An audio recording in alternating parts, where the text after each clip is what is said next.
Hi, welcome back guys. This is your friend, the Iron Fanfics, back with amazing fanfiction. This is the series of What If Deku Affected by Cupid Quirk. Now before starting, please give this video a like and subscribe to the channel if you want more videos like this. Now let's get into the fanfic.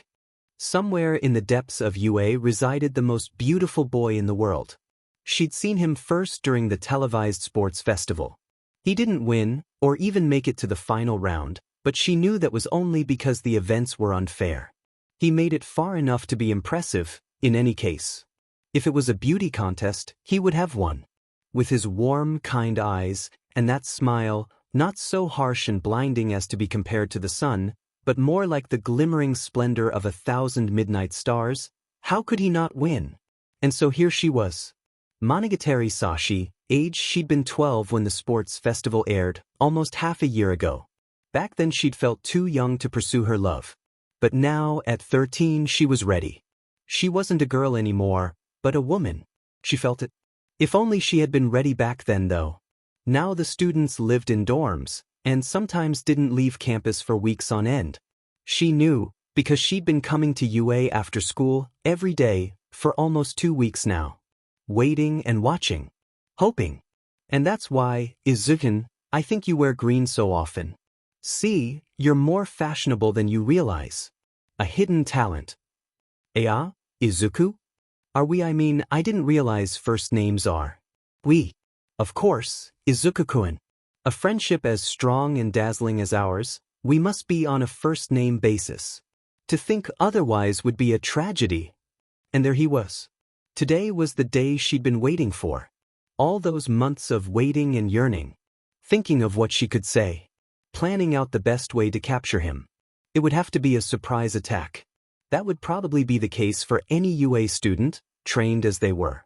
He had a friend with him, which could complicate things, but there was no way she could let this opportunity slip by. She had to think. Midoriya.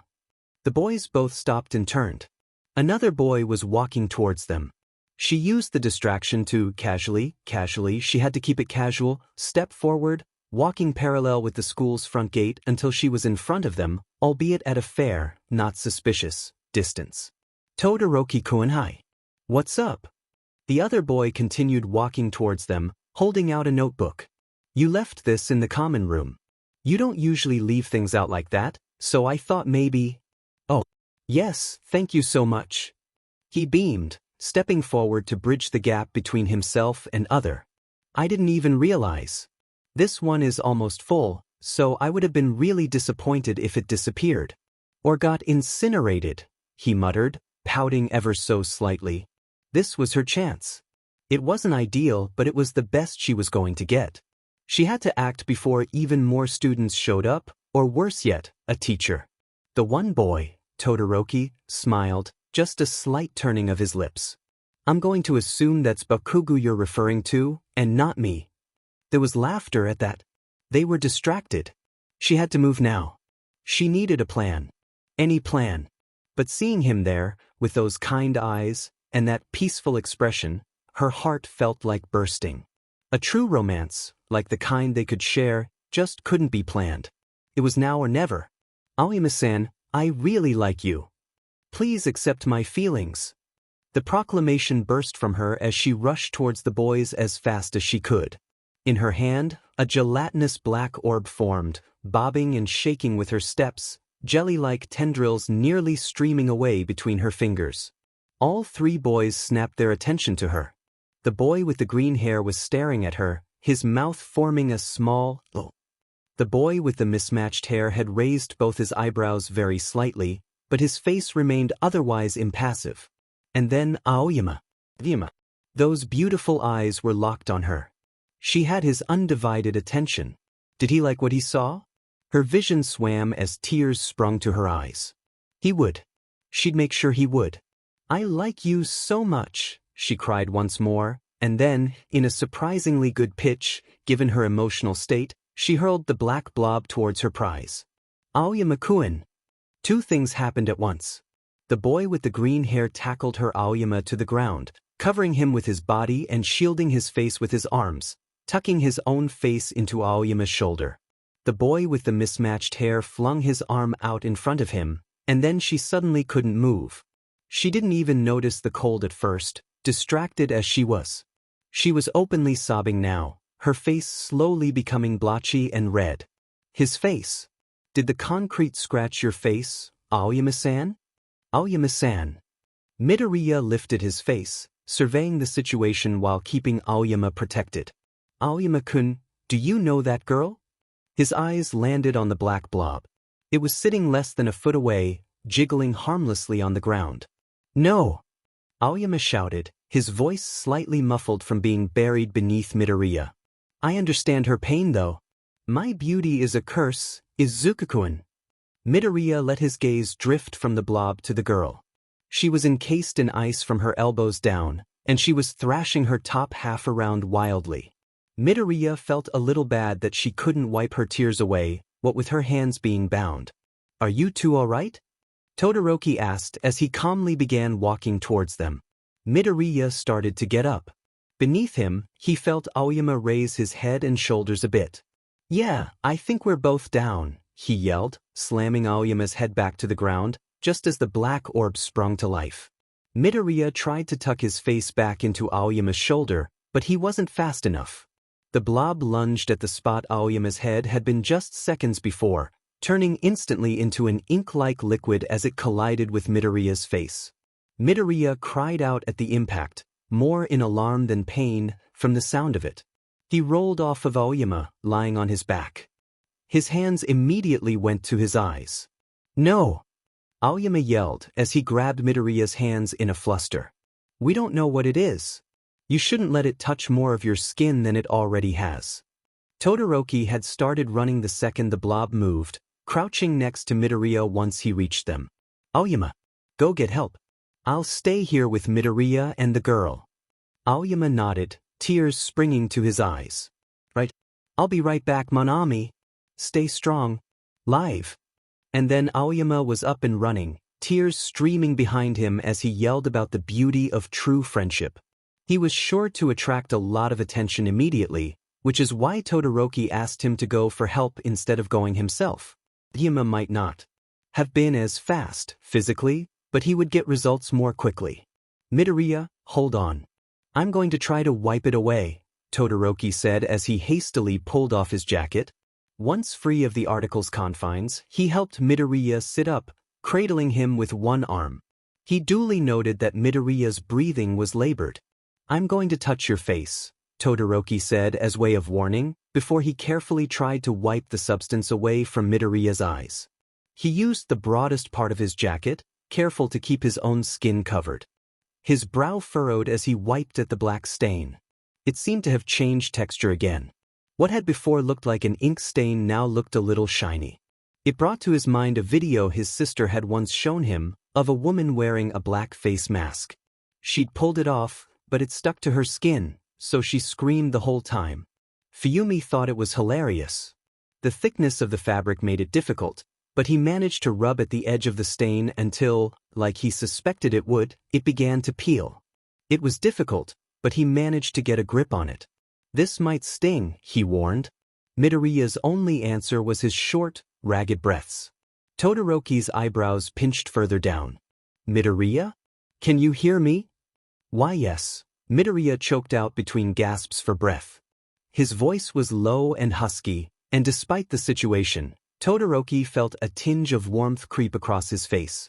Be careful, Midoriya breathed out, reaching up a hand and blindly feeling for Todoroki. His hand found his arm and gripped his upper bicep. Todoroki scoffed. Worry about yourself for once, huh? Brace yourself. The grip on his arm tightened just slightly, and then Todoroki pulled at the ink. He didn't realize he was holding his breath until he released it, once he realized the stain was sliding off easily and not ripping the skin off Midoriya's face as he feared. Once it was all off, he found himself scanning Midoriya's face. In the back of his mind, he knew he was checking to make sure his freckles were still there. That was a stupid thing to do, and he hated himself for it. Holding the black substance, which was still maintaining its shape, as if it really were a mask, Todoroki raised his other hand, maneuvering Midoriya carefully as he did, and quickly froze it into a block. He wasn't sure if that would contain it, but it was better than nothing. He let his attention fall back to the boy in his arms. Midoriya? Midoriya's eyes scrunched closed more tightly. He made a slight miming sound, then slowly peeked them open, blinking as light assaulted his vision. Todoroki shifted his grip on the other boy, so they were a little closer together. Midoriya was looking at him, but his gaze was unfocused. Midoriya? Can you see? Midoriya squinted a little, blinking a few times. His eyes cleared, but before Todoroki could feel relieved, they rapidly dilated. Midoriya? Midoriya didn't answer. His lips were parted, his breath still labored, and his tongue darted out to absently wet them. Slowly, the hand on Todoroki's arm moved, sliding along his shoulder and up the back of his neck, until finally resting just above the nape, his fingers tangling in his hair. Todoroki stiffened. Midoriya what? Todoroki-gun. It was barely a whisper, but his voice still held that low, husky quality. It's so. He leaned forward, his eyes, still dilated, were locked on Todoroki's. He realized too late that the hand on the back of his head was pulling him forward. So warm, Midoriya whispered between pants for breath. I'm so. He leaned forward, closing the gap between them as he slotted his mouth against Todoroki's. Todoroki's body went rigid, his eyes blown wide. The block of ice in his hand fell from his grip, landing harmlessly on his jacket. There was a problem with the situation, he definitely knew that, but his brain had frozen along with the rest of his body. Midoriya pulled away, inhaling deeply. He leaned forward again and Todoroki's brain finally started to whir back to life. He reared back, adjusting his grip on Midoriya in order to maintain a distance between them. This was a problem. Frantically, he tried to gauge his own welfare. His heart rate was elevated, but that was to be expected. He was able to breathe fine, and all of his senses seemed functional. His thoughts were distracted, maybe, but he didn't feel cognitively impaired. He reached out cautiously with his quirk, experimentally adjusting the temperature of his body in minute amounts. His quirk was fine. He frowned. Something had to be wrong with him. Midoriya wouldn't have kissed him unless that girl's quirk made him do it. And why make him do such a thing, unless the contact was meant to damage the target? Keeping a firm grip on Midoriya, he let his gaze slide towards the girl, who had been wailing loudly in the background ever since Aoyama left. He'd been her original target, right? Midoriya had taken the bullet for him, so to speak. She'd made a romantic declaration, hadn't she? As she attacked? If she liked Aoyama, or at least thought she did, and he had been the intended target of her attack. Todoroki-kun. He brought his gaze back to Midoriya and immediately regretted it. Midoriya's eyes didn't seem to be dilated anymore, thankfully, but he was gazing at him intently, eyes half-lidded. His lips were still parted, his bottom lip jutting out just a bit, and glistening wet. His whole face was flushed, and his chest was still rising and falling heavily as he panted for breath. Todoroki could literally feel the colors spreading across his face. It felt like getting sunburnt, but all in a single instant, instead of spread out across hours. "I swarm," Midoriya slurred, reaching up to tug at his tie. Once he got it loose, he undid the single button he had done of his jacket and then started working on the buttons of his shirt. Todoroki made a slight choking sound. Was Midoriya going to strip? While in his arms? He quickly pressed the back of his hand to Midoriya's forehead, pointedly ignoring the slight tremor of his fingers. "I think you have a fever. As soon as help arrives, I'll take you." Todoroki! He turned toward the call and saw Aizawa and All Might running towards him, Aoyama and a handful of their classmates trailing behind them. I apprehended the assailant. She hit Midoriya with this, he explained, letting go of Midoriya so he could pick up the frozen ink mask. He handed it to Aizawa. I got it off, but he's still suffering from some sort of side effect. He's behaving strangely. And I think he has a fever. He also seems to be having difficulty breathing. Aizawa took the block, nodding. The police are already on their way. I'll take care of things here. Are you okay, Todoroki? Yes. Midoriya, who had turned to look at the new arrivals, suddenly collapsed forward, the side of his face falling onto Todoroki's chest. One arm hung limp, while he brought the other one up, bracing his hand against Todoroki's torso. Midoriya Shounen. All Might shouted in alarm, falling to his knees beside the pair. Todoroki-kun, Midoriya murmured into his shirt, All Might is here. He's so cool. I'll take him from here, Todoroki Shounen. Thank you for taking care of him, All Might said as he gently picked Midoriya up. Midoriya gripped Todoroki's shirt, but he seemed to be weakening from his fever, and All Might, even in his skeletal state, easily pried his fingers away from the fabric and lifted him away, grunting with the effort. Cradled in his hold, Midoriya wrapped his arms around All Might's neck and buried his face into his shoulder, then immediately started crying. All Might nearly dropped him in surprise. I love you, All Might. Please, walk me down the aisle when I get married, he wailed, wiggling in All Might's grasp so he could wrap his arms more fully around him. I barely know my dad. I don't want him in the ceremony. It has to be you, All Might. All Might locked eyes with Aizawa, who, after a beat, started pinching the bridge of his nose. The students who had followed Aoyama Ishido, Uraraka, Kirishima, and Kaminari all exchanged startled glances with one another. Ugh, All Might drawled as he awkwardly patted Midoriya on the back. Whatever you want, my boy. Let's get you to Recovery Girl, okay? He said as he turned around. Watery eyes peered over his shoulder. After a quick scan of the crowd, his gaze locked onto Todoroki. He wriggled a bit more, so his chin was resting on All Might's shoulder. Endeavor shouldn't come, he shouted.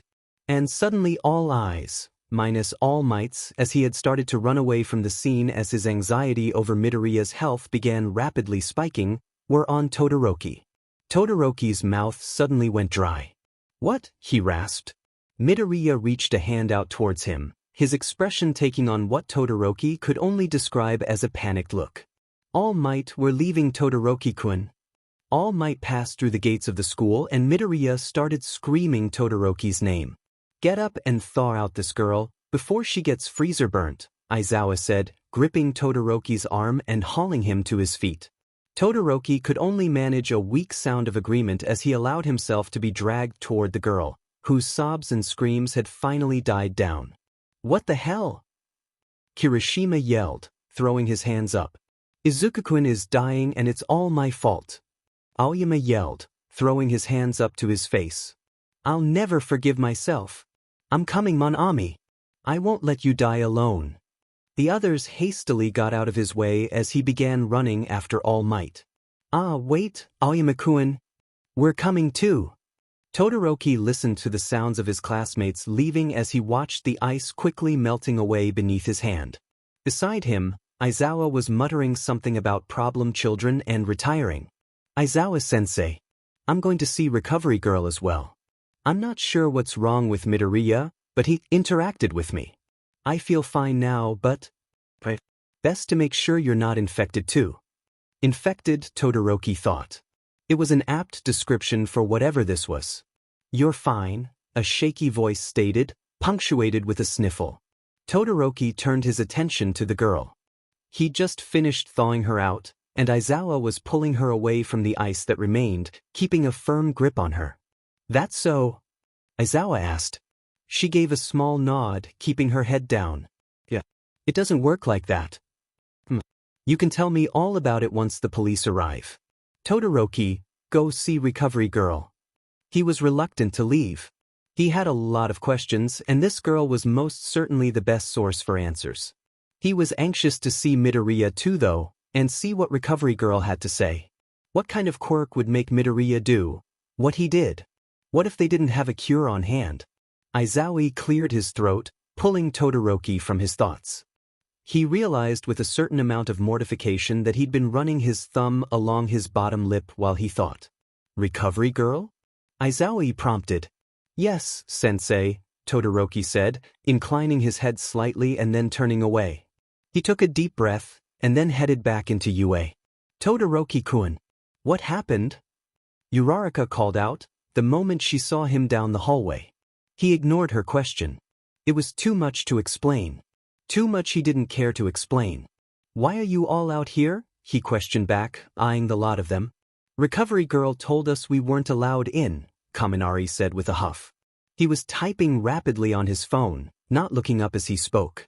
She said we were crowding the patient, or whatever. He looked away from his phone for a moment, but only to roll his eyes. She did tell us to let her know if you showed up though, so I'll go tell her.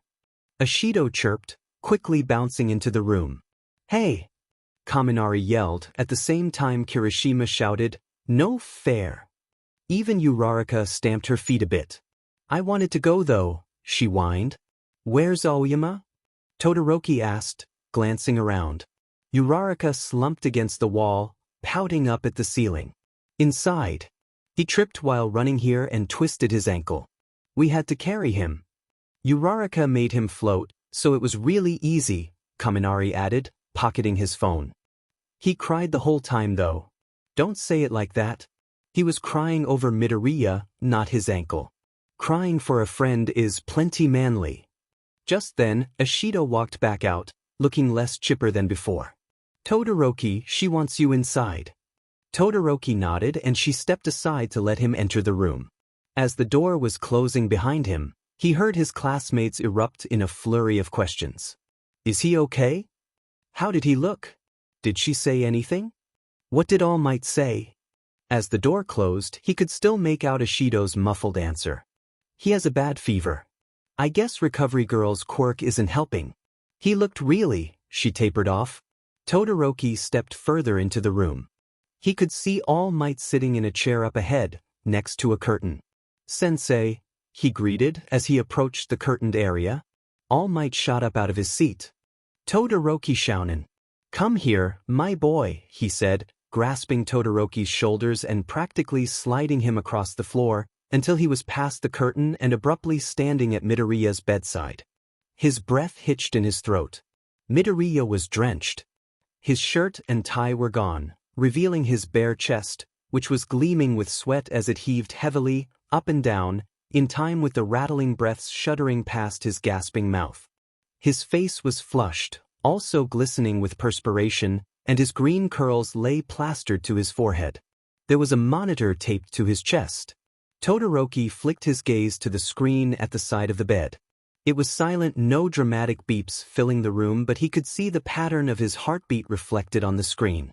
He wasn't 100% sure what it was supposed to look like, but it seemed to him like it was moving too quickly.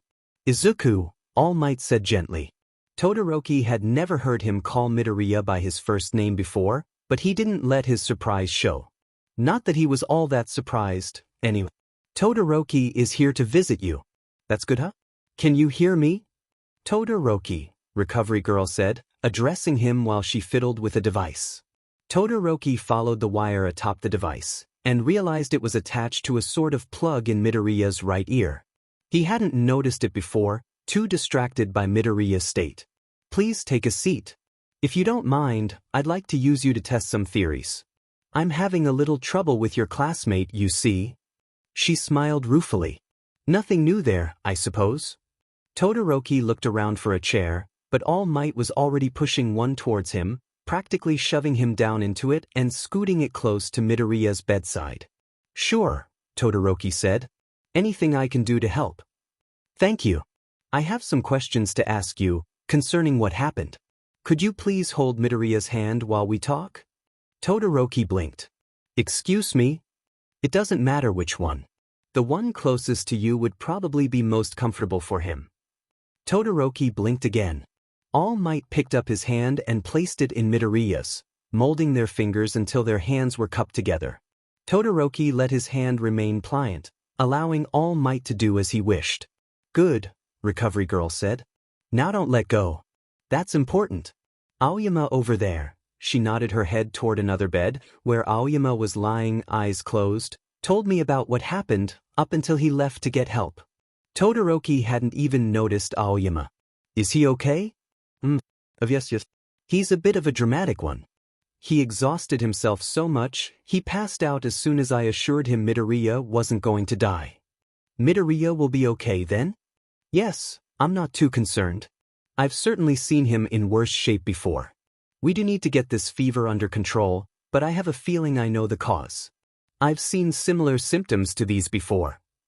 So, what is? She interrupted him. Now, Go ahead and tell me what happened after Aoyama left you too. I peeled the assailant's serum off Midoriya's face. It had taken on a solid but pliable form. I covered my hand with my jacket to avoid making direct contact with it.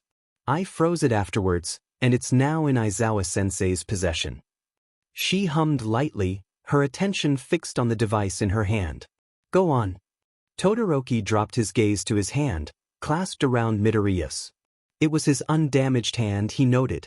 Midoriya was breathing very hard, and seemed to have some difficulty speaking.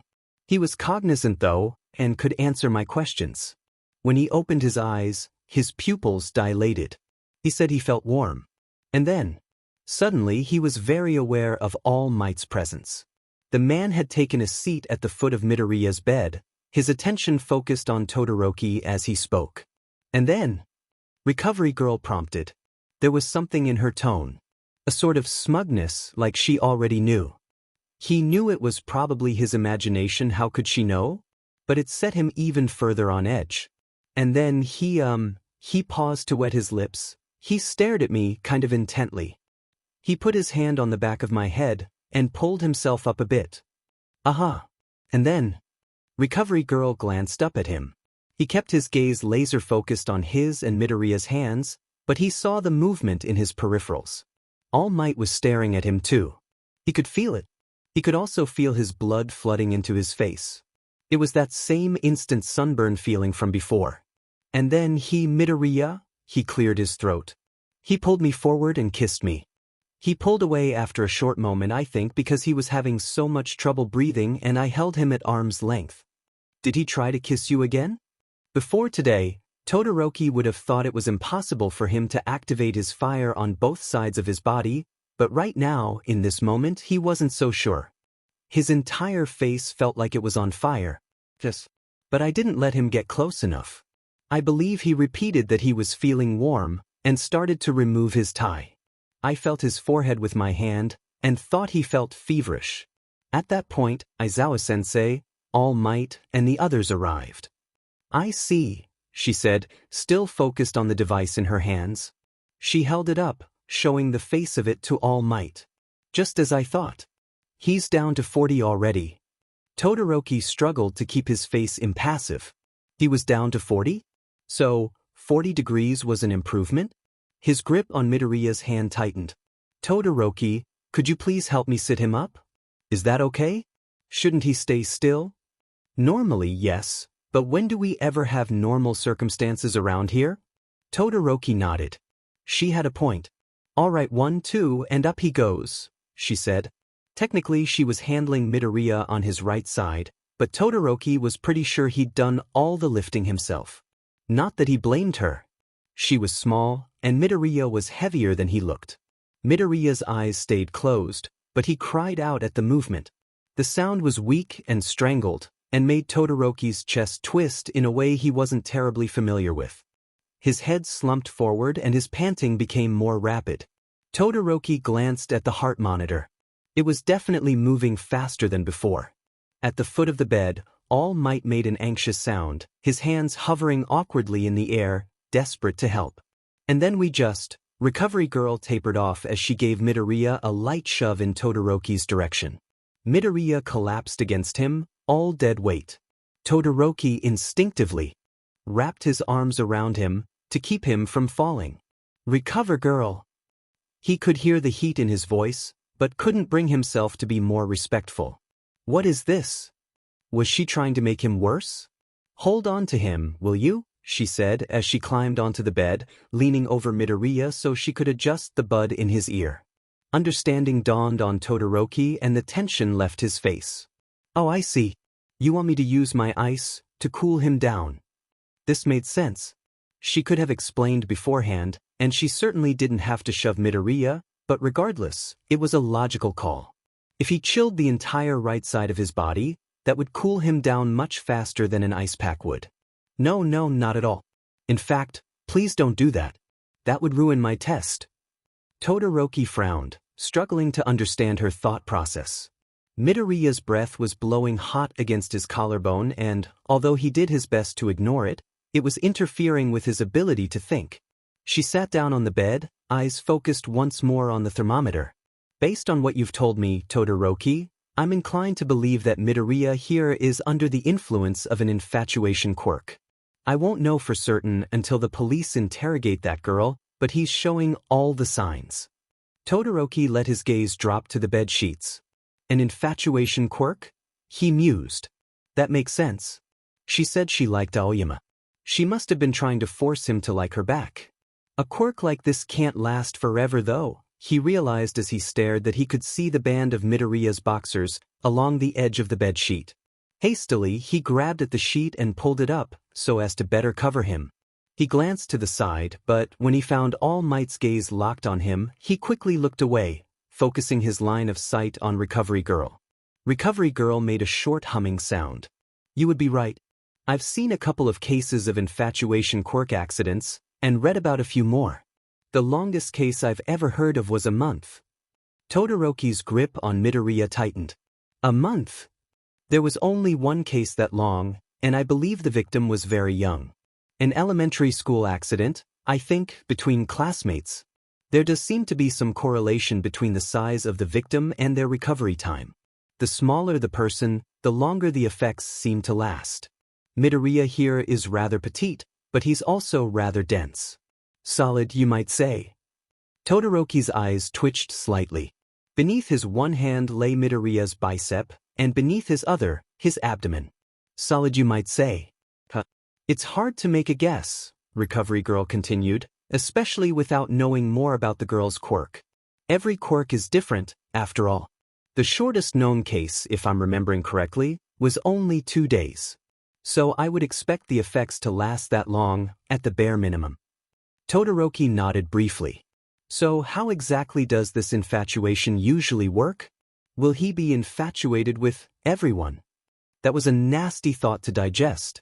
He thought of the expression Midoriya had worn just before kissing him and tried to imagine him pinning someone like Mineta with that look. He thought of that weird blonde guy from Class 1B and how he would respond if Midoriya tried to kiss him. He swallowed heavily, feeling acid in his throat. No, nothing like that. I'm surprised you haven't already figured it out. All Might told me Midoriya was screaming your name the whole way here. All Might sighed, covering his eyes with one hand and rubbing his temples. The whole way here. Todoroki's heart rate slowed. No, in fact, he was pretty sure it stopped. He was dead now. It was fine. Me. His voice sounded completely normal, and DMN if he wasn't impressed with himself. Why? There are a few different ways these things happen, but by and large, the most common for a quirk like this is what researchers call love at first sight. That's just a cute way of saying the person influenced by the quirk becomes infatuated with whomever they see first, after being exposed to the quirk. Midoriya kept his eyes closed after he was hit, correct? Todoroki nodded once. And he didn't open them until you peeled the substance off him. Then he opened his eyes, saw you, and his eyes dilated. That was when it happened. Look at this. Down to 38.5 already, she said, leaning forward to show the thermometer to All Might, who exclaimed, so fast. Incredible. Todoroki felt like he was watching them through a TV screen. The world as he knew it was cracking at the seams. Why was that always happening around Midoriya? And they were just casually discussing. What were they discussing? Midoriya shifted in his arms, startling Todoroki so badly that he almost pushed him away. At the last second, he managed to squash the instinct and maintain his grip on the weakened boy. Midoriya brought his hand up to Todoroki's chest, first splaying his fingers flat against the plane of his chest, before grasping his shirt and pulling his hand into a fist. His eyes fluttered open. Todoroki-kun? His voice sounded so weak. For a moment, Todoroki forgot about his world and how it was shattering and focused on the boy in his arms. What was he supposed to say to him at a time like this? How do you feel? He settled on. That seemed like a safe question. Hot, he answered, looking up at him with a pout. Make yourself cold. Todoroki tried not to let his surprise show. Midoriya wasn't typically so demanding. He looked over to Recover Girl, who nodded. Go ahead. I've run my tests and proved my theories. Don't go overboard, though. I expect his temperature is going to drop pretty quickly, sitting as he is. What do you mean? He began lowering the temperature of his right side as he spoke, doing as she asked and keeping the drop minimal. Still, Midoriya seemed to notice that his demands were being met. With a slight sway, he pushed himself off of Todoroki, but only long enough to swing his legs over the side of the bed. The thermometer earbud fell loose, and the heart monitor pad was pulled off his chest. He made a soft, ow, and threw a hand to his chest, lightly rubbing the offended area. Todoroki stood, hands poised and ready to catch him, should he fall. Out of the corner of his eye, he could see All Might hovering nearby in a similar position. Midoriya, I don't think. He didn't get to think anything, because next thing he knew, Midoriya was on his feet, throwing his arms around Todoroki's neck and pressing himself flush against him. He burrowed his face into the right side of his neck. Todoroki kept his hands out to his sides, as if to prove he wasn't an active participant. He found himself staring at a spot in the corner of the room, away from All Might. Once, in the common room, Ishido and Kaminari were watching some sitcom, and they'd convinced him to stay and watch it with them. It was an unrealistic show, with a laugh track and bad acting. Todoroki didn't care for it. But he remembered there was a scene where one of the main characters was meeting his date's father for the first time. The father was intimidating and harsh, and the main character was frightened and nervous in a way that Todoroki found hyperbolic and silly. It didn't help that the idea of an overprotective father was one utterly foreign to him to begin with. He sort of got it now though. In his weakened state, Todoroki figured he would probably win in a fight against All Might. Probably anyone could win in a fight against All Might, now. Yet there was still this lingering feeling that if he made eye contact with him while Midoriya was wrapped around him like this, nuzzling his face into his neck, and oh god, he really was nuzzling his face into his neck, that he would die. As if All Might could just obliterate him with a look. All Might isn't Midoriya's father, he reminded himself. And that was true. Midoriya had said so himself. Slowly, he tried to drop some of the tension from his shoulders, and dared to move his gaze. He wouldn't look directly at All Might, but just look at him with his peripherals and gauge the situation from there. Honestly, All Might probably didn't care. Midoriya wasn't his son. End of story. He caught sight of All Might, just the tiniest sliver of his face, and he immediately snapped his eyes back to the corner of the room. Midoriya was his son. Not end of story. There was no story. No, actually there was. There was one story, and it was that All Might's shirtless, pantless, sort of son was pressed flush against him, openly nuzzling his neck while All Might stood mere feet away, and All Might was going to murder Todoroki using only his eyes. He swallowed hard. There was a short, or long, Todoroki thought, it was kind of long, moment of silence, and then All Might cleared his throat awkwardly and turned away, fixing his gaze on the doorway. Recovery girl, I'm sure you need to talk with young Todoroki here, about how he should handle this situation. Is there anything I can do to be of assistance in the meantime?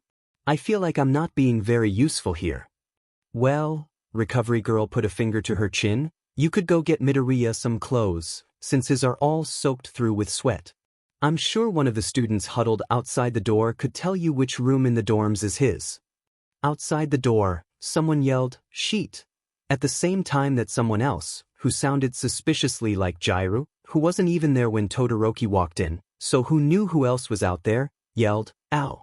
There was a thump and then a third voice made a series of shushing noises. Todoroki forgot about keeping his hands as far from Midoriya as he could for a moment, and dragged one hand down his face. Very well. I shall return shortly. Todoroki Shounen. Todoroki finally lifted his gaze to meet All Might's. All Might's expression seemed more anxious and worried than wrathful, and Todoroki felt he could breathe a little easier. Yes. Please listen carefully to Recovery Girl's counsel. I'm trusting in you to take care of Midoriya. Those were heavy words, coming from someone like All Might. Todoroki gave a curt nod. Of course, sensei. All Might nodded back and walked to the door.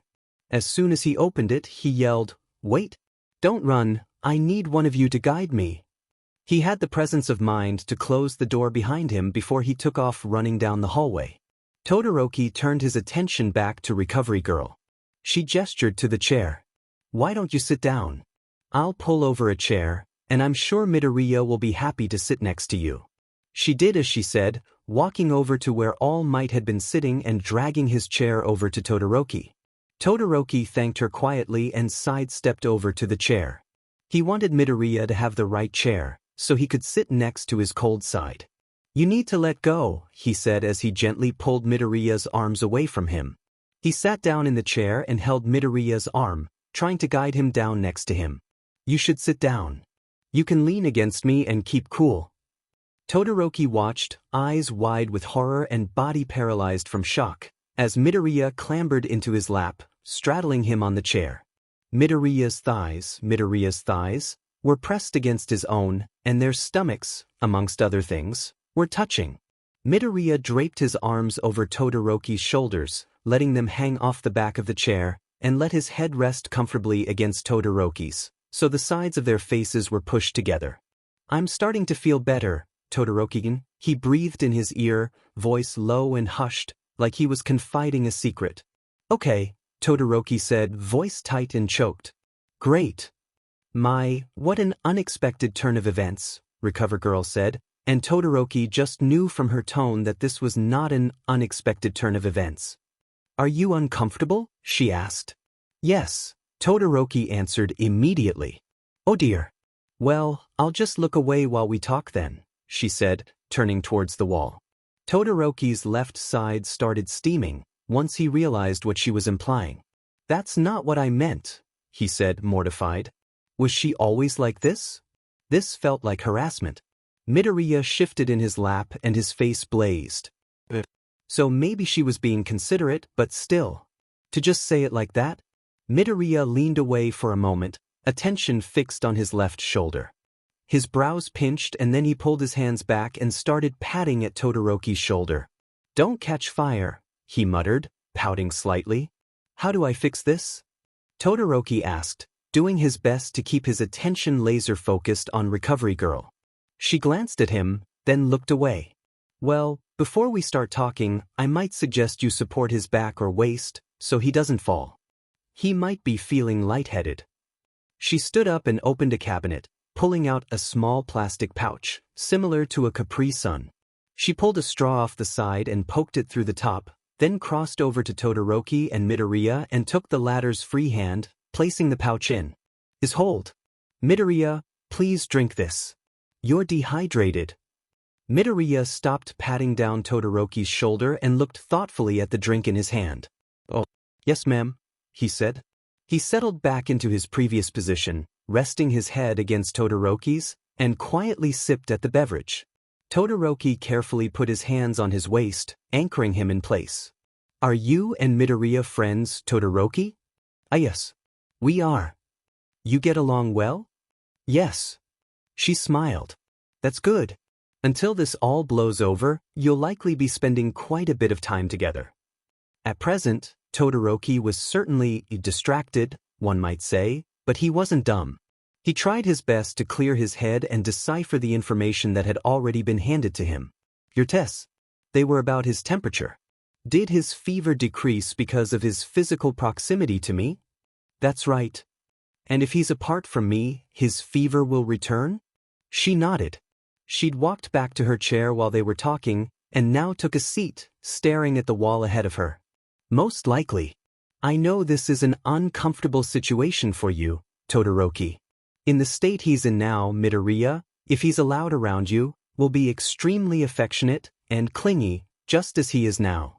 Even in your presence, he might run a slight fever, so his behavior will likely be out of character for him, to some degree. He'll likely behave in a way that would embarrass him, were he in his right state of mind. Dealing with him will require a lot of patience, if you agree to do it. Todoroki straightened his shoulders. If I agree? And if I don't? Recovery Girl sighed and looked down at her hands, clasped in her lap. No one can force you to do this, Todoroki. That being said, I don't want to influence your decision. You should decide based on whether or not you feel you're comfortable caring for him. I want all the facts, if I'm going to make a decision, he insisted. I don't want you to feel like you're being guilted into anything. Thank you for your consideration, but I trust myself to put my emotions aside in order to make the most logical decision. Recovery girl smiled lightly. I suppose I should be glad then that this happened with you and not a less logical student. If you insist on knowing, Midoriya will stay here with me, in the event that you decide not to care for him. Under your care, he'll be able to attend class, and will likely be able to even pay attention, with some persuasion. Todoroki lowered his gaze to the floor, contemplating. So, if he refused, Midoriya would fall behind. Possibly for an entire month. He knew what it felt like to be behind. In addition, she continued, he'll be feverish until the effects wear off. I'm confident I'll be able to keep him stable and prevent any long-term side effects, but... Todoroki glanced up at her. He'll be in pain? Quite a bit, I'm afraid. I'll be able to manage the pain to a degree, using my quirk and medicine, but when he's not in pain, he'll likely be hysterical, as he was when All Might first brought him in. He'll need to be quarantined, so as not to disturb the rest of the wing. Todoroki let that sink in. Quarantined not to disturb the rest of the room, but the entire wing.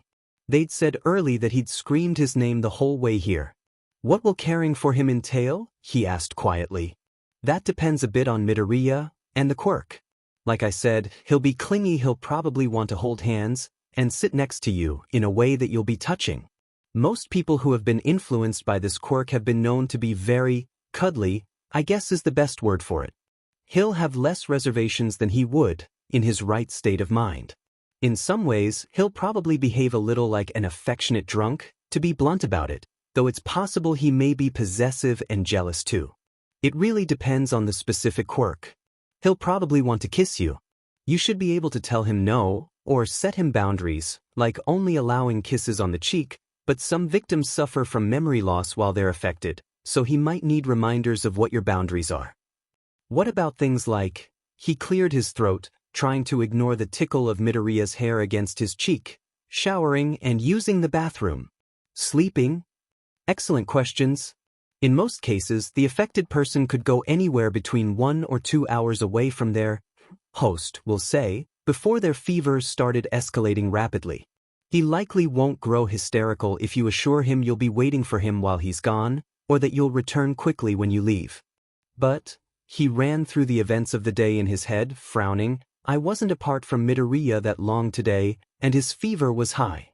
The first day is sometimes a little different. I would say this girl's quirk is a little more harmful than ones I've seen in the past, in that respect. But it isn't unusual for those affected to start off with a fever. If they stay in contact with their host, the fever typically dissipates quickly, but Midoriya here was removed from your side almost immediately. It aggravated his symptoms. After today, he should have more endurance as far as being away from you is concerned. He'll be able to shower, change clothes, and other such personal matters without suffering side effects. In fact, I think it's already probably safe for him to be away from you long enough to shower, given how quickly his fever dropped. Todoroki nodded thoughtfully. Midoriya's sweat was seeping into his own clothes, so knowing he could shower soon was a small comfort.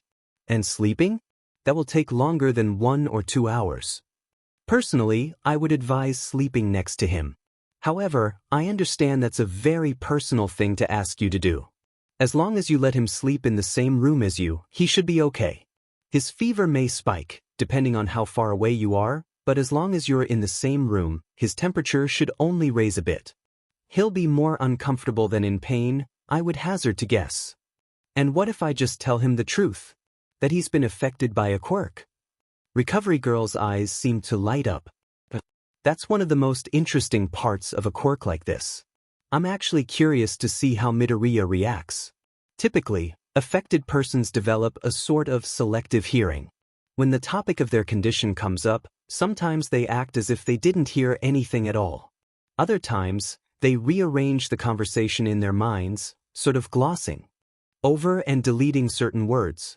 I'm curious to see what Midoriya will do. We can actually test that now. Midoriya? Midoriya turned his face to look at her.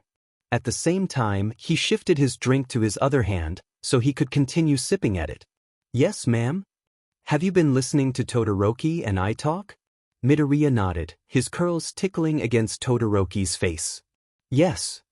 Could you tell me what we were discussing? Midoriya suddenly stood up, but before Todoroki even had time to sigh in relief, he sat back down, perching himself sideways in his lap, so he could face Recovery Girl better. I have a fever, and Todoroki-kun is going to take care of me. Todoroki replaced a hand to Midoriya's waist, to keep him steady. He hadn't actually agreed to take care of Midoriya yet, so that was something he seemed to have invented. Or assumed. Recovery Girl nodded. Yes. And why exactly do you have a fever? Midoriya looked down at his lap, his face taking on a guilty expression. It was colder out than usual the other day, and Ida-kun told me to put on a coat, and I didn't. I caught a cold, and then that girl used her quirk on me and she made my symptoms a lot more serious. Todoroki almost laughed. The bit about Ida actually did happen the other day. He remembered Midoriya had run back into the dorms later in the day, rubbing his arms and complaining about the cold. Ida had cocooned him in a blanket, then made him a cup of tea while he scolded him for not listening. He told Recovery Girl as such. Recovery Girl hummed thoughtfully. Very interesting. So it seems in Midoriya's case, he's removing pieces of our conversation and replacing them with imaginary conversations, based on memories he has that make sense to him. In addition, he's inventing information to fill in the gaps that don't make sense. He knew the quirk caused his fever, so he invented a reasoning that made sense. I've never seen this effect before. His memories. Speaking of, will Midoriya remember all of this once he's better? He never thought of himself as the kind of person to make wishes, but in this circumstance, he really couldn't help it. Caring for Midoriya would be mortifying for both of them. There was no question that the ideal resolution would be Midoriya forgetting it all. Would that put him behind in his studies, though? What was the point in going to class, if he was going to forget it all? That's a question I'm afraid I can't answer. With the currently studied cases, it's very close to 50 some remembered everything that happened. Others said there were gaps in their memory, almost as if they'd blacked out. One said she retained all of her memories, but most of the memories involving her host were foggy, like a dream she couldn't quite remember. There hasn't been a single case, however, where someone suffered complete memory loss. For all of those who did experience loss, their clearest memories were those that did not involve their host. That's why I believe Midoriya should continue with his classes. It wasn't the answer he'd been wishing for, but it was better than nothing. Select memory loss would be ideal, but he'd have to anticipate the worst. He let his gaze fall to the floor, as he allowed himself time to ruminate on the situation. Okay, he finally said, eyes still fixed on the tiles below. Recovery Girl raised an eyebrow, looking over at him. Okay. He gave a single curt nod. He was uncomfortable. His relationship with Midoriya wasn't. His feelings towards Midoriya weren't really. For a situation like this, he really wasn't the best choice. Uraraka, Ashido, or even Aoyama would probably love showering Midoriya with affection, without much thought. They could laugh about it with him afterwards. Kirishima or Kaminari could certainly play pretend with him, without embarrassment. Afterwards they would tease him, light-heartedly. But someone like him. To play pretend at a relationship with Midoriya was, to us. Well, it wasn't ideal in any case. But still, Midoriya had done so much for him. He'd changed his entire life. To abandon him now, when he was the only person capable of helping him, was unthinkable. Yes, he said, lifting his gaze. He faced Recovery Girl with determination. I'll care for Midoriya, for however long it takes. Todoroki was not happy, to say the least. The soft sounds of the shower, where Midoriya was washing off his sweat, provided an almost pleasant ambience to the otherwise sterile room. Recovery Girl was in a small office area. She'd said she was going to try to get a hold of Aizawa-sensei, to let him know what was going on, but he couldn't hear her at all through the closed door. Todoroki stared down at his hands, which were folded in his lap. He had no right to complain. His situation wasn't ideal, but Midoriya was the one who was really suffering here. And he owed him so much. Taking care of him was the least he could do as a friend. Distractedly, he rubbed his thumbs together, focusing on the feel of the ridges of his fingerprints grating against each other. The least he could do as a friend. Just as a friend. He sighed quietly and leaned his head back, letting it thunk lightly on the wall behind him.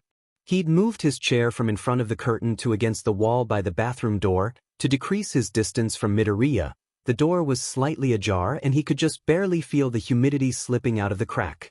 A steady, physical reminder of his situation. He found himself thinking once again about all of the people who would have been better suited to this. He rolled his head against the wall a little so his gaze fell on the curtain to his right. Aoyama was still sleeping behind it. If Todoroki hadn't sent him away, if he'd gone and gotten help himself, then perhaps Aoyama would be the one Midoriya was infatuated with. Aoyama would probably have fun with the situation. He'd probably enjoy pampering Midoriya and acting out the part of pretend boyfriend, like it was a game. And why had he even sent Aoyama away, anyway? Did he truly believe he could retrieve help faster than he could have? Or was that just an excuse so he didn't have to leave Midoriya's side? He groaned, tilting his head back and throwing a hand over his eyes. His thoughts were pointless and he knew it. There was no use lamenting over what could have been. Even if practically all of his other classmates would be better at this than him. Even if they had nothing to lose and nothing to hide. Someone like him though. I have returned. All Might burst through the door. Midoriya's backpack in hand. Anyone else probably would have been startled by the sudden intrusion. In fact, Todoroki was startled. But he didn't react beyond removing his hand from his eyes and tilting his head in All Might's direction. Where is Midoriya? All Might asked, glancing around as he walked into the room. His voice was perfectly level, but Todoroki thought he detected an undercurrent of worry. He's showering. Recovery Girl convinced him to, since he was sweaty. She'd convinced him by openly praising Todoroki for holding him close even though he was getting Midoriya's sweat on his clothes, and he probably smelled bad. Midoriya had fallen off his lap in his haste to get away, then, from the floor, tearfully asked if the nurse's office happened to have a shower. It did, and he couldn't get in fast enough. Honestly, Todoroki didn't really care about the sweat getting on him. He was more concerned with Midoriya being uncomfortable. But it was nice to have a moment alone to get his head on straight. I see, All Might said, holding Midoriya's bag in front of him. Todoroki wondered what kind of outfit he picked out. Would choosing a shirt with his own face on it seem vain? But then, Midoriya had plenty of non-All Might themed clothes too. He wondered what he thought of Midoriya's room. Before he could give voice to this thought, All Might continued, Recovery Girl explained some of the situation to me earlier, before you arrived. I'm assuming she filled you in after I left. Yes. All Might fiddled with the bag. It was the sort of nervous action that reminded Todoroki vaguely of Midoriya. And have you decided what to do? That explained it. He was worried Todoroki was going to leave Midoriya to suffer through his fever. It wasn't the kind of thing that offended him though. All Might was his teacher, but Todoroki figured he didn't really know him well enough to make assumptions regarding what decision he'd come to. I agreed to care for Midoriya until the quirk's effects wear off. I'm not entirely sure what to expect, but I'll do my best to be respectful of Midoriya and try to minimize his embarrassment, should he remember anything once he's well. All Might visibly relaxed. That's kind of you, Todoroki Shounen. Midoriya will be thankful. Todoroki wasn't so sure about that. Knowing Midoriya, he'd probably be too embarrassed to even consider being thankful. Not that he needed to be thanked. He was probably going to do a bad job. At that moment, the shower turned off and shortly after, Midoriya poked his head out, hair still dripping wet and a towel wrapped around his waist. He didn't even seem to notice All Might, his eyes immediately searching out Todoroki. Once he realized he was right next to the door, his face lit up and he opened the door further. You stayed. Todoroki stood. Of course I did. Your hair is wet. Is there another towel? Oh yeah, I think so. I thought maybe you left and I wanted to check, so I didn't want to waste time drying it. I wouldn't leave, Todoroki said, in what he hoped was a reassuring tone. He'd been told by Natsuo that he wasn't good at emoting. He gently pushed Midoriya aside so he could enter the bathroom and find another towel. All Might brought you clothes. All Might did.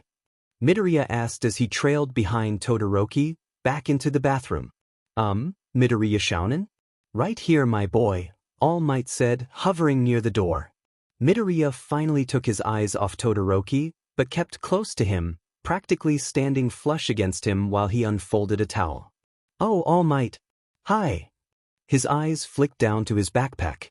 "Shouto said you brought me clothes?" Todoroki dropped the towel. "Shouto. My room, sorry, my room is that is.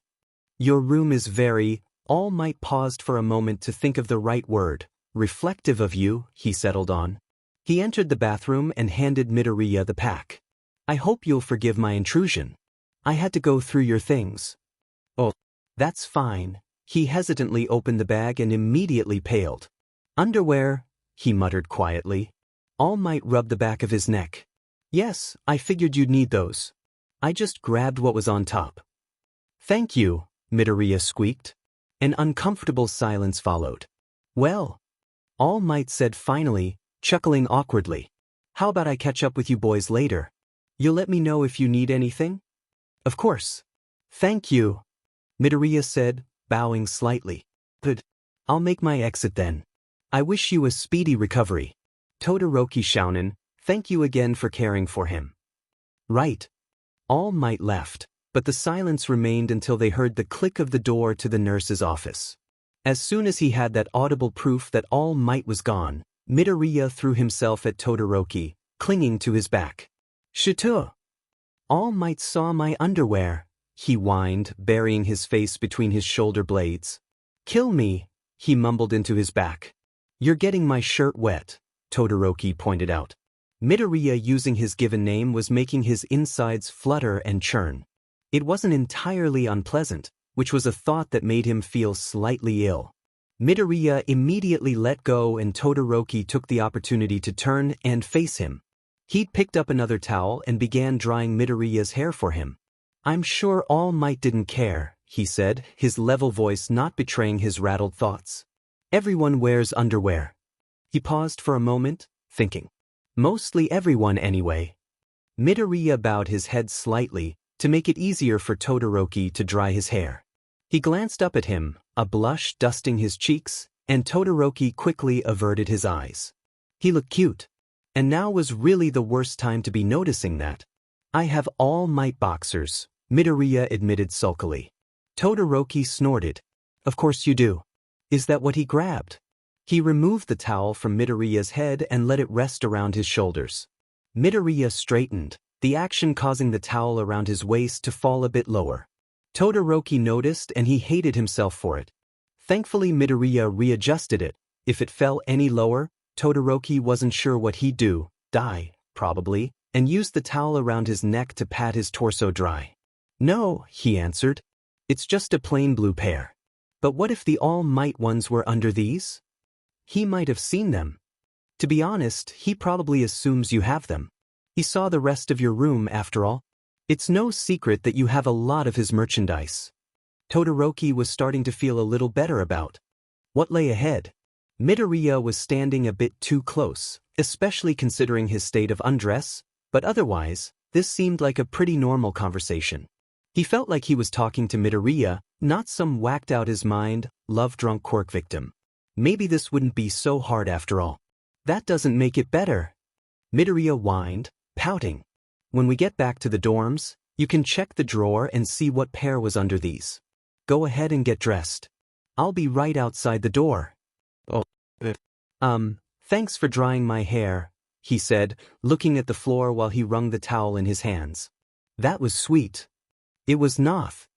He was cut off by Midoriya gripping his shoulder and swiftly pulling him closer so he could press a kiss to his cheek. Todoroki slowly pulled away, lifting a hand to his cheek. Beneath his cold fingers, it felt scalding. Midoriya stood watching him, a complacent smile on his face. When several seconds passed and Todoroki still didn't say anything, Midoriya turned his attention to his bag. "I'm going to get changed now. You can stay if you want. I don't mind." That got his attention. No, I'll go wait outside." Midoriya looked up in noticeable alarm. "Outside? Outside the door?" He relaxed. "Oh, if you want to, I'll just be a second. He made his way to the door, keeping his gaze on the floor. "Be out here. Waiting. I'll see you soon." In a second, He closed the door behind him and immediately pressed his back against it. I'll see you soon? What kind of a thing to say was that? He pressed the heel of his palms into his eyes. He was already so bad at this. Since when was he the kind of person to get flustered? He certainly never thought of himself as a talkative person, but he still thought he was articulate. He was maybe 10 minutes into taking care of Midoriya and he was already acting like a fool?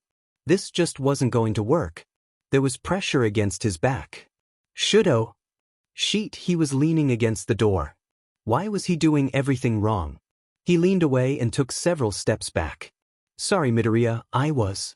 Midoriya burst through the door, shoulders squared in a charge. He came to a stop directly in front of Todoroki, enveloping him in a hug and burying his face in his chest.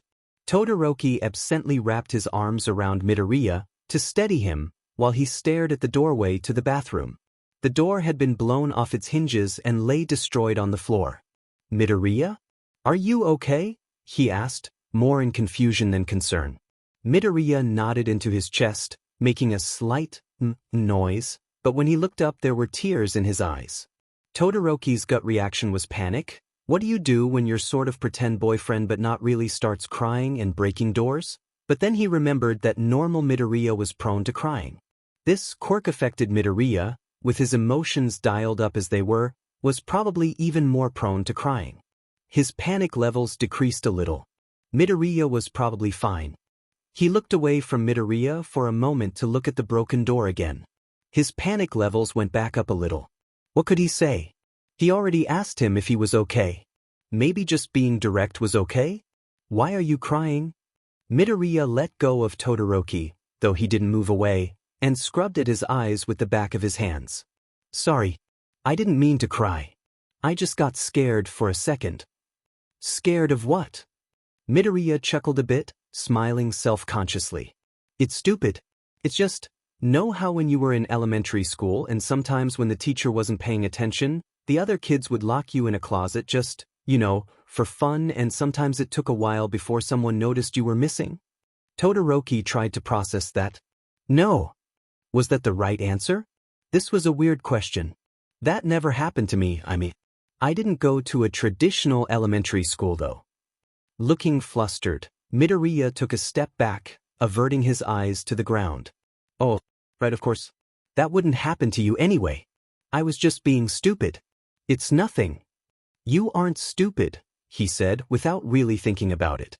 It was an obvious fact, easy to recite. He thought about Midoriya's question a bit more. Did that happen to you? Midoriya crossed an arm over his chest, rubbing his bicep nervously. The action brought Todoroki's attention to his outfit for the first time. All Might had gotten him a plain pair of jeans and a black, long-sleeve t-shirt that read across the front. It was not a V-neck. Just once. Or twice. It was just, kid stuff. But when the door wouldn't open, I kind of thought, oh no, Shouto must have locked me in the bathroom so he could get away from me because I was being annoying, he said, uttering another quick, nervous laugh. But, he took Todoroki's hands in his, interlacing their fingers. If I'm ever being annoying, you can lock me in the bathroom. If it's you, I won't mind. His tears were gone and he was looking at Todoroki now, eyes filled with earnestness. But if you could just tell me when you're doing it, I'd appreciate that. I think the surprise of it is what gets to me. But if that's a problem, you don't have to. I would be fine either way, really. What? Midoriya, he murmured. Extracting his hands from Midoriya's grip, he grabbed the other boy by the shoulder and pulled him into a hug. He felt like this was definitely a situation where comfort was needed, and he knew hugs were supposed to be comforting. He tried to think of his mom. What comforting things did she used to do? Hug him.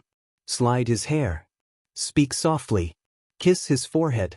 Okay, so the last one probably wasn't necessary, and kissing Midoriya while he was under the influence of this quirk seemed like taking advantage of him anyway, but the rest he could do. Carefully, he placed one hand to the back of Midoriya's head, burying his fingers into the slightly damp curls. He didn't slide his hair, but he thought maybe this was enough. I would never lock you in a bathroom or any room, Midoriya, he said softly. Especially not so I could get away from you. You're my favorite person to be around, he said, blushing slightly because this was a truth he'd never said aloud before. I like being alone, but whenever I enter a room, I always seek out your face, because I enjoy your company more than I enjoy being alone. Gently, Midoriya pushed away so he could look at Todoroki's. Shouto. Todoroki gave a half smile, though it felt a little stiff and awkward. Smiles were comforting though, right? He was starting to feel like maybe he was doing an okay job, and then Midoriya cupped his face in his hands and pulled him down, locking their lips together. Todoroki pulled away just slightly, opening his mouth to protest, but before he could utter a single syllable, Midoriya's mouth was back on his, except this time his tongue was in his mouth. His tongue was in his mouth and it was doing things. Any coherent thoughts Todoroki might have had were melting before they could begin to take shape. Without a working brain to command it, Todoroki's body fell back on instinct. In this particular scenario, it actually had something to fall back on, in a way. He dreamt about kissing Midoriya before. It wasn't the same, but apparently it was familiar enough for his body to decide kissing back was the right thing to do. Midoriya made a slight noise, a low, quick miming sort of sound that was so quiet that Todoroki wasn't even sure if he heard it at all or simply felt the vibration through his mouth, and the sound immediately embedded itself in Todoroki's brain, never to be forgotten. It was enough to jumpstart aforementioned brain though, and he broke the kiss, planting his hands on Midoriya's shoulders to ensure his lips weren't captured for a third time. Or fourth if he counted the kiss outside. Todoroki grimaced, embarrassed at the thought, and placed his hand over his mouth. He let his fingers fall somewhat high on his cheeks, to try to hide some of the blush he knew must be there. He needed to set some boundaries now, lest this become a recurring thing. Midoriya. Oh, you're out of the shower.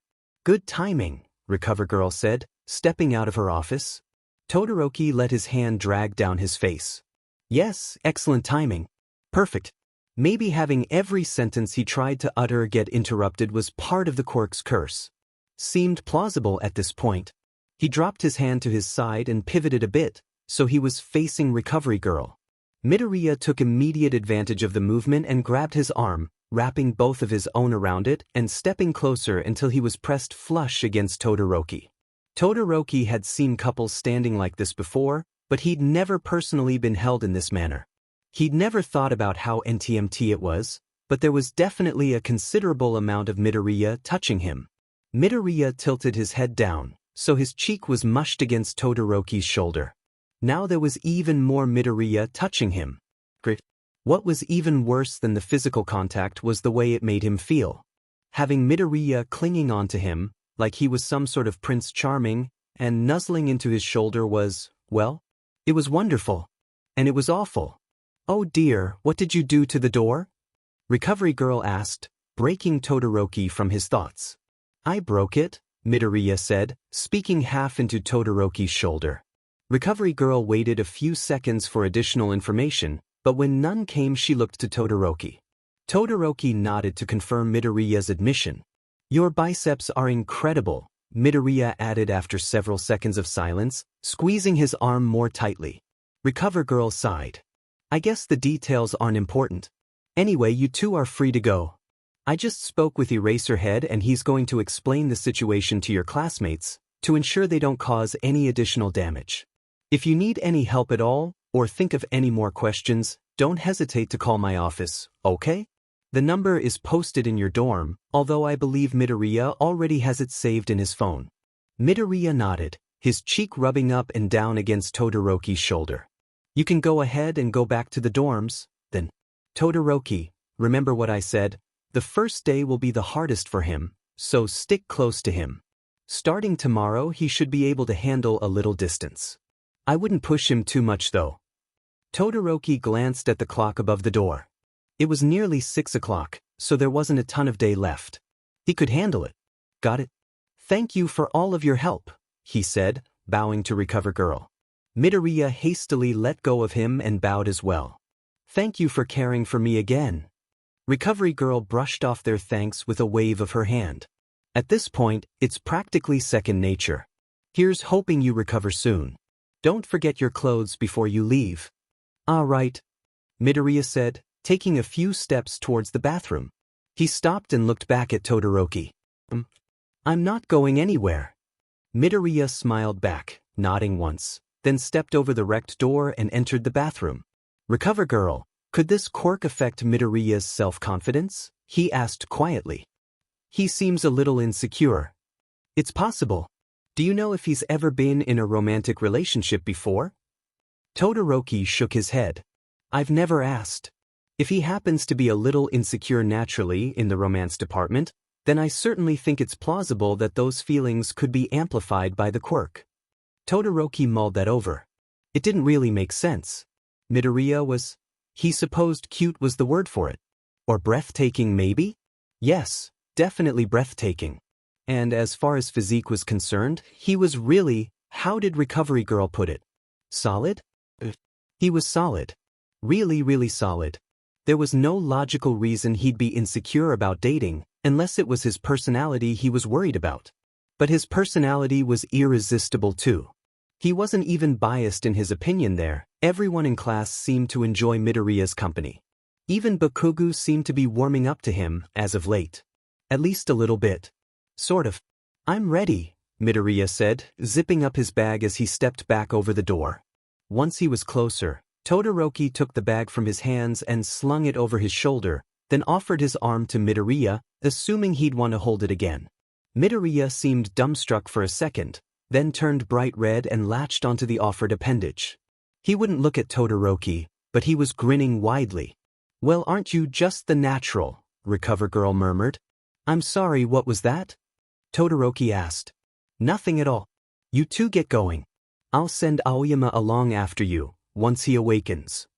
As if on cue, really as if perfectly on cue, Aoyama sat up in his bed, stretching his arms and giving a loud, almost exaggerated yawn. Where am I? Did someone call my name? Oh, Aoyama. Think of the devil. How are you feeling? Fantastique. It's all coming back to me now. Where is my dear friend? Izuku-kun. I'm so glad to see you're okay. Aoyama stood from the bed, tapping his foot against the ground experimentally. Ah, and my sprain has been healed. You're a miracle worker, Recovery Girl. You woke up just in time to head back to the dorms with your classmates. What a nice coincidence. Todoroki raised an eyebrow. Coincidence indeed. He wondered how much Aoyama heard. Or saw. It must be fate. Recovery Girl gave Aoyama some basic instructions. Walking was fine, but he shouldn't run or jump. If he iced his ankle occasionally, he would be as good as new in a day's time, and then sent them all on their way. As they were leaving, she reminded Todoroki and Midoriya again to call her if they needed anything. After chorusing their thanks, the three of them started on their way to the dorms. Todoroki had hoped the short walk to the dorms would be taken in silence, so he could think, but Aoyama began talking almost immediately. I didn't get to thank you, Izuku-kun, for saving me. I'm sorry for the trouble I've caused. He was walking to the right of Midoriya, who was still holding onto Todoroki's arm. Todoroki furrowed his eyebrows a bit. Izuku-kun? Did he always refer to Midoriya by his given name? He was almost certain he didn't. Why the new development? He felt like his insides were churning again, but this time it definitely wasn't pleasant. He almost felt resentful maybe? That didn't really make sense though. It's fine, Aoyama-kun. You would have done the same for me. And I'm not too bad off. Just a little warm. He closed his eyes briefly, trusting Todoroki to lead him while he rubbed his face against his shoulder. Being close to Shouto helps. He's cold. The name thing didn't go both ways, then. That made him feel better. He rubbed his thumb against the strap of Midoriya's backpack, ruminating. Was he jealous? He looked over at Aoyama. Aoyama caught his gaze and gave him a quick thumbs up and a wink. A sparkle emanated from the wink. He focused his gaze back ahead. Jealousy couldn't have been right. How long were you actually awake in the nurse's office? Todoroki asked. A while, Aoyama replied, completely nonchalant. Todoroki assumed that probably meant the entire time. He'd been behind a curtain though, so at least he couldn't have seen Midoriya straddling him, half naked. Midoriya had definitely made a few noises he would have preferred Aoyama, or anyone, not hearing though. He spared Aoyama a quick glance. He wasn't making fun of him or teasing him over the situation, was he? What did the thumbs up mean? And the wink? He wondered how their other classmates would react. They'd probably be respectful. Maybe. Todoroki frowned. Actually, now that he was thinking about it, he was broken from his train of thought by Midoriya stumbling, holding more tightly to his arm in order to catch himself. Todoroki stopped, in order to give Midoriya a chance to right himself. Are you okay? Midoriya laughed off his concern. Yeah, I'm fine. I just wasn't paying attention. Todoroki accepted that response, until Midoriya stumbled again just a couple of minutes later. I'm fine, Midoriya insisted. I guess I'm a little tired, but I'm fine. We're almost there. Todoroki put down Midoriya's bag and crouched down. Get on my back then. I'll carry you. Midoriya gave him a wobbly smile, cheeks tinged pink, as he nodded, immediately climbing onto Todoroki's back. I'm probably heavy, he warned. It's fine, he said, though he had to adjust his balance once he stood up. Midoriya wasn't kidding. All that muscle mass really added up. And with both of his hands suddenly supporting Midoriya by his thighs, he couldn't really ignore just how muscular Midoriya was. Maybe offering to carry him had been a bad idea. Why not carry him bridal style? Aoyama said, picking up Midoriya's bag from the ground. I think that would be more romantic. Is carrying someone romantic? Todoroki asked. He was just trying to be helpful. Shouto's way is fine, Midoriya insisted, a little coldly, as he wrapped his arms more tightly around Todoroki's shoulders. One of his hands was splayed over Todoroki's heart. The placement was probably coincidental, but there was something about it that struck Todoroki as very NTMT. He tried not to think about it. Aoyama didn't argue with Midoriya, though he was grinning at them both in a way that made Todoroki think he was trying not to laugh. It was a little annoying. Thanks for carrying me, Shouto. You're really nice. It's fine, Todoroki said, and they began walking once again. Idly, Todoroki wondered about what it would feel like to get carried. Was it like the cavalry battle they'd had at the sports festival? He remembered both of his parents carrying him as a child, vaguely. With his dad, being carried sort of felt like being a sack of potatoes. He remembered that clearly. How he felt being carried by his mom was less clear. Secure, maybe? Would being carried by Midoriya be awkward, since he was taller? Not that he wanted Midoriya to carry him. He tried to imagine what it'd be like though. His chest, pressed against Midoriya's back, and his arms, wrapped around his muscular shoulders. His hand resting over his heart. You look a little flushed, Aoyama said, an annoying smugness present in his voice. Are you okay? Got something on your mind, maybe? I'm fine, he answered, voice clipped. They fell into silence, and for a moment, Todoroki thought he'd make it to the dorms without any further embarrassment. They only had maybe another minute before they arrived. But then Midoriya pressed his lips to his neck and his entire consciousness short-circuited. Midoriya kissed his neck again, and then a third time, trailing his way up from the junction of his shoulder to beneath his ear. Midoriya, he yelled, finally finding his voice. His face felt like it was on fire, he was blushing so hard. This isn't. Your face is on fire. Aoyama yelled in alarm. Midoriya wiggled out of Todoroki's grasp and hopped to the ground, circling around so he was in front of him. Todoroki took a breath to calm himself, and the flame immediately started to die down. You didn't have to get down, he said, refusing to meet Midoriya's eyes, lest the flame reignite. I was fine. The flame extinguished. He was lucky it was just his face. If any other part of him had caught fire, he might have hurt Midoriya. Honestly, his mind was reeling a bit. He'd never been so embarrassed he'd caught fire before. Steamed, maybe. Actually, he remembered he'd steamed just earlier that day in the infirmary. He recalled Midoriya patting his shoulder. He'd never actually caught fire before though. But then, had he ever been this embarrassed before? Midoriya reached up and cupped the left side of his face. I'm sorry, Shouto. Is your neck sensitive? Next to them, Aoyama made a sound that was most definitely a laugh, no matter how hard he tried to mask it as a cough. Todoroki grabbed Midoriya's hand and pulled it away from his face, afraid he'd burn it. Let's not talk about that right now. Maybe later? Oh, okay, Midoriya muttered, gazing at their linked hands distractedly. He looked sad. He probably took him removing his hand from his face the wrong way. Why was he so bad at this? Let's hold hands while we walk, he blurted out. Midoriya's eyes shot from their hands to Todoroki's face, wide with surprise. His mouth, shaped in a small O, widened into a grin. The smile met his eyes, causing them to light up, beautiful emerald greens radiating with warmth and affection, catching the rays of the setting. Why was he so gay?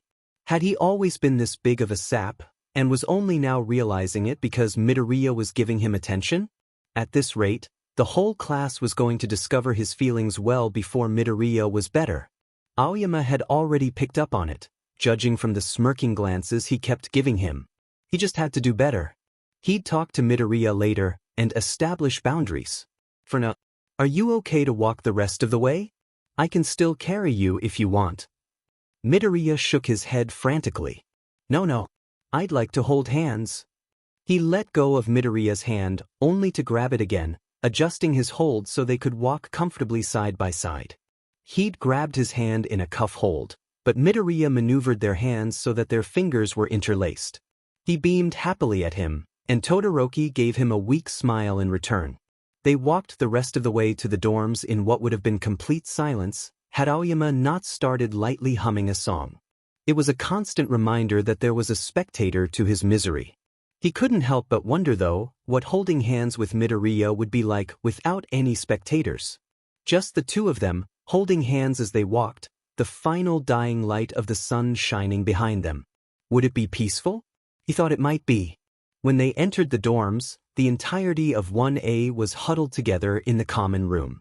Standing before them was Aizawa. He glanced at them as they walked in.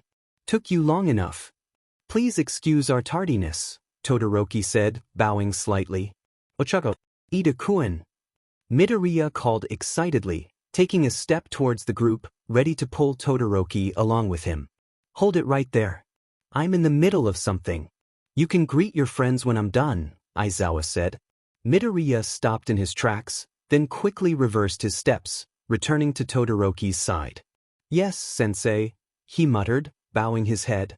Once Aizawa looked away from him, he met Uraraka's eyes and raised his and Todoroki's joined hands, pointing at them with his other hand. Uraraka bit her bottom lip, fighting back a smile, and shot him 2 thumbs up. Aizawa looked back at Midoriya sharply and he quickly dropped their hands back down, turning his gaze to the floor. Satisfied that Midoriya would behave, he slowly turned his attention back to the rest of the class. So, as I was saying, you can all treat this as just another part of your training. You need to be able to roll with the unexpected and help your allies when outside help isn't available. I expect all of you to be mature about this. That means no teasing. He looked pointedly at Shiro and Kaminari, who blinked innocently back at him, and no doing anything that might upset Midoriya's condition. He needs to stay near Todoroki, or his fever might spike. If he chooses to leave his side, that's fine. Recovery Girl says that might be part of the effect wearing off. But don't coerce him. And I know I said he's blocking out some conversations and replacing them with his own inventions, but that doesn't mean you should discuss the quirk in front of him for fun, to see what he'll say. Ida raised a hand. Sensei. Yes, Ida? Could you elaborate a bit more on that part, please? When you say he'll invent things, do you have any idea what kind of things? Would he invent something harmful, such as imagining we're speaking ill of him? The other students started murmuring. I thought it'd be like, funny sheet. That would be so sad. I don't want Midoriya to think we dislike him. Forget sad. What if he gets mad at us? He could knock the sheet out of me. He wouldn't. He might while he's like this. Listen, Aizawa said, and all the chatter died down. There's no telling what he'll come up with. It seems he tries to base his inventions on past memories, but I can't say what he'll imagine if he has no memories to fall back on that makes sense. He might come up with something humorous. He might come up with something hurtful. He might say something that is hurtful not to him, but to one of you. It's best to just avoid it. Ida raised his hand again. But, sir, aren't we subjecting him to this right now by discussing this in front of him? We are. We're going to use this one moment as a demonstration, And after that, I expect you all to be respectful and pretend his infatuation is normal behavior for him. He turned to look at Midoriya. Midoriya. Midoriya jumped a little and straightened his posture, though he didn't release Todoroki's hand. Why yes. Were you paying attention? Midoriya's shoulders relaxed a bit. Yes. I was. What was I lecturing the class about, then? You were lecturing us about the beer. In the fridge, Midoriya said as he nervously pulled at the hem of his shirt with his free hand. A hush descended over the room.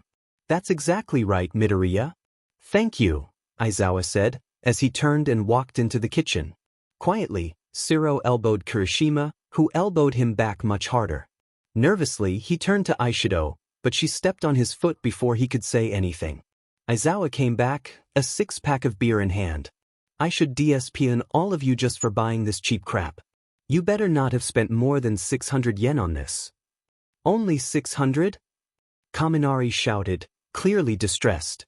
Aizawa raised an eyebrow. Is there any particular reason that upsets you? Kaminari went rigid. I'm just interested in, finances, he said with a wince. Well, if there are no more questions? No one said anything. I'll be going then. Ida, if anything goes wrong, come get me. Ida stood rigidly, hands straight at his sides. Yes, sensei. You can count on me. Midoriya, I found this outside, Aizawa said, pulling a notebook out of his scarf. Todoroki recognized it as the notebook he'd returned to Midoriya just before they'd been attacked. If he'd just held on to it until Midoriya returned to the dorms, he wouldn't be in this situation right now. Of course, there was the possibility that his arrival helped prevent Aoyama's kidnapping, so he supposed he couldn't be that resentful towards the book. Oh, thank you, sensei, Midoriya said, finally letting go of Todoroki's hand so he could take the offered book. Aoyama-kun, could I? Of course, Aoyama said, zipping open Midoriya's bag and holding it open so he could drop it inside. While Midoriya messed with his bag, Aizawa dropped a hand on Todoroki's shoulder. Todoroki. It's good of you to take care of him. Don't take things too seriously though and stress yourself out, okay? Todoroki kept his face impassive, even though he found the directive almost laughable. How could he not be stressed in this situation? But then, Aizawa wouldn't know the actual complexity of the situation. It wasn't like he was open about his feelings for Midoriya. I'll do my best, was all he said. Once Aizawa was gone, Todoroki was a bit surprised when Midoriya ran, not to him, but to Uraraka, grabbing both of her hands and lacing their fingers together. Ochako! Had Midoriya's affections shifted? Maybe his infatuation would shift if he saw someone he naturally liked more than Todoroki? If Midoriya liked Uraraka, that would be a relief. He paused to reassess his thoughts.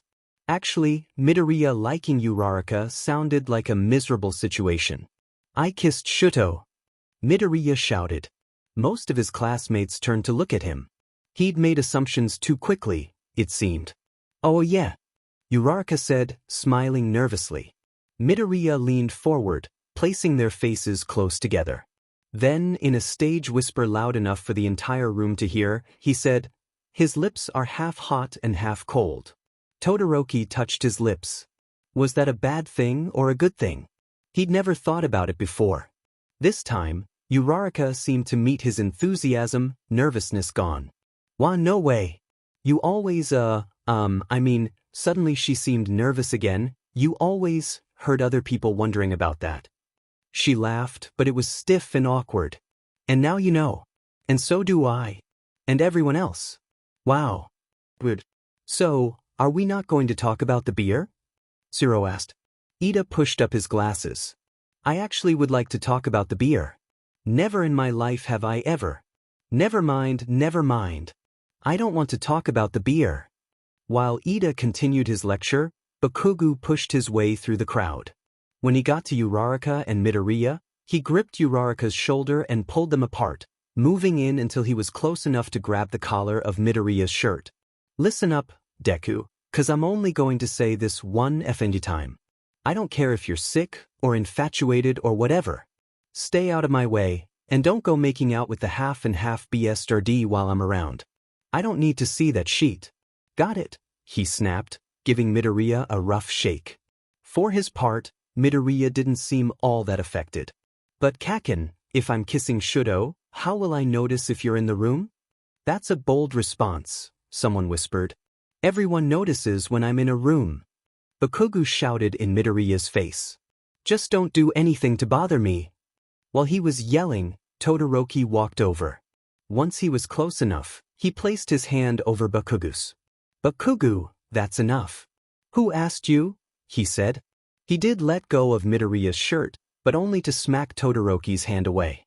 It's like a fairy tale prince defending his love from the villain, Hagakure whispered. Who's a villain?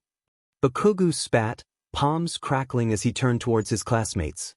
Half and half here is the one making out with someone under the influence of a quirk. Bakugo might as well have slapped him. So others thought he was taking advantage too? I haven't made out with him, he defended uncomfortably. Though Midoriya had kissed him rather passionately earlier, and he did kiss back. It was only a few seconds though, and he hadn't been thinking. Did that count? It probably did. He was a creep. As if to undermine his defense, Midoriya chose that moment to wrap his arms around his torso and bury his face in his chest. Then his shoulders started shaking. Deku-kun, are you okay? Uraraka asked, stepping around Bakugo. Midoriya nodded into Todoroki's chest, sniffling. He removed his arms from around Todoroki's torso, but only so he could throw them around his neck instead. He did so with so much force, the two of them nearly tumbled backwards. Midoriya? Todoroki questioned. Not knowing what to do, he gently patted Midoriya's back. Fine, Midoriya muttered, finally lifting his face. His eyes were brimming with tears. I'm just really happy. You came to my defense, and then Kaken said I was his friend, which he hasn't said in a really long time, and then to admit he's worried about me, which he's never said before. He smiled as he wiped away his tears. It's just a lot, I guess. I never said any of that. Bakugo yelled, small explosions popping from his hands. Midoriya turned around, grabbing hold of Todoroki's hand as he did so. It's okay, Kaken. I know you're worried. I'm not worried a hole. But I'm okay. I trust Shouto with my heart completely. He won't hurt me. So you don't need to worry. Feeling awkward, Todoroki risked a glance at his classmates. Most were giggling behind their hands. Uraraka's eyes were wide, but intrigued, like she was watching a favorite drama. Aoyama had his hands pressed to his cheeks and was sparkling? Yes, he was sparkling. Yaoyorozu had both of her hands pressed over her heart and was looking at them like she thought they were adorable.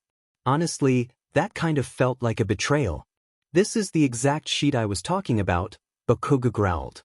He pointed a finger in Midoriya's face. Just don't talk to me until you're better. Don't talk to me after you're better either. I'm not dealing with this sappy garbage. He scoffed and lowered his finger, stuffing both his hands in his pockets.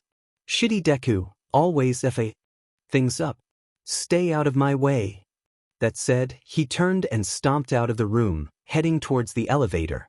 Midoriya turned back around, all traces of his tears gone, and replaced his arms around Todoroki's neck.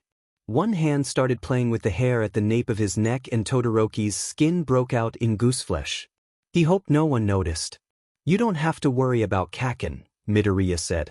I really appreciate you defending me though. His head was bowed down, but he was looking up at Todoroki shyly. It was the second time he'd looked at him like that, and he started to wonder if he was doing it purposefully. He looked adorable and perfectly kissable looking at him like that. If Midoriya was aware he was cute, and was actively trying to look cuter, then that would make the whole situation 10 times more difficult. Todoroki swallowed heavily. It was nothing, he mumbled, trying to avoid both Midoriya's adorably ensnaring gaze, as well as the mirthful ones of his classmates. He ended up turning his head and staring intently at the upper corner of the room.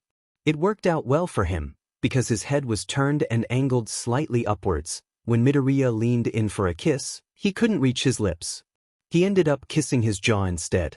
Actually, maybe it didn't work out well for him. Having his jaw kissed was almost as bad as his neck.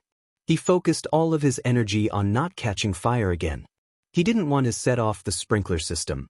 Oh my god, Todoroki is blushing. That was Aishido. They're kind of cute, Karo. Tsuyu chimed in. You no way. Mineta said, sticking his tongue out in disgust. I feel for you, Todoroki. An amazing quirk like that, and you ended up getting stuck with another dude. That's awful luck. Awful luck would be getting stuck with you, Jiraiya muttered. Most of the class voiced their agreement. I think Todoroki's lucky, Aishido said. Midoriya's a cute sweetheart. I'd love to have him giving me hugs and complimenting me all day. Kirishima nodded thoughtfully. Yeah, I mean if I got to choose, I guess Midoriya might be my second choice in a situation like this. Oh, who's first? I'm not saying that. Everyone, Ida said, pushing his way to the front and turning to face them. This conversation needs to end. Aizawa-sensei specifically instructed us not to discuss this. For once, Ida's chastising had most of them looking sheepish, if not guilty. It seemed like as good a time as any to make their escape. Todoroki gently removed Midoriya's arms from around his neck and grabbed his hand. It's been a long day, he started. He didn't get to say any more as the class immediately erupted in protest. I haven't even gotten a chance to talk to Deku-kun. I've been worried. Uraraka complained. I want Midoriya to tell us what dating Todoroki is like. Kaminari whined. I doubt there's much to tell. He's been in the infirmary all this time, Yaoyorozu, ever the voice of reason, pointed out. Yaoyorozu is right, Ida said. Midoriya and Todoroki have both had a tiring day. We should all leave them alone. Midoriya has a fever, so he'll need lots of rest. Don't forget, we have class tomorrow. That's fine by me, Mineta said, breaking away from the group and heading towards the stairs. I don't blame Todoroki for wanting to hide away anyway. If it were me, I wouldn't want everyone to see Midoriya hanging off me like that. It's embarrassing. You're not even tall enough for Midoriya to hang off of. Kirishima shouted, fist clenched. You'd be lucky to have Deku-kun's attention. Uraraka huffed, folding her arms over her chest. I don't really think it's all that embarrassing anyway, Wajiro calmly pointed out. If anything, isn't it admirable? Yeah. Kirishima agreed enthusiastically. Whatever, Mineta said with a shrug as he started up the stairs. I'm with Bakugo on this one though. Try to keep the PDA to a minimum, alright. Once his back was turned, Kaminari stuck his tongue out at him, Jiraiya and Aishido following suit. Todoroki turned his attention back to Midoriya, but he was staring at the stairs, eyes unfocused and distant. Midoriya? Midoriya snapped out of it and turned his attention to Todoroki, giving him a small smile. Yeah? You wanted to leave? Todoroki nodded. Yeah. Let's go to your room and get your things. You should stay in my room until you're feeling better. Midoriya blinked. Stay in your room, with you?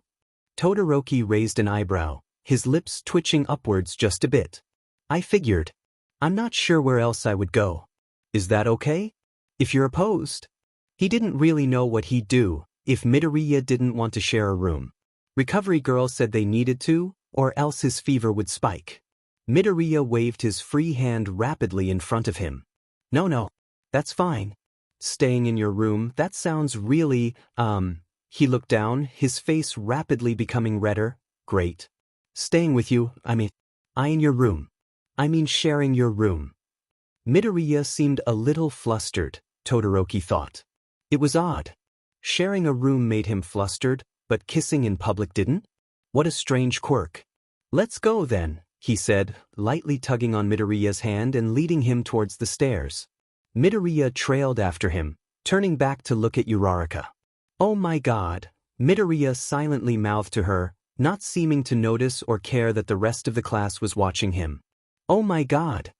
Uraraka mouthed back, noiselessly clapping her hands and shooting him a large grin. He smiled back, then finally turned back to Todoroki, falling into step beside him once they reached the stairs. That was really cute, Tsuyu pointed out again, once the boys were out of sight. So cute. Uraraka agreed, pressing her hands to the sides of her face. This is going to be so much fun. They spent more time in Midoriya's room than Todoroki anticipated. Gathering his necessities went quickly, but when Midoriya opened the drawer where he kept his underwear, A bright pair of All Might boxers was laying on top. Midoriya had taken an almost impressively deep breath, then promptly melted to the floor. Todoroki had to hold him in comfort for at least 8 minutes. Once Midoriya's spirit seemed to return to his body, the boys left, taking the elevator the rest of the way up to Todoroki's room. Todoroki set Midoriya's bag down on his desk, suddenly a little self-conscious of his room. There aren't many places to sit. I styled everything traditionally. I wasn't really anticipating ever having company. That's fine, Midoriya said, glancing around the room. I don't mind sitting on the floor. Do you, sleep on the floor? Todoroki inclined his head towards the cabinet in the corner. There's a futon in there. I sleep on that. Oh, of course. He laughed a bit, rubbing the back of his neck. I should have guessed that. Futons are better for spinal alignment, which is important for training. So I've always slept on one, since I can remember. Midoriya hadn't asked for an explanation, but he didn't really know what else to say. Midoriya actually looked a bit thoughtful, cupping his chin and staring at the floor. That makes sense. Maybe I should look into switching to a futon. Being at peak performance is really important after all. He seemed to sink further behind his hand, completely lost in thought. I wonder if All Might uses a futon? Would it be weird to ask him? I've probably asked him weirder questions. But that doesn't really make it any better. Aizawa-sensei has that sleeping bag. Does he always sleep in it? Perhaps sleeping bags are also preferable to Western-style beds. Todoroki observed him while he started muttering to himself. This was another moment where it felt like the normal Midoriya was shining through. Maybe the quirk wasn't a good match for Midoriya's person? Or perhaps his resolve to be a hero and his admiration for All Might were just that strong that they bled through? I expect you'll be staying here for at least a few days. Midoriya stopped muttering and immediately gave him his attention. So I guess you can think about whether you prefer the futon to your normal bed during that time. Midoriya stared at him blankly for a few seconds, long enough that Todoroki started to worry he'd said something the quirk wasn't letting him comprehend, but then a dusting of pink blossomed over his cheeks and another wobbly smile crossed his face, though he brought up his hands to hide it, and ducked his head down. Okay. Todoroki wasn't sure what had flustered him, but he decided not to question it. This was probably just something that was going to happen sometimes. More importantly, he wanted to talk to Midoriya, and he should probably give him some physical contact. He'd need to shower eventually, and he wanted to make sure Midoriya's fever wouldn't escalate while they were apart. The first day was supposed to be the worst, after all. Hopefully the effects physical contact had on him could be saved up or stacked. Would you sit with me? I'd like to talk, Todoroki said, crossing to an empty space on the wall and sitting down on the floor, his back against the wall and his knees bent in front of him, spread slightly. You can sit with your back against me if you want. You don't have to, of course. If they sat back to chest, that would maximize their physical contact. It would also mean Midoriya wouldn't be looking at him while he spoke, so if the topic of conversation embarrassed him, Midoriya wouldn't be able to see if his face was giving anything away.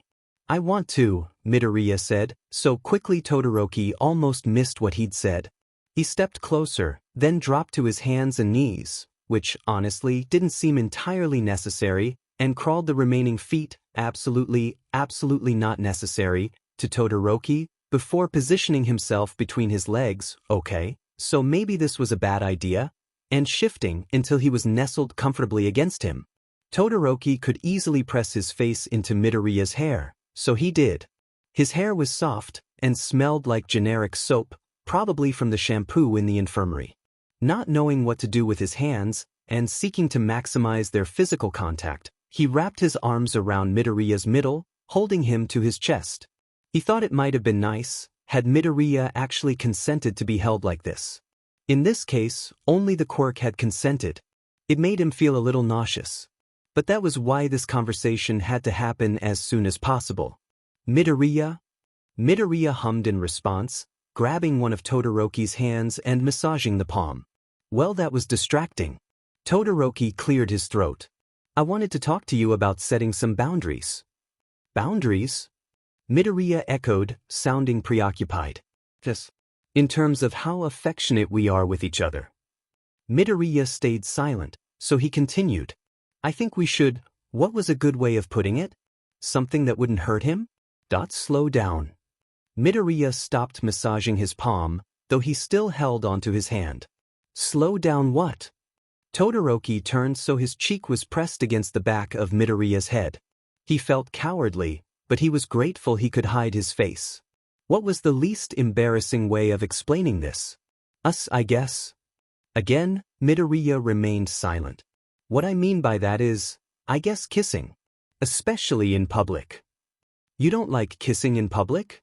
I think it makes our classmates uncomfortable, he said, trying to avoid giving a direct answer that could hurt Midoriya's feelings. In general though, maybe we could stick to kisses on the cheek? He could handle kisses on the cheek. He'd seen friends do that too, so it didn't really feel like he was taking advantage. Midoriya dropped his hand. That felt like a bad sign. Hugging is fine, he added, trying to think of things Midoriya would like to hear. Even in public. And holding hands was... I liked holding hands. We can do that. But when you kissed my neck and my jaw, that was a little too much for me. Too much. I'm not used to it, Todoroki clarified. That wasn't his reasoning, but it also wasn't a lie, so he could speak easily. Midoriya squirmed a little in his hold. He loosened his grip and allowed him to twist a bit, so he was facing him. So much for hiding his face. And cuddling? Todoroki blinked, caught off guard. I'm not entirely sure what that consists of, to be honest. It's leaning on each other, right? Midoriya gave a small nod. Sometimes. We're cuddling right now. Oh. He racked his memories for times he'd seen people cuddling. Sometimes Kaminari would lie on top of people while he was watching TV, and some of their classmates would sit close together and share a blanket, if they were watching a movie. That was cuddling, right? Friends did that. Yes, I think cuddling is fine. Midoriya leaned further into his chest, keeping his gaze lowered. I'm sorry, for before. I didn't mean to make you uncomfortable. Or embarrass you. You don't have to apologize. You didn't know. Midoriya made a small humming noise, but that was all. Todoroki wasn't the best at reading emotions, but even he could tell he looked put out. There had to be other things he could suggest. Things that would keep Midoriya happy, without crossing any boundaries. I guess we could kiss in other places too, he mused aloud. Midoriya looked at him for a few seconds, brow furrowed in thought, and then his eyes widened, his eyebrows disappearing behind his bangs, as his face turned beet red. Oh, other? I think that might be, eventually, sure, but, right now. It took a few moments of staring at Midoriya's increasingly panicked expression before Todoroki realized what train of thought the other boy had taken. Like on the shoulder, he said quickly, face darkening. It was the first thing he thought of, and it was really where the whole idea had stemmed from to begin with.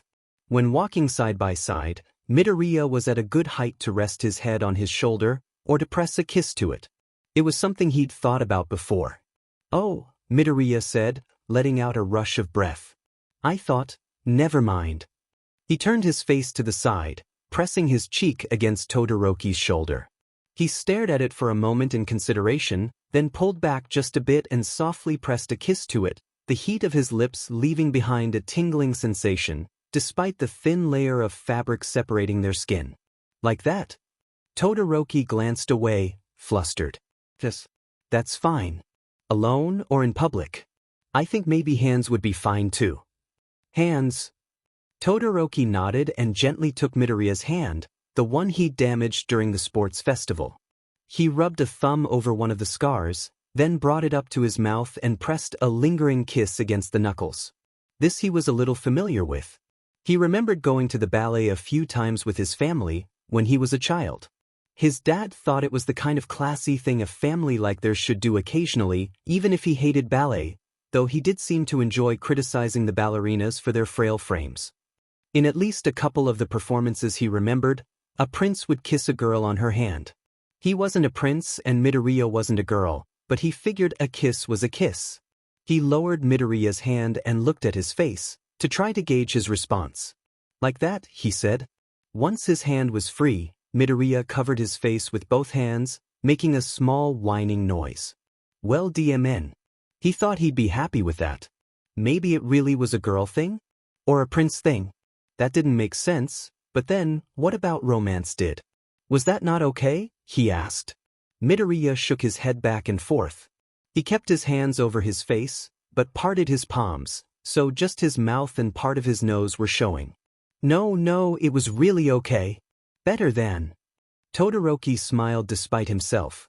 Midoriya was adorable, even when half of his face was hidden. Why are you covering your face?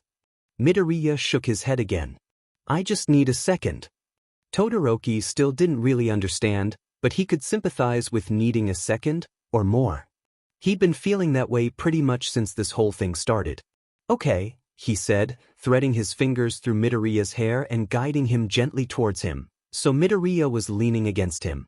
He might as well let Midoriya soak in more physical contact while he took his second. Or that was his thought, anyway. Apparently when Midoriya said he needed a second, he meant a literal second, because his hands dropped from his face and fell to Todoroki's shoulders. He leaned away so he could look Todoroki in the eye. His own were misty. Shouto, I like you so much, he said, voice steady and full of resolve. He said it with such unwavering confidence, with such blunt honesty, that Todoroki couldn't help the pounding of his heart. At the end of this, he wished he were the one who'd suffer from memory loss. He didn't need the memory of Midoriya's voice saying things like that bouncing around in his head for the rest of his life. He was going to lose sleep, and then he might fall behind in his studies. He paused to swallow a lump in his throat. You're very important to me too, is what he ended up going with. He hoped it wouldn't upset Midoriya, that he didn't say it back, but he just couldn't bring himself to do it. He couldn't say something like that without meaning it. He gently rubbed a knuckle along the bottom of Midoriya's eyes, to catch his tears before they fell. If he told Midoriya he liked him back, and Midoriya remembered and asked about it, what would he say? That he'd lied? He didn't think he could pull off a lie like that. Not with Midoriya. Not to his face. Midoriya probably wouldn't ask though, would he? He had no reason to. He needed to clear his head. Would you mind if I took a quick shower? You showered earlier, and I'm probably making you dirty. Midoriya seemed startled, but nodded absent-mindedly. Sure. I guess I did get you all sweaty earlier. I won't be long. Probably 10 minutes. Will you be okay? Midoriya smiled. Of course. My fever isn't even really bothering me anymore. He stood up, then grabbed Todoroki's hands and pulled him up as well. Before letting them go, he brought both hands up to his mouth and kissed them. He grinned up at Todoroki, a little shyly, then released his hands. Go ahead and shower. I won't do anything strenuous, promise, he said, winking as he drew an X over his heart with a finger. Todoroki desperately wanted to tell him he was cute, and it was even harder to suppress the urge, knowing it would make Midoriya, as he currently was, happy to hear. He didn't want to risk Midoriya remembering something like that though. I'll just text Ochako, Midoriya said, glancing back at his bag. If my phone isn't dead. I want to text Ida-kun too, he seemed worried. Todoroki didn't even want to think about what those text messages would say. At least Uraraka and Ida had been fully debriefed by Aizawa, so they'd know not to take anything Midoriya said too seriously. The most he could hope for, he supposed, was that Midoriya wouldn't say anything so embarrassing that he wouldn't be able to face them for extended PRDS of time. He usually ate lunch with at least one of them, and he enjoyed doing so. Changing that arrangement would be a shame. Midoriya walked over to his bag and started searching for his phone. I think we grabbed your charger, but if you can't find it, mine is right in that drawer. Help yourself, he said as he went to his dresser and grabbed a pair of sweatpants and a t-shirt.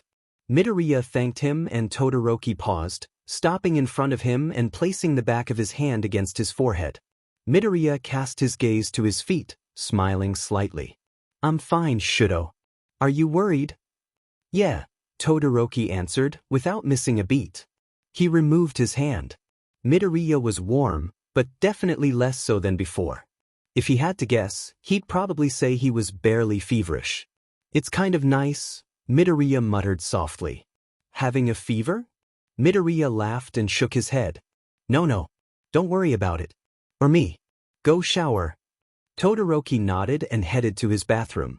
Each dorm had its own small, private bathroom attached. "Come and get me if you need anything or you start feeling ill," he said over his shoulder. "Is that an invitation?" Midoriya asked cheekily. Todoroki smacked into the door jamb. "Shouto." "I'm fine," Todoroki said quickly, readjusting the clothes in his arms and holding a hand to his nose. "I'm getting a shower," he said, then quickly entered the bathroom and closed the door behind him.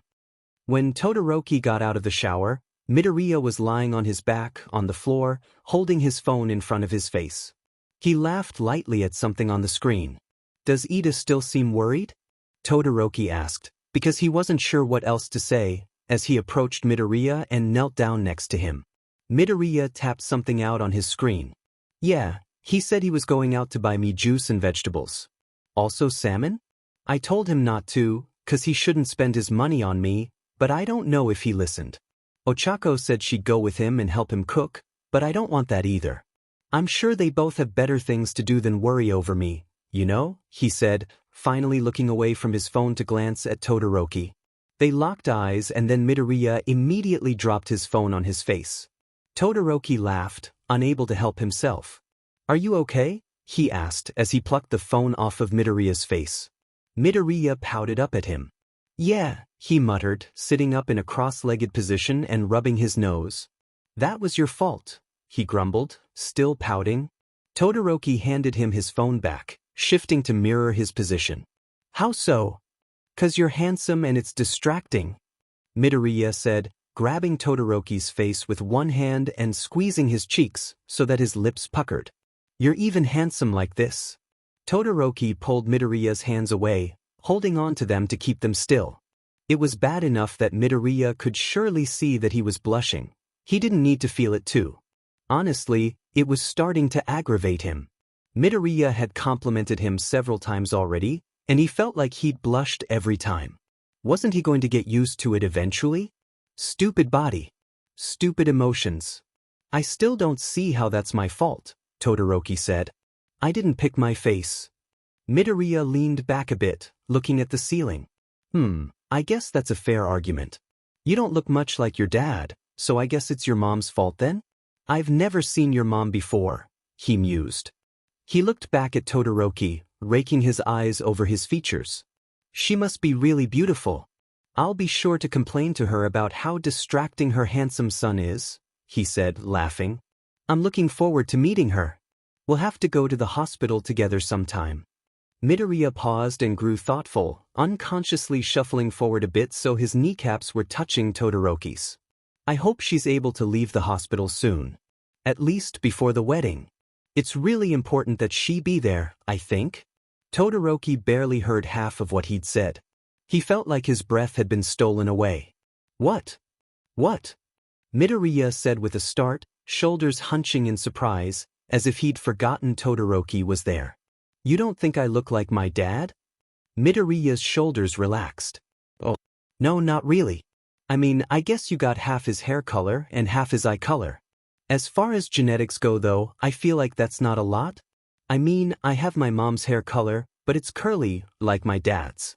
And I have my mom's eyes, the color and the shape, but my dad's freckles.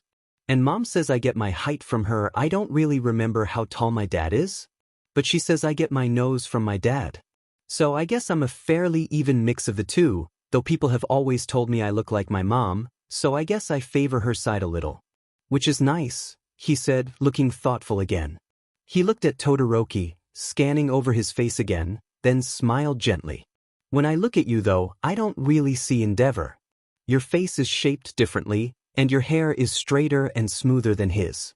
Your nose is smaller, and your eyes are shaped differently. Gentler? And not just because he's always scowling, 'cause he kind of is. But I've seen you look angry too, and the slope of your eyes is just different than his. And obviously you're shorter and leaner than he is. And, that's kind of a lot. So I figured you must take after your mom." Midoriya stopped, suddenly looking a bit awkward. He nervously squeezed Todoroki's fingers a few times. Sorry, I kind of just said a lot, didn't I? You can always stop me when I talk too much. I know I ramble a lot, and it's probably annoying. I like listening to you talk," Todoroki muttered, distractedly. It was the truth. Midoriya's insights were interesting, and he thought it was impressive that he could dominate a conversation without ever falling back on banal small talk. Oh, really? Midoriya smiled down at his feet. No one's ever told me that before. Most people just say, well, you know, but that's just, I guess I mean, thank you? That's sweet to say. Todoroki looked up, finally breaking away from his own thoughts. He didn't really know what Midoriya was thanking him for, but he was fidgeting and blushing, so it was probably just the quirk doing its thing. Thank you too, he said, holding Midoriya's hands more firmly. No one has ever told me I looked like my mom before. Or that I didn't look like my dad. And to explain each feature like that, it makes sense when laid out like that. I probably wouldn't have believed you if you hadn't done that. So thank you. That actually means a lot to me, to know I look like my mom. He frowned a bit, something nagging at the back of his mind. Midoriya had mentioned something else. A wedding? No, that couldn't have been it. Meeting his mom. I'd like you to meet my mom, once you're well. I think she'll like you, he said. He was okay with saying this. Even if Midoriya remembered, he wouldn't mind introducing him to his mom. She definitely would like him. He wouldn't mind meeting Midoriya's mom either. He seemed very fond of her. Midoriya beamed at him. Okay. I'd like you to meet my mom too, he said, as if he'd read his mind. My mom is really important to me, and so are you, so I'd really like for you to meet. She'll love you for sure. Todoroki wasn't so sure about that. Even after what I did to your hand? He asked. Midoriya shook his head. She doesn't blame you for that. Actually, she yelled at me. He paused and scrunched up his nose. Well, not really yelled, but she scolded me? Yeah, he said with a nod. She scolded me a little bit for yelling at you. The mics didn't pick up what we were saying, but she could tell I was yelling and she said I looked rude. Rude isn't how I describe it, Todoroki said, subconsciously squeezing Midoriya's hands. How would he describe how Midoriya looked in that moment, yelling at him during their match? Ethereal? Breathtaking? He was all that, but still more. In that moment, Midoriya had been earth-shattering maybe. He'd taken his breath away, then given it back to him, fresh and new, no longer the stifling air of Todoroki NG, but something different and his own. Something he could breathe in without burning his throat. Had that been the moment he'd fallen for him? He wasn't really sure. Midoriya was smiling at him. How would you describe it then, if not rude? Todoroki blinked. Don't know. I'd have to give it some thought. Midoriya pouted for a moment, then opened his mouth to respond, but was interrupted by a knock at the door. Without waiting for a response, the door swung open to reveal Uraraka, Ida hovering nervously behind her. Barging in like this is impolite. We didn't even give them time to answer, Ida complained. He waved his arms up and down a few times in agitation, and Todoroki noticed the grocery bags hanging from them. But look at how cute they're sitting. Uraraka exclaimed, smiling widely as she pressed her fists to her cheeks. Todoroki looked back to Midoriya, taking a moment so he could take in their position. They were both sitting with their legs crossed, knees touching, their clasped hands resting between them. He didn't really consider himself an authority on what was or wasn't cute, but even he could admit they probably looked rather tender. I don't think it's necessary to point that out, Ida said. Oh no, I appreciate it. Midoriya said, grinning widely at the two of them. Ida gave Todoroki a sympathetic look, which was a little mortifying. We bought groceries, Uraraka said. We got lots of good stuff. Salmon, and then for a salad, we got spinach and avocado and cucumber and those tomatoes that are really little and a green pepper. Oh, and oranges. Those aren't for the salad. They're just, oranges. Ida said they'd help. Behind her, Ida nodded. Citrus fruits have anti-inflammatory properties. Todoroki felt Midoriya's grip on his hands tighten. You guys didn't have to buy all that. That was all probably really expensive. I'll pay you back. Actually, Yaoyorozu-san paid, Uraraka said. She heard us talking and offered to come with us. She's worried about you too, Deku-an. She's in the kitchen now. She said she'd get the rice started and make some tea. Oh, we also bought rice. It's brown though, sorry. Ida said brown was healthier. It is. I like brown, Midoriya said, smiling at Uraraka, who scrunched up her nose in distaste. Todoroki stood, pulling Midoriya up with him. I appreciate this. Let's go to the kitchen. I can cook, since you did the shopping. He really didn't think there were any foods that would help Midoriya, anti-inflammatory or not, but he did really appreciate the gesture. It had probably been a while since Midoriya last ate, and it was important that he keep his strength up. We can cook together, Uraraka suggested. We'll be done really quickly if we all pitch in. Todoroki nodded. He couldn't argue with the logic in that. Todoroki felt relieved as he followed Uraraka and Ida out of his room. They both cared deeply for Midoriya, so it would be nice to have some backup if he found himself floundering. Plus it had just been a hectic day. Dinner would be peaceful. Ahead of him, Ida was shouting about something, grocery bags swaying as he waved his arms. Uraraka laughed and punched him in the arm 3 times. Okay, so maybe dinner wouldn't be peaceful. But he felt fairly confident that he wouldn't embarrass himself any further, at least. Oh, Todoroki, I forgot to ask, Uraraka said, peering over her shoulder at him. How's your face? Deku-kun texted us earlier and said you walked into a door. Or maybe dinner was going to be just as embarrassing as the rest of the day. Great. Todoroki and Midoriya held hands. Once again, Midoriya wiggled out of Todoroki's cuff hold and interlaced their fingers, while they followed Uraraka and Ida to the kitchen. Yaoyorozu greeted them when they arrived, smiling warmly as she approached Midoriya and clasped his free hand between her own. Midoriya-san, how are you feeling? I was so worried when I heard about the attack. Midoriya stared at her, looking a bit surprised. Oh, thank you, Yaoyorozu-san. For worrying I'm fine. I have a fever, but Shudo's ice helps a lot. Sometimes I don't even feel feverish. That's wonderful to hear. If there's anything at all I can do to make things easier for you, or help you, just let me know. If there's anything you need, just tell me and I can create it for you. Todoroki raised an eyebrow. Yaoyorozu's behavior seemed off. Thank you, Midoriya said, smiling brightly at her, his initial surprise starting to wear off. That's so kind of you, Yaoyorozu-san. She let go of his hand and waved away his concerns. Not at all. I'm actually really happy right now, seeing you and Todoroki-san spending more time together. I've been telling him for ages now that he should ask you out. At Midoriya's side, Todoroki bristled, but she either didn't notice or chose to ignore him. I really think you're perfect together. And I know he's the one caring for you, since you're ill, but I think spending extra time with you will be really good for him too. As his friend, I can't help but feel indebted to you. I think you're the best thing for him, truly. Maybe once you're feeling better, we can plan a double date. Midoriya's mouth fell open a little. A double, you're dating someone? Yaoyorozu looked away sheepishly. Well, no, but there's someone I would like to ask. I suppose I'm getting ahead of myself though. She might say no. She's a she, by the way. Because I'm a lesbian. I just don't like boys at all. Not romantically, As friends, they're fine. Like Todoroki-san, he's my friend. And you too, of course. So, if she does say no, we can still go, just as a friendly outing. Perhaps Uraraka-san would come with us, she said, turning to look at Uraraka. Uraraka blinked once, eyes wide. Oh, sure. Of course. I'm going to wash the spinach, Ida said, keeping his head down as he made a beeline to the sink. I'll help, Uraraka said quickly, hurrying behind him. Yaoyorozu, could I speak with you in private, for just a moment?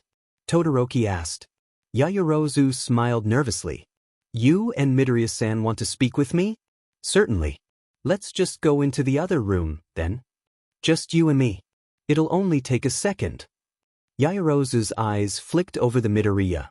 Following her gaze, Todoroki looked down and noticed Midoriya was frowning a bit, eyebrows furrowed. Before he could even think about what might be bothering him, probably Yaoyorozu, even in his confused state, Midoriya could surely tell she was acting out of character. Yaoyorozu clapped her hands together, gasping slightly. Oh, you want to talk about the surprise? Midoriya's expression relaxed into one of confusion. Surprise? She slapped a hand to her mouth. Oh, no, forget I said anything. No surprises here. Come on, Todoroki's, let's go talk, she said, grabbing his arm and gently pulling him away. Midoriya reluctantly let go of his hand. Could someone keep an eye on the kettle? Once it boils, it really needs to be poured immediately. This tea is delicate, so if the water is too hot, it might ruin the taste. I'll keep an eye on it, Midoriya muttered, eyeing them both with uncertainty. Thank you, Midoriya-san. You're wonderful. I'll have Todoroki-san back to you in just a second. She smiled brightly at him, then pulled Todoroki out of the room. Once they were out of sight and hearing range, she let go of him and slumped against a wall, burying her face in her hands. This is exhausting, she said, her voice muffled by her palms. I'm confused, Todoroki said bluntly. You're acting strangely, and I don't approve of you telling Midoriya or anyone about any conversations we may have had in private concerning my... He paused, making a small noise of frustration, concerning him. I thought you understood that. I know, I'm sorry, she said, letting her hands fall away from her face so she could look at him while they spoke. I'm just so nervous. I hardly know what I'm saying. Nervous about what? Midoriya, she hissed in a whisper. Aizawa-sensei said it's possible he might get jealous and aggressive if we're too friendly to you. And let's face it, I'm the prime target for that. All of your friends are his friends, except maybe Bakugu-san. I honestly don't know if they're friends or not. Am I friends with Bakugu? Todoroki asked, tilting his head a little as he thought about it. Aren't you? I thought you became friends. Todoroki shrugged. Maybe. He yelled at me earlier. He looked to the ceiling, frowning slightly. It was about Midoriya though. He usually yells when speaking of Midoriya. Well, anyway, I like to think you and I are pretty close friends, but I'm certainly not close to Midoriya-san. He probably won't get jealous if you're around Ida-san or Uraraka-san, because he cares so much for them, but he doesn't have that kind of bond with me. I don't want him to get jealous and hate me, she said, wringing her hands. So I thought, if I made sure he knew I supported you as a couple, there wouldn't be any problems. We're not a couple, first off. He's just temporarily infatuated with me. I see where you're coming from, but there's a chance this will only last a few days, so even if he disliked you, it shouldn't be a big deal. She was shaking her head as he spoke, but he didn't acknowledge it. I don't see why you didn't just start with mentioning you were a lesbian. That should have solved the issue without bringing me into it. I didn't actually mean to say that, she said, looking at the ground, a light dusting of color on her cheeks. It wasn't planned. Have you told anyone before besides me? She shook her head, keeping her gaze on the floor. Todoroki let that sink in, processing for a few seconds before responding. You just, what was the term for it? Came out. You just came out in front of our classmates, because you were anxious that Midoriya wasn't going to like you for a few days? She buried her face back into her hands and nodded. I can't say I understand that reasoning, he said, but I guess I can sympathize. What was the surprise you mentioned? She peeked out from behind her hands. He looked like he was thinking. He's almost always thinking. He looked like he was thinking something negative. I didn't want him to get the wrong idea about us talking in private, so I tried to make it seem like we were discussing a surprise you had for him. So I need to come up with a surprise now? I'll help you, I promise. He nodded. He'd need help. He didn't know much about romance, and he'd never surprised anyone before. Not purposefully, anyway. He'd accidentally startled Fuyumi and Natsuo before. They both said he walked too quietly, and they couldn't always hear him enter a room. He thought that was a little careless of them. Noticing someone entering a room was basic safety. We need to get back. I can't leave Midoriya for long. Oh, right, I almost forgot. Of course, let's return.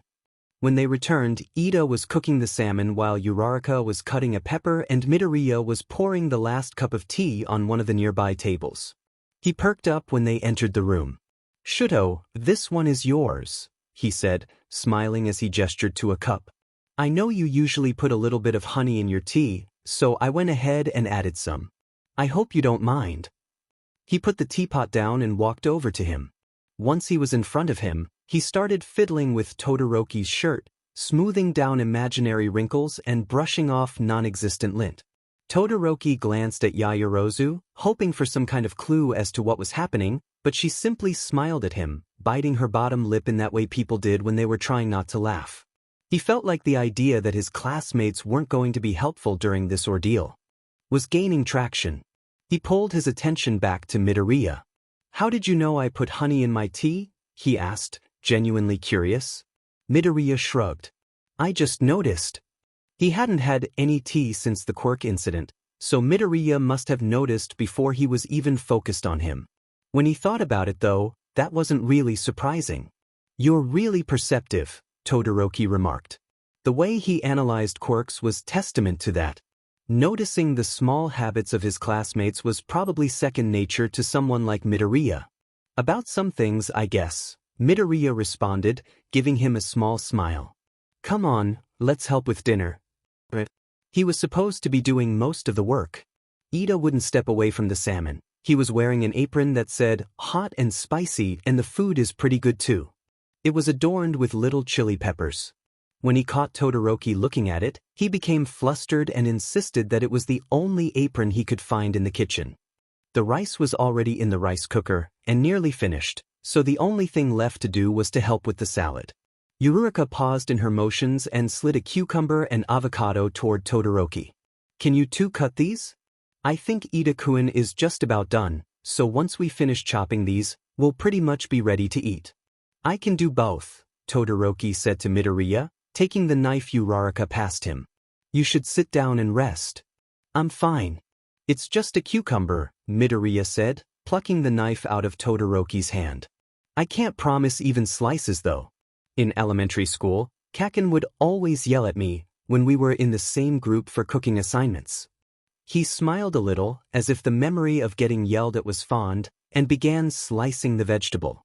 "In middle school, no one wanted to be my partner, so I usually worked alone. I had to rush because of that, so I didn't really get much better." His smile widened, though it didn't reach his eyes. "That's really just an excuse though. I've helped my mom cook plenty, so it's not like I haven't had practice." Uraraka had handed Todoroki another knife after Midoriya stole his, and he cut the avocado in half and went about removing the pit while he listened. "Why did no one want to be your partner?" Already Todoroki could tell Midoriya's slices were, as he promised, uneven. It was sort of endearing though. It certainly wasn't the sort of culinary blunder he thought would lead to other students avoiding being his partner. "I was really unpopular in middle school. And elementary school," he added as an afterthought. "I can't even imagine that, Midoriya-san," Yaoyorozu said, coming up behind him with a strainer filled with freshly washed cherry tomatoes. "Everyone seems to like you in our class, and even in some of the other classes." "I can't either," Uraraka chimed in, cutting particularly hard at her pepper. "You're great, Deku-kun." Midoriya blushed, hyper-focusing on the cucumber to avoid the eyes on him. "I wouldn't say I'm popular though. I think everyone here is just really nice. It's because we all want to be heroes, right? Heroes are nice." He stole a quick look at Todoroki. "Most of them, I mean." Todoroki smiled a little, catching the allusion to his dad. "Most of them," he agreed. "Heroes are also brave," Ida added. "Perhaps you were unpopular because your classmates were afraid of Bakugo? They might have thought if they associated with you, he'd treat them as he treated you." "That makes sense. They probably thought he'd blow them up," Uraraka agreed. "Geez, Bakugo. What a stinker." Midoriya laughed. "I guess some people might have thought that. I think most just didn't like me though. I was different back then." "Different how, if you don't mind me asking?" Yaoyorozu asked. Midoriya started slicing slower, his eyes gaining a faraway look. He furrowed his eyebrows. "I mean, I didn't have a," he trailed off, ceasing his slicing as he fell into silence. Todoroki noticed his hand was shaking slightly. "Midoriya?" There was a bead of sweat on his temple. Todoroki reached up to wipe it away and Midoriya started, his hand jerking just a little. He dropped the knife suddenly, sking in a quick breath. "Deku-kun, you cut yourself," Uraraka exclaimed. "Yeah," Midoriya acknowledged, bringing his finger to his mouth and sking away some of the blossoming blood. "Sorry." I don't know what came over me. It's my fault. I shouldn't have touched you so suddenly. I didn't mean to startle you, Todoroki said, taking Midoriya's hand in his own. He swiped his thumb along the cut and a delicate frosting of ice crystallized over it. Oh no, you can touch me as much as you want. I don't mind, Midoriya muttered, turning his finger this way and that, to inspect his ice bandage. Ida made a choking sound while Uraraka started wheezing. I'll go get a band-aid, Yaoyorozu said, grinning cheekily. Todoroki shot her a weak glare. I didn't know you could make ice this thin, Midoriya said, not seeming to notice his other classmates, even as Uraraka started patting Ida on the back. It's just a matter of adjusting the temperature I'm outputting, Todoroki said as he grabbed the knife Midoriya had been using and set it aside. That's really impressive, Midoriya said, smiling up at him. Todoroki averted his gaze, feeling a bit like he was staring at the sun. Not really, he said quietly. I think that's enough cucumber anyway, so why don't you two go sit down and wait for Yaoyorozu-san? Uraraka said. Behind her, Ida seemed to have recovered and was plating the salmon. Ida-kun and I will finish up here. Todoroki didn't argue, taking Midoriya's uninjured hand and walking to the table with him. He sat down where Midoriya had indicated his tea was and Midoriya sat next to him. A few moments later, Yaoyorozu returned with a small bandage and a bottle of antiseptic, which she set on the table. Here, let me see your hand, Midoriya-sen, she said. I'll do it, Todoroki said, opening the bottle and gingerly taking Midoriya's hand in his own. He pressed his thumb to the cut, gently melting the ice. Of course, Yaoyorozu said, smiling as she left them and went to help Uraraka and Ida. You're such a caring person, Midoriya said, watching as Todoroki applied the antiseptic to his finger. Todoroki was silent for a moment, thinking over his response. I don't think I would say that. Or at least, I wouldn't say I'm more caring than most. Midoriya shook his head. But your costume has first aid supplies built in, doesn't it? That's pretty caring. Most heroes don't include things like that. Todoroki wrapped the bandage around his finger, trying to be as gentle as possible. You did. Midoriya looked a little bashful. Well, yeah. And who's to say I didn't include those supplies for myself? The bandage was applied, but Todoroki continued holding onto his hand, eyes trained on the bright green strip. Colored band-aids seemed a bit childish to him, but then he also thought it suited 1A to have neon band-aids, rather than plain ones. Did you? He looked up. No. Not really. Midoriya was smiling at him in a way that was making his stomach flip. He let go of his hand and took a sip of his tea. Did your first costume have first aid supplies too? I never really got a good look at it. God, that thing. He didn't want to think about the embarrassment that was his first costume. No. Midoriya scooted his chair a little closer, so their shoulders were touching, then picked up his own tea. What made you think of it? Todoroki stared down at his tea. This was a question he never really expected to be asked. Leave it to Midoriya. It was you. Midoriya looked at him curiously. Me? You mean 'cause you noticed mine on my belt? He shook his head. No. You get hurt a lot because you're reckless. Midoriya pursed his lips. Shouldn't I get lectured enough by All Might? Todoroki gave him a small smile. No one had ever said his name in a whine like that before. It was funny. I didn't say it was a bad thing. It's just part of who you are. But after the sports festival, I was thinking about how much you get hurt. I realized you kept first aid supplies in your belt, and I thought, maybe that was why. But then, he paused, turning his teacup in his hands, I thought about how you act, and I realized you would probably use all of your supplies on others before yourself. So your supplies weren't really doing you any good. Wait, so, they're for me? Some of them. I have 5 capsules. I'm hoping you don't ever need all 5.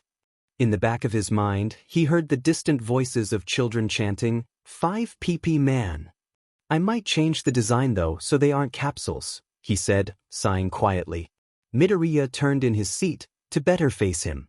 He expected him to say something, but he just leaned forward, dropping his forehead to Todoroki's shoulder. Was he fatigued, perhaps? Midoriya? Midoriya's hands flew up to his temples, shielding his face from view. Don't look at me, I'm blushing. Oh, okay. He didn't realize telling each other not to look when they were blushing was an option. That would have been useful knowledge earlier in the day. Shouto. He responded, taking another sip of his tea. I'm wondering, why would you include something in your costume for me? He just told him that. Did he need to be clearer? Because of your bones, I guess. You break them a lot. I know. Recovery girl scolds me. And Okayasan. That's not what I meant though.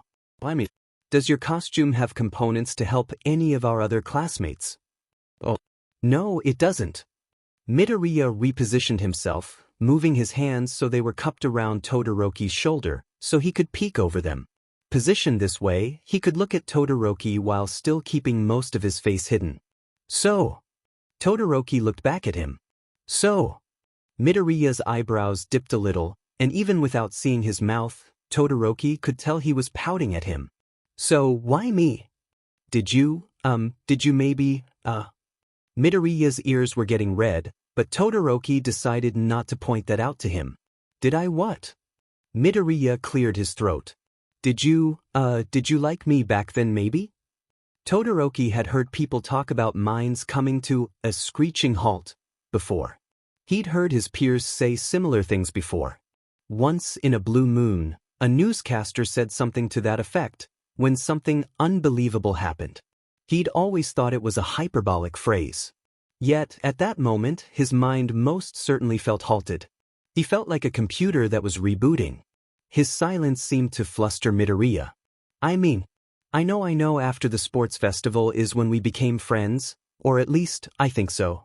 I don't really remember when you first had your current costume, but I feel like it was pretty soon after the festival. You had it when we fought Stain, I remember. Though maybe the capsules weren't there yet? But I just thought that maybe that you were thinking of me, of taking care of me like that, or maybe not taking care of me, but, well, I don't know. It just seems rather thoughtful, so I thought maybe. As Todoroki's mind slowly started to whir back to life, he realized he was staring directly at Midoriya. He quickly turned his head away. He put his teacup down and laser-focused his attention on it. He trailed off, unsure of what to say. He wasn't even really sure of the answer himself. Did he like Midoriya then? He thought so. He couldn't say that to Midoriya though. You came to save me when I was fighting Stain. Of course What are you guys talking about? Uraraka said, approaching from behind them, holding the salad bowl against her hip and balancing a large bowl of rice in her other hand, carefully keeping her pinkies lifted away from both bowls. She set them both down on the table. What are you doing, Deku-kun?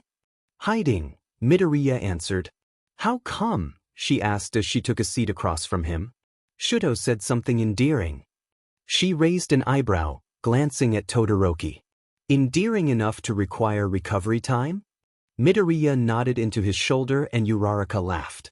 Well, Todoroki-kun does seem like a very honest person. I guess I can see how blunt honesty might fluster someone like you. Is being honest bad? Todoroki asked. He didn't particularly see the point in lying. Even if it was to spare someone's feelings, the truth would come out eventually anyway. Keeping track of lies also seemed stressful. Perhaps she meant he voiced his opinions too frequently? Did he talk too much? No, not at all. Deku-kun likes that you're honest. Midoriya finally lowered his hands away from his face, wrapping them instead around Todoroki's bicep and pressing his cheek against his shoulder. I do, he said, pressing a chaste kiss against his shoulder. Todoroki was debating on whether or not he should ask Uraraka how she knew what Midoriya liked about him. Though, with the quirk in effect, Midoriya would probably say he liked everything about him, when Yaoyorozu approached, carrying a stack of plates and chopsticks. Ida trailed behind her with the salmon on a small platter. What were you saying earlier, Midoriya? Yaoyorozu asked as she handed out plates. You were telling us about how you were different in middle school. Oh, that's right. I almost forgot, Uraraka said. You don't have to talk about it if you don't want to, Todoroki pointed out. Midoriya's response earlier seemed off to him. It was almost as if he was struggling to speak. Oh no, it's fine, Midoriya said, shooting him a smile. He let go of his bicep so he could start putting food on his plate. I was just saying that I didn't have. his gaze seemed to get lost again, but only for a split second. He refocused on Yaoyorozu and smiled at her. I didn't have good control of my quirk. My quirk is a little hard on my body, so I have to keep my muscle mass up. Ida hummed in thought. You did hurt yourself quite a bit when we first started school. So the damage would have been worse if you were less muscular. Oh yeah, a lot worse. And for most of my life I was really skinny. My body couldn't handle a quirk like that. Ah, so that's why you seemed like you were still figuring your quirk out back then? Ida mused aloud. I started working out my last year of middle school. You're so buff now though. I can't even picture you without muscles. You think he's buff too, right Todoroki? Uraraka said, smiling innocently, too innocently, at him. Todoroki narrowed his eyes suspiciously at her. Why was she putting him on the spot? I guess I would say he's solid. Yaoyorozu had taken a seat next to Uraraka and they both turned towards each other, giggling quietly. In that moment, Todoroki vaguely felt like he was seated, not with friends, but with enemies. Solid, huh? There's certainly nothing wrong with that, Yaoyorozu said, still giggling. Todoroki shoved some rice in his mouth and glowered silently at her. I think you're solid too, Shouto, Midoriya said. Todoroki choked on his rice. You must have worked incredibly hard to get to your current weight. If you were so thin to start, Ida said, not paying attention to the sidetrack in the conversation. May I ask how much you used to weigh? Midoriya looked up in thought, while simultaneously rubbing his hand up and down Todoroki's back. I think I was around 49 kilos? This time it was Uraraka who choked on her food. 49? That's less than my current weight. How tall are you, Midoriya-san? 165 centimeters. Midoriya answered. Smaller than me, but with 9 more centimeters of height. Deku-kun, you must have been skin and bone. Ida pushed up his glasses. Indeed, 49 kilos is underweight for someone of your height. Why do you know that, Ida-kun? That's such random information to have. I agree with Ida. It's impressive that you were able to gain so much in muscle in such a short time span, Todoroki said. You must have worked really hard. Midoriya looked down at his food, looking bashfully pleased at the compliment. Well, I guess yeah. I had a good support system, so that helped. What happened when you got your quirk, though? Don't tell me you broke all of your bones when you were a 4-year-old, Uraraka asked, looking concerned. Midoriya laughed, waving his hands in front of himself. No, that would be awful.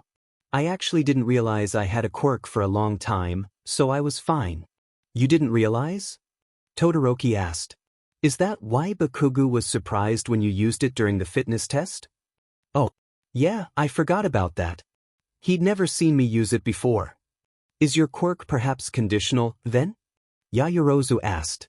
Conditional quirks were really the only quirks that went undetected past the age of 4. Midoriya colored a bit. Why? It is. I didn't know that. Uraraka exclaimed. What's the condition? You always seem to just use it whenever you want. Midoriya's blush deepened. I can. The condition is, it's something I can do. It's just, it involves feeling a certain way while, tensing a certain muscle. That's all. A certain muscle? Realization dawned over Todoroki and he spoke before he could think better of it. Oh, I did notice you would tense your, he clamped his mouth shut. Never mind, he said, staring intently at his food. He shoved a generous serving of the salad into his mouth, as if trying to ensure his own silence. Tense what? Uraraka asked. Todoroki risked a glance at Midoriya to see if he'd put together the fact that he'd basically just admitted to staring at his butt. And of course, never one to disappoint, Midoriya was staring at him, eyes wide and face so red he was nearly fluorescent. Tense what?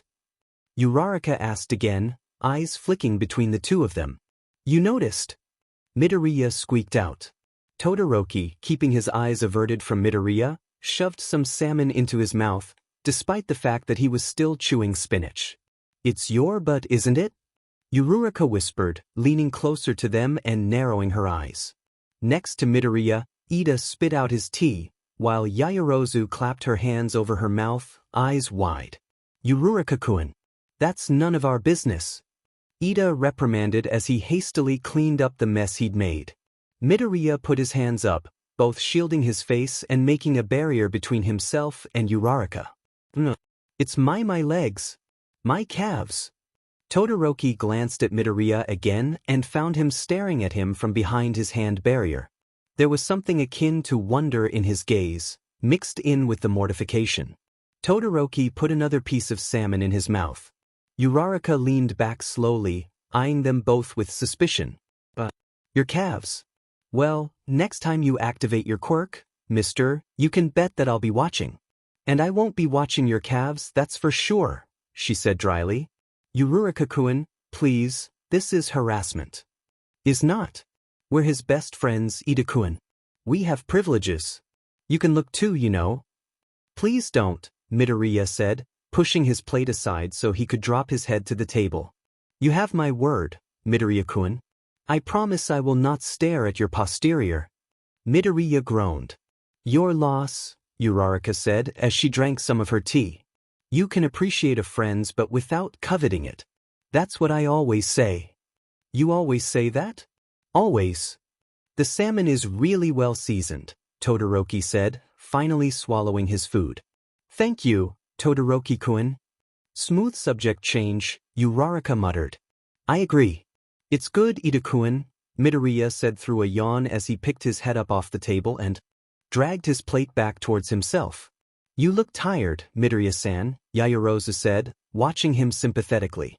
It must have been a rather trying day for you, Ida agreed.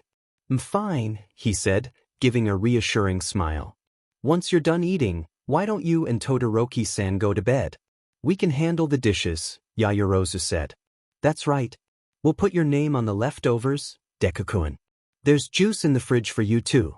I can put your name on the oranges too, if you want. You don't have to put my name on anything, really. It wouldn't be right to leave you all with the cleanup, Todoroki said. Beside him, Midoriya yawned again. It's fine, Todoroki-kun, Ida said. We're the ones who sprung dinner on you both. Besides, it's important that Midoriya-kun get rest.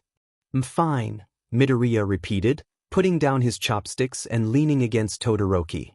He turned his face into his shoulder and closed his eyes. Just give me a minute, he said, yawning again. Todoroki wrapped an arm around his waist to ensure he didn't fall. You should take him to bed, Todoroki-kun. He usually gets up at 5 to run, so he's been up for a while anyway. We can handle cleaning up, Uraraka said. There isn't a lot we can do for him to help, so at least let us do this much. Midoriya cracked open his eyes. Running, he said through a yawn. Shouto, I have to get up early tomorrow. You should come. Thank you, all of you, Todoroki said, taking Midoriya's arm and pulling him up. Let me know if there's anything I can do to repay the favor. Midoriya, he said, putting a hand on his cheek and gently turning his face up so he could make sure he was listening to him. You can't go running tomorrow morning. Midoriya blinked a few times, the sleep clearing from his eyes. What? No, I have to. You should come. It's nice. One time I saw a baby rabbit. I remember. You sent me a picture, he said. You're sick though. Come on, let's go to bed. Midoriya frowned and pulled out his phone, letting Todoroki pull him along. I'll text All Might. He'll say it's fine.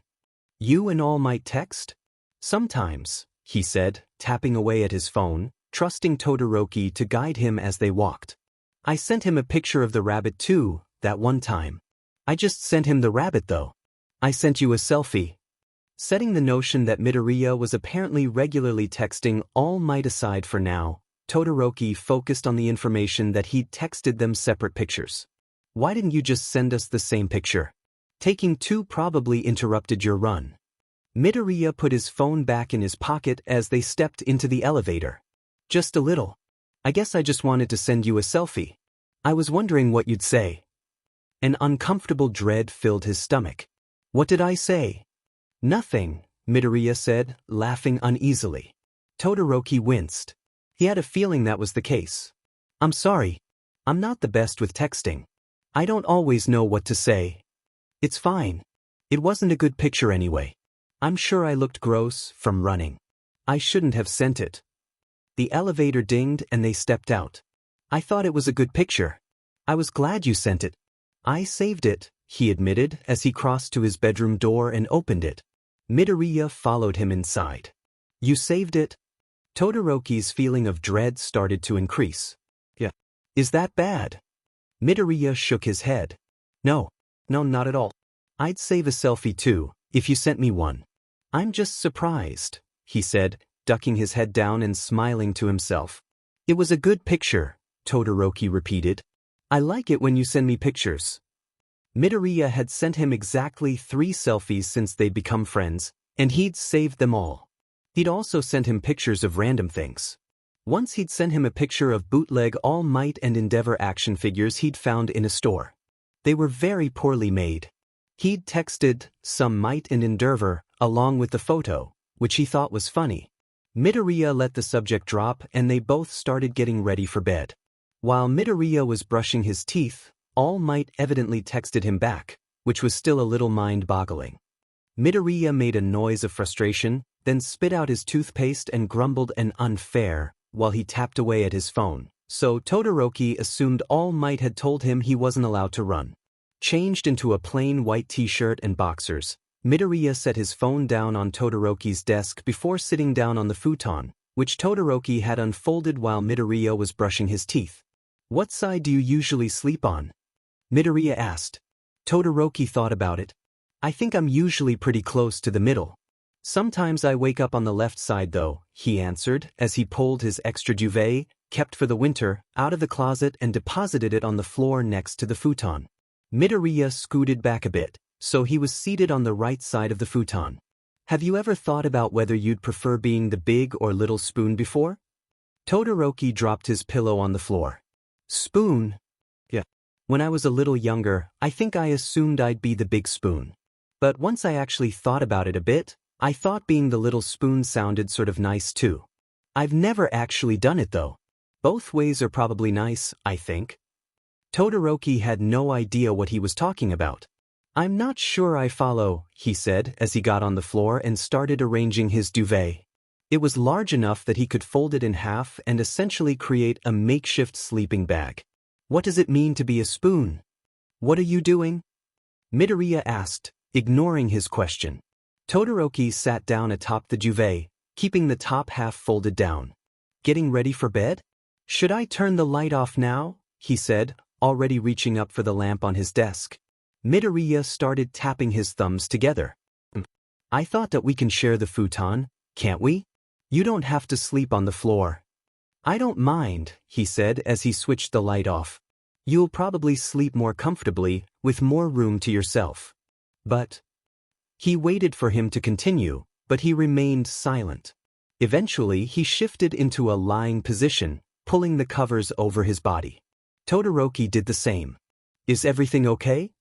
Midoriya paused before answering. Yeah. Fine. Maybe he was worried about his fever? I'll be right here if you need me. My body temperature usually lowers when I'm asleep, so the room should stay somewhat cool. Do you feel feverish now?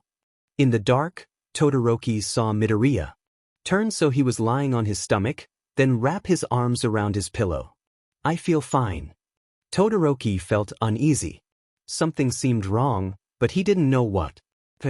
Will you wake me up if you think it's getting worse? Midoriya turned his head to face him. Shouto. Can I ask you something? Sure. How would you? I mean, if someone asked you to describe our relationship, what would you say? Describe our relationship? I'm not really sure what you mean. Like, if someone said, what is Midoriya to you? What would you say? Todoroki still felt like he was missing some part of this question, but he did his best to answer honestly. I'd say you were my friend. A very dear friend. Midoriya was silent for several seconds, before he finally muttered, I see, at just above a whisper. Midoriya? In the dark, he could just make out Midoriya's smile. I'm grateful to be your friend, Shouto. Yeah, same, he said quietly, watching him with concern. Are you sure you're okay? I'm totally fine. Quite worrying or you won't be able to sleep, he said, shooting him one last large smile before turning again, so his face was turned away from him. Good night. Todoroki watched him for a few more seconds, not really sure what he was looking for. Midoriya didn't move though, so maybe he really was just worrying too much? Good night, he said.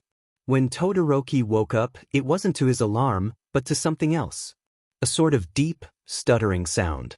He blinked sleepily. It sort of sounded like a person gasping for breath. A few seconds passed like that, with him lying there in a fog. And then suddenly, like a flip had switched in his brain, his eyes widened. He shot up out of his makeshift bed and clambered to his knees, at Midoriya's side in an instant. Midoriya? He was drenched with sweat. At some point in the night he must have thrown the covers off, but the futon itself was visibly damp with perspiration and his clothes and hair were plastered to his skin. Todoroki quickly gathered the shorter boy into his arms, letting his head rest against his chest. At the movement, Midoriya groaned softly, then blearily opened his eyes. "Wha?" he murmured. "Shouto. Why didn't you wake me up?" Todoroki snapped as he pulled Midoriya closer. Slipping an arm under his knees, he scooped him into his arms and carried him into the bathroom, gently depositing him on the floor, so his back was against the tub. He then went to the sink and quickly soaked a washcloth in cold water. Kneeling down next to him, Todoroki put his right hand on the side of Midoriya's neck, keeping it just a little cooler than his normal temperature, then began using the washcloth to wipe the sweat from Midoriya's face with his free hand. Midoriya watched him through half-lidded eyes as he panted for breath. "Shouto. You'll get better, so don't worry," he said as he passed the cloth over his forehead. "I'll take care of you." Midoriya reached up and weakly grasped Todoroki's wrist, halting his movements. "Shouto, I like you so much." Shouto sighed. Some of his initial panic started to fade away. "I know," he said as he gently pried Midoriya's hand away, so he could finish wiping his face. Midoriya watched him steadily, the flush of his face making his eyes look unnaturally bright. "I wanted to tell you. I've always wanted to tell you. Since that day." Shouto smiled ruefully. "Yesterday, you mean? You already told me, remember?" Midoriya's breathing seemed to be getting more steady, but he looked awful. Todoroki removed his right hand from Midoriya's neck, so he could wipe off the sweat there, as well as his collar. Once he was done, he let himself take a moment to study Midoriya's face. Gently, he ran his thumb under one of his eyes. "Did you sleep at all?" he asked. He had dark bags under his eyes. "A little, I think," Midoriya answered quietly, dropping his gaze. Todoroki sighed, frustrated with himself. He should have made certain Midoriya was asleep before he went to sleep himself. He'd been careless. "I'm going to take off your shirt. You're drenched." "I can do it," Midoriya said, still speaking at just above a whisper. Todoroki wondered if speaking was difficult for him. As soon as he seemed capable of standing, they'd have to get some fluids in him. Midoriya leaned away from the tub, wobbling dangerously until Todoroki steadied him. He didn't say anything as he pulled his shirt off, keeping his eyes averted from Todoroki as he did so. He leaned back against the tub and Todoroki began wiping away the sweat on his torso. Once he was done, he placed his right hand against Midoriya's forehead, then moved it to his cheek, and then quickly passed over his chest and stopped on his bicep. Inwardly, he cursed himself for not asking Recovery Girl for a thermometer. How was he supposed to know if his fever was going down? "Are you feeling any better?" he asked, because that was all he could do. Midoriya gave a slight nod, though his eyes were downcast and overall he still looked awful. His face was already getting coated in another film of sweat. Contact was the only thing that would help though, he knew that. Todoroki moved so he was directly beside Midoriya, then wrapped his arms around him, pulling him close. They stayed like that for a few minutes, sitting in silence. Todoroki ran his hand through Midoriya's hair, despite the fact that it was still wet with sweat. When Midoriya's breathing appeared completely normal, Todoroki asked him again, though not as sharply, "Why didn't you wake me up?" To his surprise, instead of a direct answer, Midoriya shifted his position, stumbling forward so that he was no longer sitting against the tub, but rather on his knees and leaning against Todoroki. He buried his face into his chest, hiding himself from view. His shoulders began to shake and his breathing started to stutter, shifting into soft gasps and hiccups. This wasn't Midoriya's normal crying, which was sometimes so violent it seemed like a quirk in of itself, but something softer and more vulnerable. He didn't know what to say. How could he, when he didn't know why he was crying? So he just held him close and let him cry. He wasn't sure how long they sat like that, but eventually Midoriya's cries quieted. He turned his face, cheek pressed against the plane of Todoroki's chest, but kept his gaze fixed on the wall. "I'm sorry," he rasped quietly. "Don't apologize," Todoroki said, though he wasn't even really sure what he was apologizing for. Whatever it was though, he felt confident Midoriya wasn't at fault. "You're mad at me," Midoriya said. "I'm not." He inwardly cursed at himself. He was just so bad at this. "I'm sorry if I sounded angry earlier. I was just worried." Midoriya didn't say anything, so Todoroki had to hope that he believed him. He was mad at himself, sure, but not Midoriya. Once more, he ran his hand over Midoriya's face. This time there was a noticeable difference in temperature. "Do you think you can stand?" he asked, trying to brush some of Midoriya's hair away from his face. Even when wet, it was a bit unruly and uncooperative. Midoriya nodded, so Todoroki stood after gently disentangling himself from Midoriya's arms. He took Midoriya's hands and helped him up, holding on to him when he stumbled upon standing. "You okay?" Midoriya nodded again, staying silent. Todoroki felt something inside him squirm unpleasantly. He wasn't sure what exactly was going through Midoriya's mind, what the quirk was making him think, but he hoped it passed soon. Seeing Midoriya so dejected was painful. "You need to drink something." The others said they left juice in the fridge. He let his eyes roam down Midoriya's figure. His chest was glistening just faintly with a light sheen of new sweat, and the waist of his boxers was wet with perspiration. Holding Midoriya's hand, he led him to his dresser. He rooted around until he found a pair of gym shorts. "Here, put these on just while we head to the kitchen. You can shower once you've had something to drink." Midoriya nodded, still silent as ever as he put on the shorts.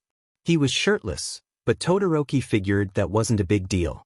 The entire class had seen him shirtless at one point or another already, and besides, it was still early. The chances of anyone even being up seemed slim. On the way to the kitchen, Todoroki forewent holding hands in favor of wrapping an arm around Midoriya's shoulders. This way he could keep Midoriya close to him and maximize their contact. He thought maybe Midoriya would be happy their position seemed rather couple-like to him, but he stared at the floor, looking like he was lost in thought. "You guys are up early." Todoroki turned his attention away from Midoriya. Kirishima was in the kitchen, adding protein powder to a blender bottle. "I didn't think anyone else would be up," Todoroki remarked, not particularly happy to see his classmate. "I like working out early. It helps me focus in class," he said, twisting the lid on his bottle and shaking it. "You guys don't look like you planned on being up though," he said, grinning. "Nice bedhead by the way, Todoroki. Very secretary." He looked over to Midoriya, perhaps intrigued by how quiet he was being, and found green eyes already focused on him. The smile dropped off his face. "Oh, right. Hey Midoriya. Sorry man. The CC comment, I didn't mean it. I was just joking. I think Todoroki's bedhead looks bad. Personally. Not that I'm trying to diss him." Kirishima laughed nervously, shaking his bottle harder. "It's just, well, I like blondes. Yeah, that's it. Gotta be blonde for me. You know that. Remember?" Todoroki might have taken some time to ponder over the implication Kirishima was making, that he and Midoriya had discussed what physical traits they found attractive before, but his thoughts were broken when Midoriya leaned away from him. "Midoriya?" he questioned. Was he upset? Recover Girl did say he might get jealous. But how jealous? "It's fine, Kirishima-kun. I understand. Shouto is secretary. And nice. And smart. Everyone probably likes him." Kirishima set his bottle down and took a step towards them. "Hey, you okay?" Midoriya nodded, though his chest was hitching and his eyes were already welling with tears. "I'm fine. Everyone likes Shouto, so he can be with whoever he wants." The tears spilled over. At his sides, his hands balled up into fists. "He can be with anyone," he choked out. "Midoriya." Todoroki hesitantly placed a hand on his back. There isn't. And he chose you. Kirishima cut him off, taking another nervous step forward. If he could have anyone and he chose you, that's pretty awesome, right? Midoriya responded with a loud sob, dropping into a crouch and folding his arms over his knees so he could better hide his face. He shook his head back and forth a few times, presumably in response to Kirishima's question, but he didn't say anything. He'd just gotten him to stop crying. He was feverish and exhausted and needed to conserve his energy, yet here he was, already crying again. Todoroki? He took a deep, steadying breath, then turned to look at Kirishima. Kirishima wilted under his stare. Your arm. His arm was crusting over with ice. He could feel it. Keeping his gaze on Kirishima, he made a fist and flexed. Most of the ice snapped off and fell to the floor with a light shattering sound. Look man, I'm sorry, Kirishima said, almost pouting. I don't want to hurt Midoriya, you know that. Todoroki took another deep breath and finally looked away from Kirishima. He was right. His anger was misplaced. This was all the quirk at work. He knelt down next to Midoriya and placed a hand on his arm. Kirishima. Kirishima jumped, though Todoroki was too distracted by Midoriya to notice. Yeah. There's juice in the fridge with his name on it. Get it for me. Right. On it, he said, bolting towards the fridge. Midoriya, Todoroki said softly. Carefully, he pulled one of Midoriya's arms away, trying to see his face. Hey, you shouldn't cry. Kirishima is wrong, okay? Midoriya peered up at him, tears tracking down his face. He sniffed loudly and shook his head again. Todoroki reached forward and placed a hand on Midoriya's cheek, trying to coax him out of the ball he'd made of himself. There's no one else I like. Not at all. Midoriya's eyebrows drew together slightly. He hiccuped. No one else? No one else, he confirmed. Midoriya brought a hand up to cover the one Todoroki had against his cheek. He closed his eyes and took a steadying breath. Todoroki smiled. He wasn't crying anymore. Above him, Kirishima coughed. Juice? He said, awkwardly holding out a large plastic bottle of strawberry mango juice. Stuck to the bottle was a pink sticky note that said, Deku, accompanied by a heart.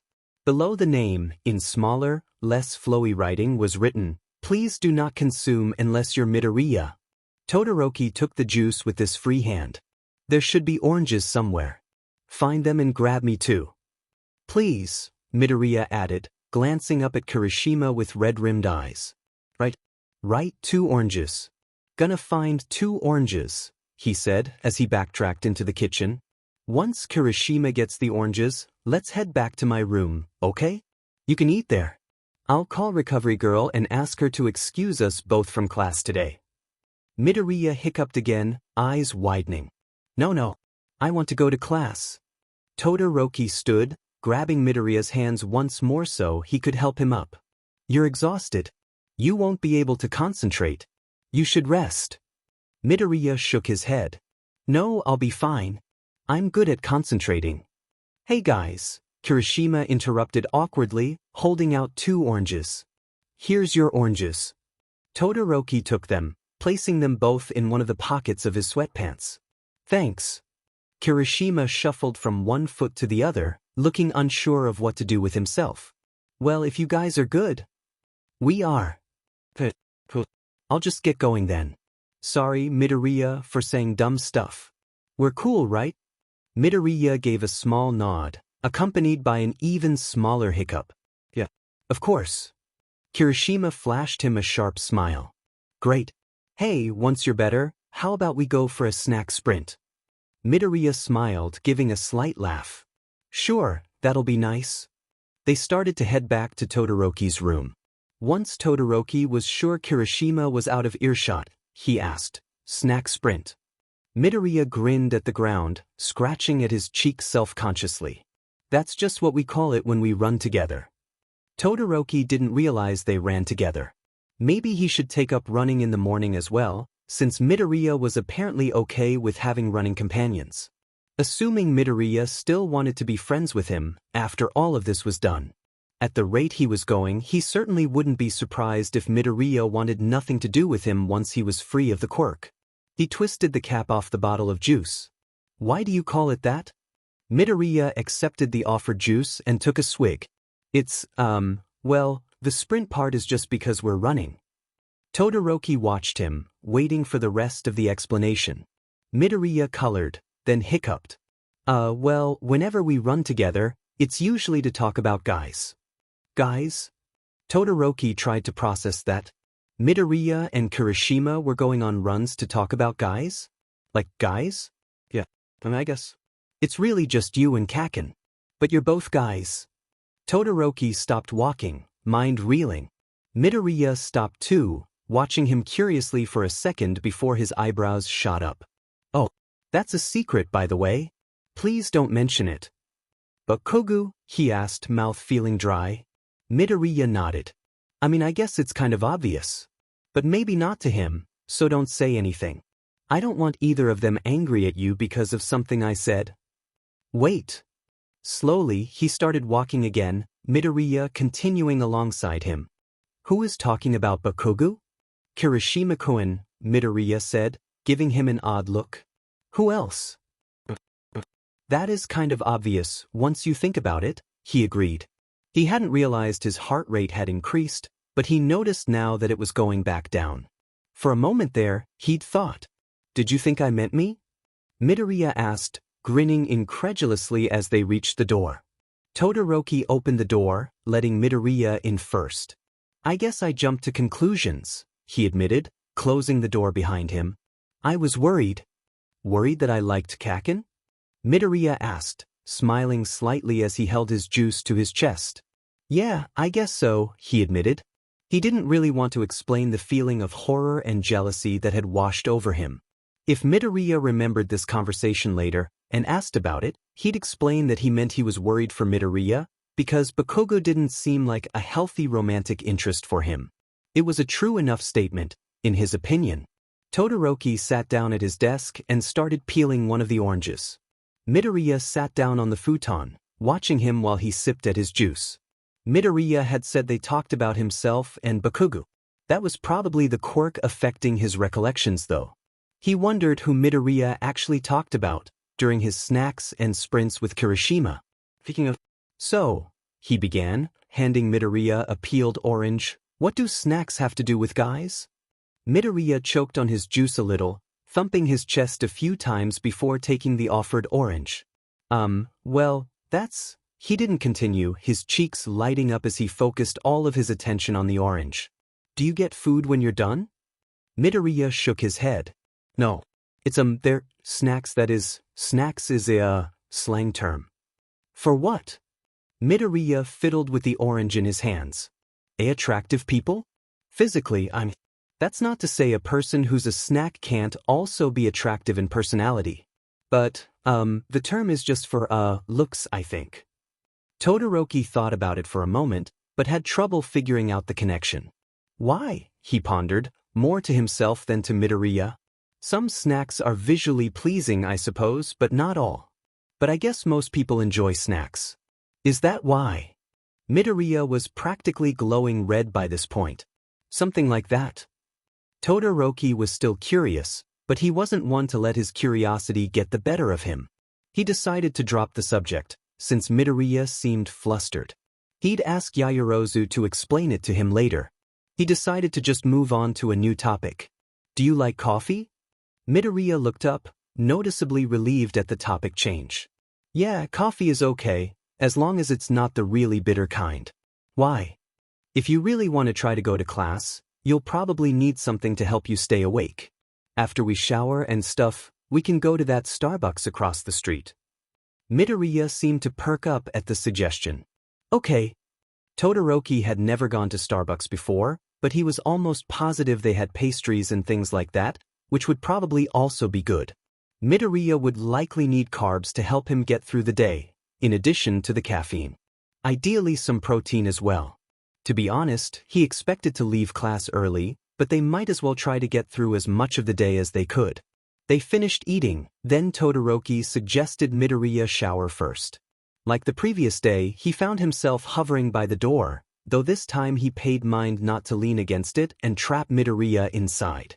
Once Midoriya had finished and he'd taken his own turn, he emerged from the bathroom in just a towel. Midoriya had already changed into his uniform and was putting on his tie. Todoroki watched him for a few seconds. Midoriya's tie was always something he'd been curious about. Why did he tie it so short? Was there something wrong with it? Did he just prefer the way it looked? It only took a few seconds for it to become abundantly clear that Midoriya simply had no clue what he was doing. It was honestly kind of endearing. "Here, let me," he said as he approached Midoriya and began undoing the mess he'd made. He made quick work of tying it properly, running a hand down the length once he was done to ensure it was laying flat. When he finally looked up, it was to find Midoriya watching him intently, eyes wide and curious. When their eyes locked, Midoriya smiled, his cheeks tinging pink. "Thanks." Todoroki looked away, his own face growing warm. Getting caught up in Midoriya's smile made him feel like he was being charmed by a magic spell. It was a little frightening, but enchanting nonetheless. "Don't mention it," he murmured, stepping away so he could get dressed himself. Once he'd gathered his clothes, he held them and stared at Midoriya, waiting for him to turn around. He seemed lost in thought though. He tried to catch his eye, but he was staring forward, eyes level with his torso. "Midoriya," he finally said. Midoriya looked up. "Could you turn around for a second, while I change?" Midoriya flushed bright red and immediately spun on his heel. "Right. Of course. Sorry." "It's fine," Todoroki said absent-mindedly as he started to change. Once he was done, he crossed the room to Midoriya and placed a hand on his shoulder. When Midoriya turned to face him, he placed his other hand to his forehead. "Shouto. Just checking. You looked a little red." "I'm fine," Midoriya muttered, looking down. "You ready to go?" "Yeah." The Starbucks was just a short walk away. Clearly someone thought putting a coffee shop within walking distance of a school was a smart business move. Judging by how frequently Todoroki saw UA students with coffee in hand, he assumed it was a good call. They made it there with no issues, holding hands as they walked. There was a bit of a line, but Todoroki didn't mind. They were early enough that a wait wouldn't make them late for class. While they were standing, Midoriya shifted his grip, so he was holding Todoroki's arm and resting his head against his shoulder. He took advantage of the wait to rest his eyes, shuffling forward whenever Todoroki did. "Do you like blueberry muffins?" Todoroki asked, glancing over the food options while they waited. "Mum," Midoriya agreed, nuzzling his face against Todoroki's shoulder. "What about pumpkin bread?" During fall, Midoriya mumbled. It was currently fall, so that was good. "Sausage or bacon?" "Yeah." Todoroki glanced down at him. "Both." "I like both." "Do you like eggs?" Midoriya hummed an affirmative and Todoroki nodded thoughtfully. "What about you?" Midoriya asked, opening his eyes a bit and yawning. "I like all of those things too." Midoriya didn't say anything, but Todoroki felt him smile against his shoulder. "How may I help you?" the barista asked, when it was finally their turn. "What's your strongest coffee that isn't bitter?" "I would recommend our blonde cafe Americano, for something strong and a little sweet," the barista said with a smile. "Thank you. I'll have a bacon, sausage and egg wrap, a blueberry muffin, a slice of pumpkin bread, an extra large blonde cafe Americano, and a large black coffee." "Shouto, that's a lot, isn't it?" "Yeah, give me a second," the barista agreed as she punched something into her register. "For the coffees, did you mean venti and grande?" "I meant what I said." Midoriya tugged at his sleeve. "Starbucks doesn't have normal sizes. I think venti is the biggest." "And grande is second largest?" "That's right," the barista agreed. "At least for hot drinks." "Wasn't it obvious that's what I wanted then?" "We have to ask, sir." "I think it's a job thing," Midoriya said. "I see. I'm sorry." "It's fine," the barista said, laughing a bit. She stopped and looked at them both curiously. "Hey, don't I know you?" she asked Todoroki. "No." She hummed in thought, but seemed to give up quickly on placing his face. "Did you want cream or sugar with the black coffee?" Todoroki was struck speechless for a moment. So, it's black. You'd be surprised the people that want cream in their black coffee, the barista explained with a tired smile. Can I have your name, please? Why? It's another job thing, Midoriya said. Todoroki made a sound of frustration. Why was Starbucks so complicated? Todoroki, he said, voice clipped. Oh, I knew I recognized you. You're Endeavor's kid. And you, she said, pointing to Midoriya, didn't you fight each other during the sports festival? I watched it on TV. The people in line behind them were murmuring. Todoroki closed his eyes, breathing in deeply to maintain his composure. Miss, we need to get to class, Midoriya said. He was absent-mindedly making small circles on Todoroki's arm with his thumb as he spoke. Todoroki thought it was kind of soothing. Right, sorry, she said as she scribbled Todoroki onto a large cup. She picked up a slightly smaller one. And the name for this one? Each cup got its own name? This place made no sense. Aizawa, he said. Aizawa-sensei? Midoriya asked, glancing up at him. We aren't supposed to have coffee in class, but I don't want you to have to rush drinking yours. I'm sure he'll take a bribe. Midoriya laughed lightly. Wow, bribing the teacher? What a delinquent. Todoroki smiled. Only for you. Todoroki paid, despite Midoriya's protests, and they were told to wait until their order was ready.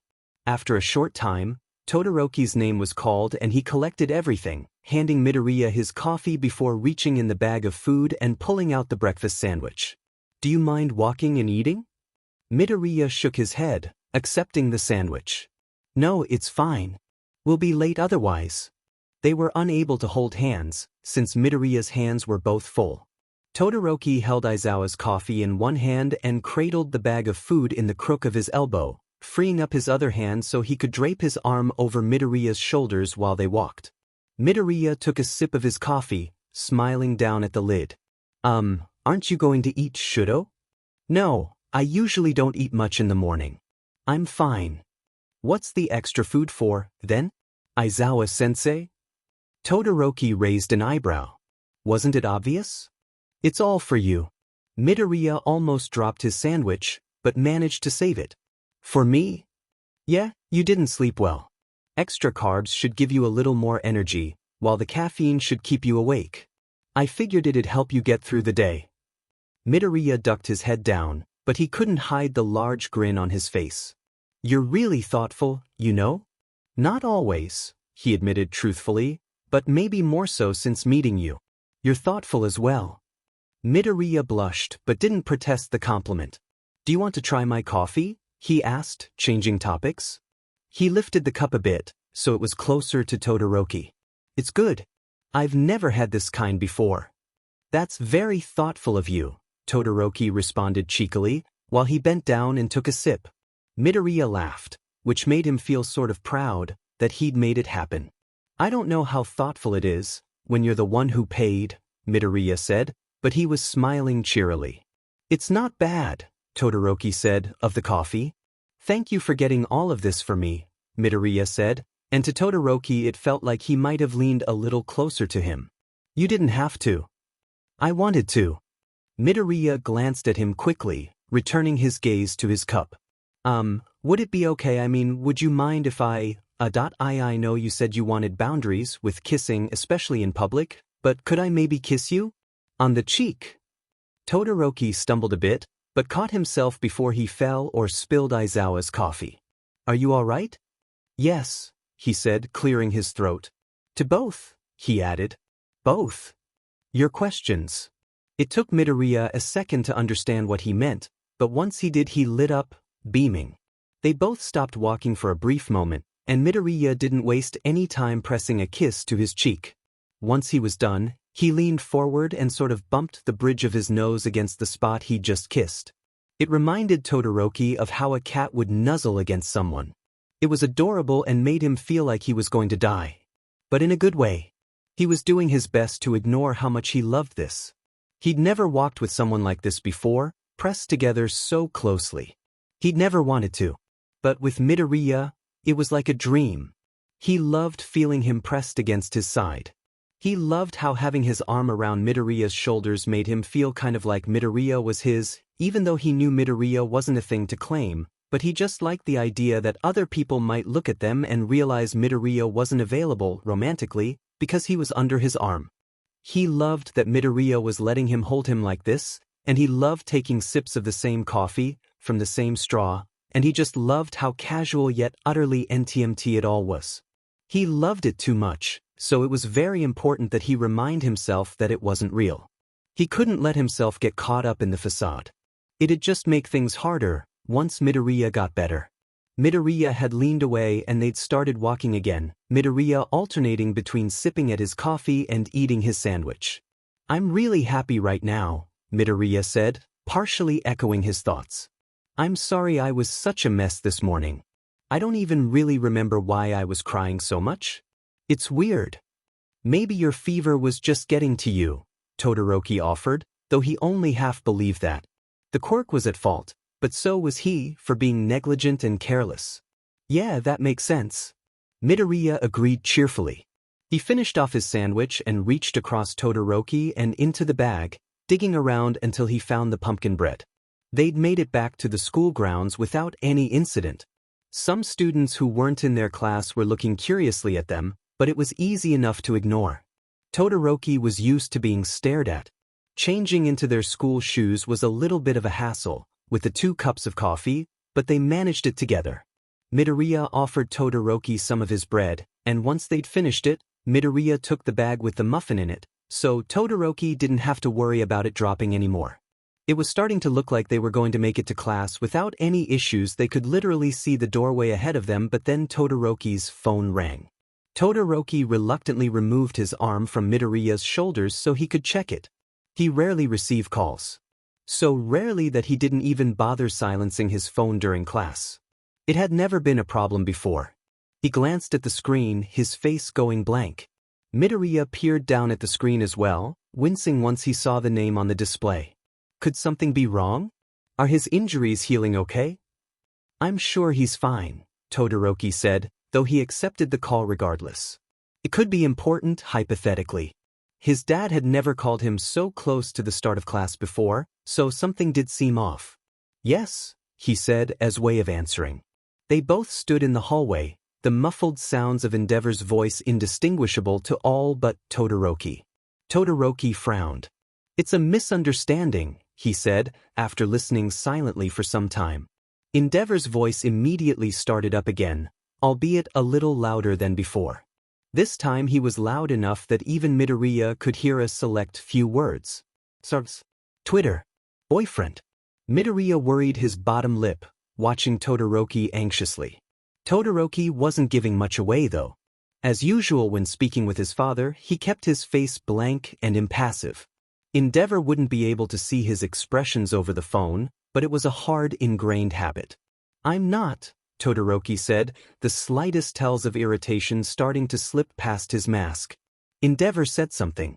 "I don't," Todoroki responded, eye twitching. Midoriya raised an eyebrow, but otherwise didn't interrupt the conversation. "There's no need," Todoroki said, after listening to his father for some time. "Oyaji," he started, but was interrupted. "Oyaji." More indistinguishable words from Endeavor. "Oyaji," Todoroki said again. He was starting to look more annoyed. He was interrupted yet again. "Oyaji," he said once more, forcefully. Midoriya heard the word boyfriend again, as well as handle it and the house. "I don't have a boyfriend," Todoroki snapped. "I said it was a misunderstanding. Class is about to start. I have to go." He listened to his dad for a few more seconds. "Right, but later," he said. Endeavor said something else and Todoroki made a face that was difficult to read. "I'll that okay, fine.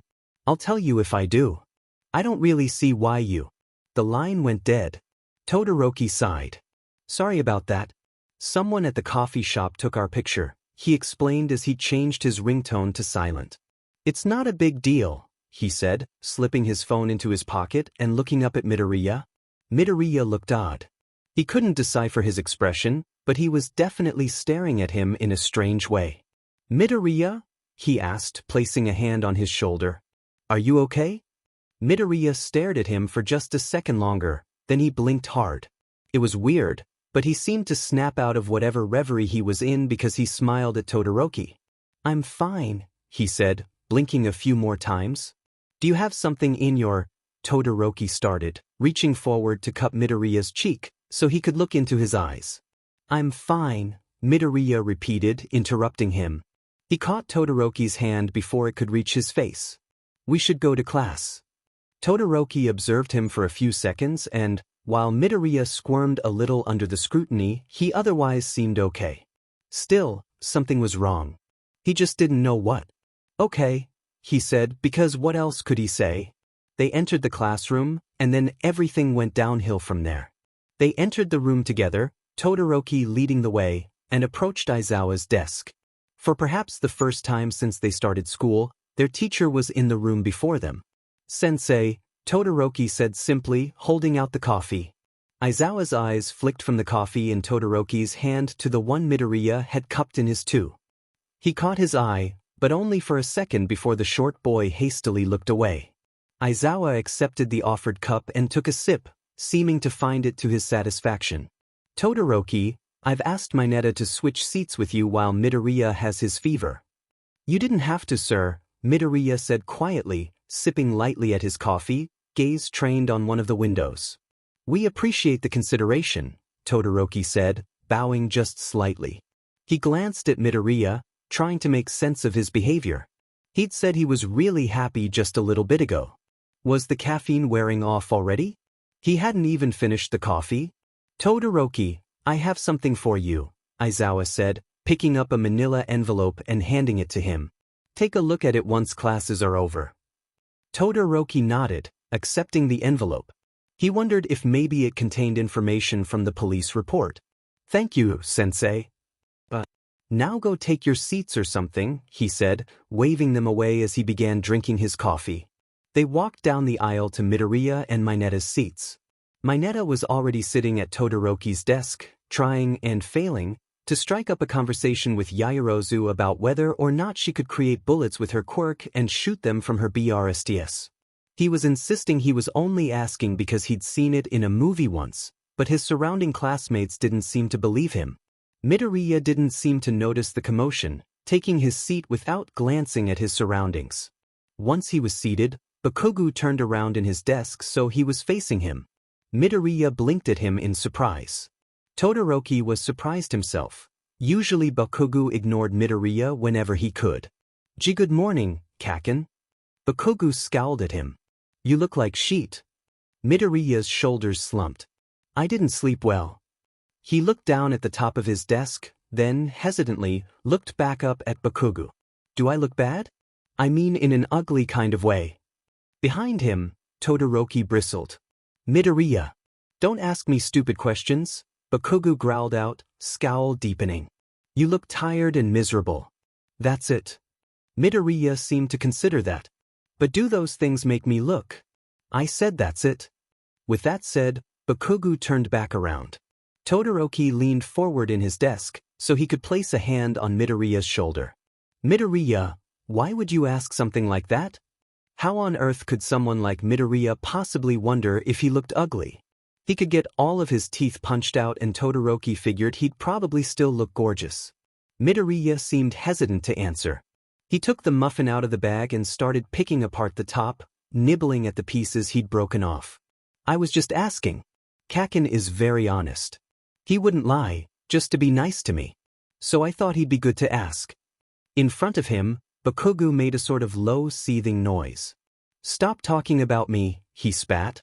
Sorry, Kaken, Midoriya said, so quickly it seemed more an instinctual response than a sincere one. There's no reason to ask, though. Midoriya, you look... All right, everyone, quiet down. It's time to begin. I have a few announcements, Aizawa said, rising from his desk.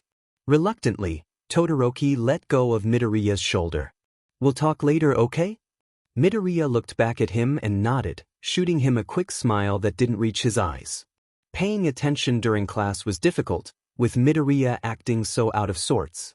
He was completely quiet, not volunteering to answer any questions, like he usually did, but he seemed to be taking notes diligently. It was hard to tell from behind him, but he didn't seem like he was suffering much from his fever. It was all he could think about though. He'd been worried about Midoriya falling behind, and now here he was the one who couldn't focus. It got easier to pay attention as the day proceeded though. They got through homeroom, English and English 1, and Japanese without any incident. They were halfway through hero lessons with all might when the dam finally broke. They were discussing an older event involving the pro-hero team Water Hose, as well as Mr. Brave and Enigma. It was an incident in which the heroes were ultimately successful in capturing the attacking villains, but a substantial amount of damage occurred to the surrounding area. They were performing a close study of the recorded information and trying to determine ways in which damage could have been minimalized. They were reading the report as a class when Todoroki noticed Midoriya's shoulders shaking. Gently, trying not to startle him, he placed a hand on his back. "Hey," he whispered. Midoriya raised his hand, though he kept his head lowered. All Might paused. He looked noticeably nervous. "Yes, Midoriya? May I use the restroom, please?" All Might looked a little relieved at the ordinary request. "Of course." Midoriya stood and Todoroki stood after him. "Midoriya, I'll come with." "No," Midoriya said quickly. "I'm fine." Todoroki slowly sat back down as Midoriya walked to the door. Everyone in the class, including All Might, was either watching him or staring at Todoroki. Todoroki felt like he might throw up. He'd done something wrong. And Midoriya was mad at him. What if his fever spiked in the bathroom? Would he be okay? All Might? Midoriya asked quietly once he'd reached the door. "Yes, my boy?" Midoriya met his gaze. For the first time, Todoroki could see that his eyes were a little red. Combined with the dark circles under them, he looked a wreck. "Can Ochako come with me?" Uraraka stood immediately. "I'm sorry, Midoriya, but Uraraka isn't permitted in the men's room," All Might said gently. All Might jumped in alarm when Midoriya started crying. "See, can Ida-kun?" He managed to choke out through a sob. Ida stood just as quickly as Uraraka had. "Yes, of course. Ida." "I will escort him, sensei," Ida said, rushing from his desk to Midoriya's side. He wrapped an arm around Midoriya, partially shielding him from view, and led him out of the classroom. Beside him, Midoriya's sobbing had gotten more forceful. When the door closed, they could still hear him for several long seconds. Once silence reigned in the room, nearly the entire class turned to look at Todoroki. Uraraka wordlessly took her seat. "Geez, what did you do to him?" Mineta asked, breaking the heavy quiet. "Shut it, Mineta. Midoriya cries a lot. He's probably fine?" "Yeah, maybe." Smaller conversations started breaking out. Todoroki happened to catch Uraraka's eye. The look she gave him was in no way judgmental, but it was pained. He looked away, covering his eyes with one hand. "Settle down, everyone," All Might said, holding his hands up and stepping forward. "We all know Midoriya is going through a difficult, situation right now. We need to take these sorts of things in stride. Ida is the class rep. He's perfectly capable of handling things. Let's continue with the lesson." The class quieted down, but not before Todoroki heard someone quietly murmur, "Isn't Todoroki supposed to be the one handling it?" They were answered with a shushing sound. Todoroki slumped down further in his chair. He didn't pay attention for the rest of the lesson, but All Might didn't seem to mind. When the bell rang for lunch, Midoriya and Ida still hadn't returned. "Todoroki?" He looked up, finding Uraraka and Yaoyorozu standing at his desk. Most of the class had already filed out of the room. Uraraka gave him a sympathetic smile. "Let's eat lunch together." "I should find Midoriya," he said, looking away. It hurt to see her being so friendly to him after he'd clearly screwed up and hurt her best friend. "Midoriya probably just needs some space," Yaoyorozu said. "Who knows? This could just be the quirk working its way out of his system." Todoroki nodded, though he didn't believe that was the case. "Let's go." On the way to the cafeteria, Todoroki found himself confessing to the girls how he'd already messed up and slept too far away from Midoriya the night prior. They tried to reassure him that he wasn't at fault, and that he'd have to learn what the right and wrong things to do were as he went, But that didn't do anything to ease his guilt. He was hoping he'd be able to eat quietly with them, maybe get some advice from different perspectives, but the world seemed to be against him. Almost as soon as they sat down with their food, nearly the entire class surrounded them. "What's wrong with Midoriya?" Kaminari asked, settling into the seat across from Todoroki almost as soon as he sat down, while Aishido and Shiro sat down on either side of him. Yaoyorozu and Uraraka were flanking each side of Todoroki, which made him feel a little like he was being shielded. Normally he would think that was patronizing, but now he appreciated it. "You know what's wrong with Midoriya?" Aizawa explained. Todoroki replied. He didn't look at them as he spoke, focusing on his food. He didn't feel hungry, but he ate anyway, to occupy himself. "You know what he means," Shiro exclaimed. "Why was he crying?" "The quirk makes his emotions unstable," Yaoyorozu spoke up. "You both already know that." "Is he okay?" Aishido asked. Todoroki paused. "I'm not sure," he answered, after a short beat of time. He was upset this morning, but then on the way to school he seemed happy. Now he's upset again. "I tried texting Ida-kun, but he hasn't read it," Uraraka said, poking at her phone. Jairu had wandered over and, having nowhere to sit, was hovering near Yaoyorozu. "Midoriya's kind of a sensitive guy, huh? Maybe he just needs more attention? Like, not saying he'd normally be a needy boyfriend, but with the quirk." "I agree."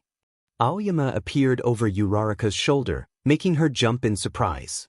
"Aizaku-kun is a gentle soul. He needs to be pampered. Todoroki, perhaps you should have let him sit on your lap during class." Todoroki grimaced, feeling his face heat up just a bit. "I'm not sure we'd both fit with the desk. And taking notes would be difficult. He takes a lot of notes." Tsuyu was standing beside Jairu. "He does take a lot of notes, Karo," she agreed. "Plus, I think that would hurt Todoroki-chan's legs." Uraraka nodded. "She's right. You guys might not have noticed, but Deku-kun has some pretty big thighs.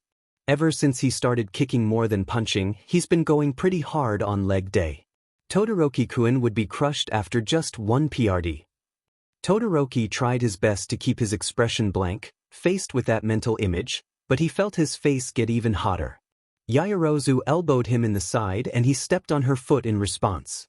"More affection could be helpful though," Uraraka continued, not noticing the small squabble next to her.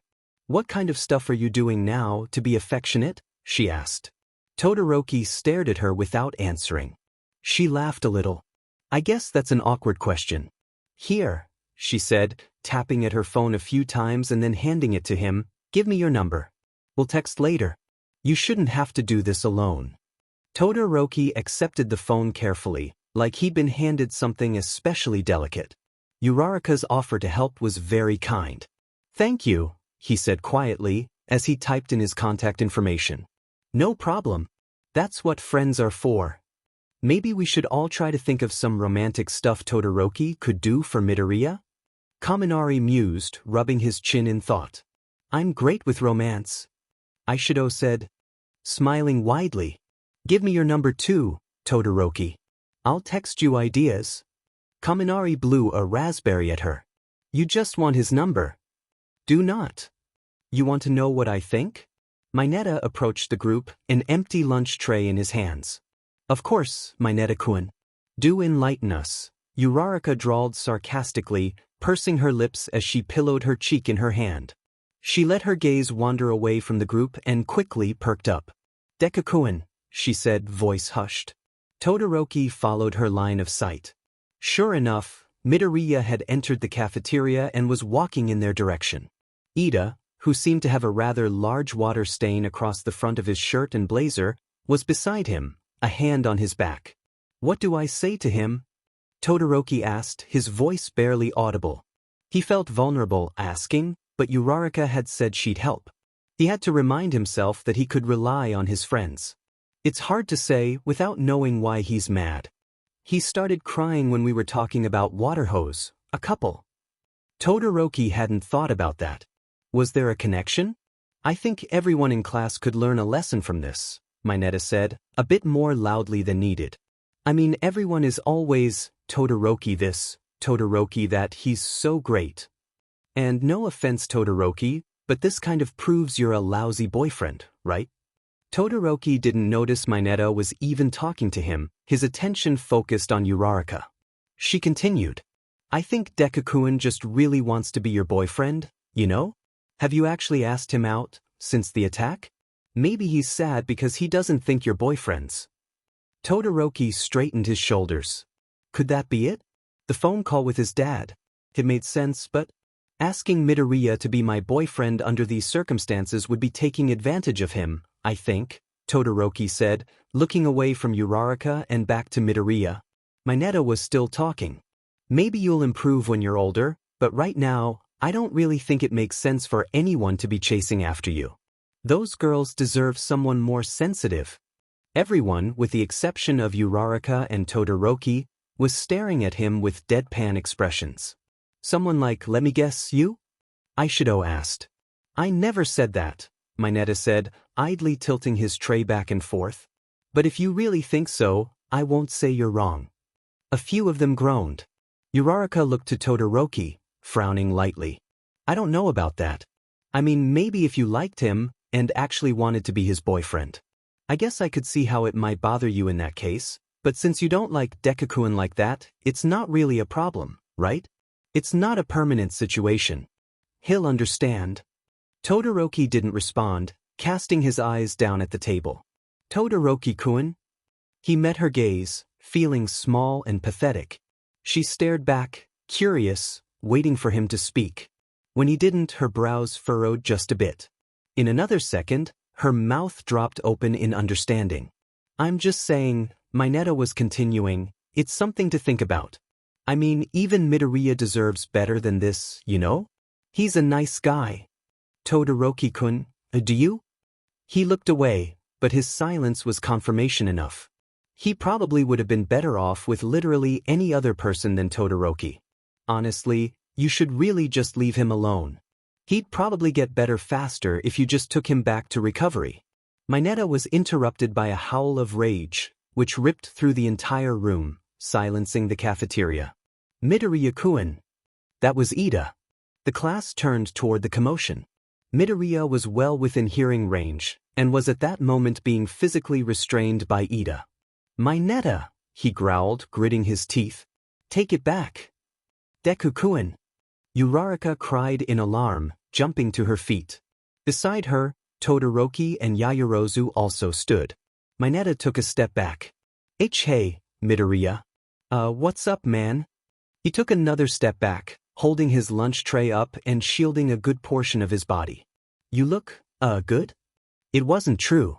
In addition to the bags under them, his eyes were also redder than before, and the areas around them were swollen. He was also sweating profusely, his hair plastered to his forehead. His blazer was missing, and his shirt was clinging to him, completely soaked through. Despite all of that, he lunged forward with full energy. He wasn't using his quirk, but it was clear that Ito was barely holding him back. Take it back. Take what? Mineta asked timidly, sidestepping a bit so he was standing behind Jiraiya. She sidestepped in the other direction, away from him. He yelled again, a simple cry of anger, and tried once more to break free. This time, he managed to escape Ida's hold and, after a brief stumble, quickly darted forward, racing towards Mineta. He grabbed him by the collar of his shirt, sending his lunch tray clattering to the floor, and hauled him up into the air. His lips pulled back in a snarl, and then suddenly he was grabbed from behind by Kirishima, who had run over from the table where he'd been sitting with Bakugo. Kirishima grabbed him under his arms and yanked him back, the surprise of the movement causing Midoriya to release his hold on Mineta. Let me go, he yelled, wrenching forward. He wasn't able to break free from Kirishima's grip though. At his feet, Mineta fell to the floor, landing on his backside. Chill out, he yelled, trembling as he tried to scoot backwards, away from Midoriya. Everyone seemed to be yelling. Lunch Rush was making his way through the crowd toward the source of the commotion, but so many students had gathered around to watch the altercation, many of the 1A students at the heart of it didn't even notice his presence. Todoroki clambered around Yaoyorozu. Jiraiya reached out and quickly pulled her towards her and out of his way. Midoriya. He put himself between Midoriya and Mineta. Please calm down. Mineta wasn't being serious. He wasn't even entirely sure what Mineta had said. He hadn't been listening. But he trusted that whatever it was nonsense. Midoriya did seem to calm down a bit at the sight of Todoroki, but not as much as Todoroki had hoped. He was trembling in his anger, his chest heaving with every breath. It's his fault. Midoriya yelled, leaning forward and straining against Kirishima. He bent low, arching his back as he tried to shake Kirishima, who was sort of awkwardly squatting over him, off. I didn't do anything. Mineta insisted, peeking out from behind Todoroki. You've been saying those things, Midoriya ground out through his teeth. With his lower position, he was almost level with Mineta. If it weren't for you telling him those things, he suddenly reared back, nearly knocking Kirishima off of him. We'd be together. Tears sprang to his eyes as he twisted, freeing an arm and knocking an elbow into Kirishima's nose. Despite the blow, Kirishima held onto him tightly, moving quickly to grab onto his arm and pin it down. He should be mine. Todoroki took a step forward, being mindful not to get caught up in Midoriya's flailing. He'd been warned of this kind of erratic behavior, but it still felt bewildering to hear Midoriya speak of him in such a wrathful and possessive manner. He could feel his heart beating erratically. Midoriya, listen to me, he said, reaching forward and grabbing one of his wrists. Shut up, half and half. Seemingly out of nowhere, Bakugo appeared at his right side, walking calmly towards Midoriya. He was scowling, and Todoroki noticed his lip was twitching. Bakugo! Once he reached them, Bakugo grabbed Midoriya's head, covering his face with his palm. He yanked him forward, pulling Kirishima along with him. Listen here, Deku, 'cause I'm only going to say this once. You're being noisy. Shut the F dash. Midoriya didn't say anything, perhaps couldn't, with his face covered as it was, but he glowered at Bakugo through the cracks between his fingers. I'm not saying it again. Bakugo yelled, spit flying from his mouth. He picked Midoriya up by his head, ripping him from Kirishima's grip, and swung him to the side, catapulting him to the ground. Even your FNG eyes are noisy. It's pissing me off. Midoriya hit the ground hard. He made a slight effort to get up, but almost immediately collapsed back down to the floor. Bakugo sneered at his prone body before turning his attention to Kirishima. Why'd you let him hit you in the face, idiot? Kirishima glanced between Bakugo and Midoriya. Guess I was going easy on him? 'Cause he's sick and all, he said, rubbing the back of his neck. It's his own fault. Come on, he said, stuffing his hands in his pockets and walking past him. Before him, the crowd parted. We're getting ice. Your face will look stupid if your nose swells. Kirishima glanced at Midoriya once more. Todoroki was on the ground now, pulling him into a cradled position, and then hesitantly followed after Bakugo, looking a bit bewildered. What is going on here? Lunch Rush demanded, shoving his way through the crowd. Unlike with Bakugo, people weren't parting easily for him. Sir, I'm the class rep for the students involved. Please allow me to explain, Ida said, coming forward and standing before Lunch Rush, back pinned straight and his arms plastered to his sides. Is that boy okay? Lunch Rush asked, facing towards Midoriya and Todoroki. He stepped around Ida and approached them. Let's see to him first. I can handle this, Lunch Rush, a voice came from the crowd. The students immediately parted, allowing Aizawa to easily make his way through. Lunch Rush looked at the students gathered to the right of Aizawa, then to the students gathered to the left. He crossed his arms and tapped a foot. Even though his face wasn't visible, it was clear that he was annoyed at how easily Aizawa had parted the crowd. Some of the students averted their eyes away from him. One of yours? Lunch Rush asked, once Aizawa was closer. Yeah, he responded, bending down to observe Midoriya. He was out cold. His face, filled with rage just moments ago, looked exhausted, but peaceful. Todoroki was holding him close to his chest, maximizing the amount of contact between them. Aizawa grabbed his chin and turned his face this way and that. Seemingly satisfied, he used his thumb to lift each of Midoriya's eyelids, peering into his pupils. He'll be fine probably, he said. Probably? Someone murmured. Todoroki thought it might have been Kaminari. We'll take him back to the dorms. Can you carry him? Aizawa asked, glancing up at Todoroki. Todoroki responded with a curt nod. All right then, he said, standing up. The rest of you, finish your lunches quickly. Next PRD will start at normal time. That's not fair. Mineta complained. At some point during the commotion he'd gotten off the floor and was now standing next to Kaminari. I was attacked. Weren't you done your lunch anyway? Jairo asked, raising an eyebrow at him. Mineta shuffled his feet a bit, self-conscious. Well yeah, that's not really the point though. No complaining. Sometimes heroes have to eat lunch quickly. Consider this a lesson. Man, he's just making that up, Ciro grumbled, but the students started to disperse back to their tables nonetheless. All but Ida, Uraraka, and Yaoyorozu, that is. Todoroki slipped a hand under Midoriya's knees and picked him up, adjusting his grip so that his head was resting against his shoulder. Midoriya was as heavy as always, but his weight was starting to become familiar. Under different circumstances, he thought that might have seemed NTMT to him, that part of Midoriya was becoming so familiar to him. He would have been happy to know he was close enough to him that he was allowed to hold him regularly. Now though, he just felt kind of sad. Midoriya was such a strong person.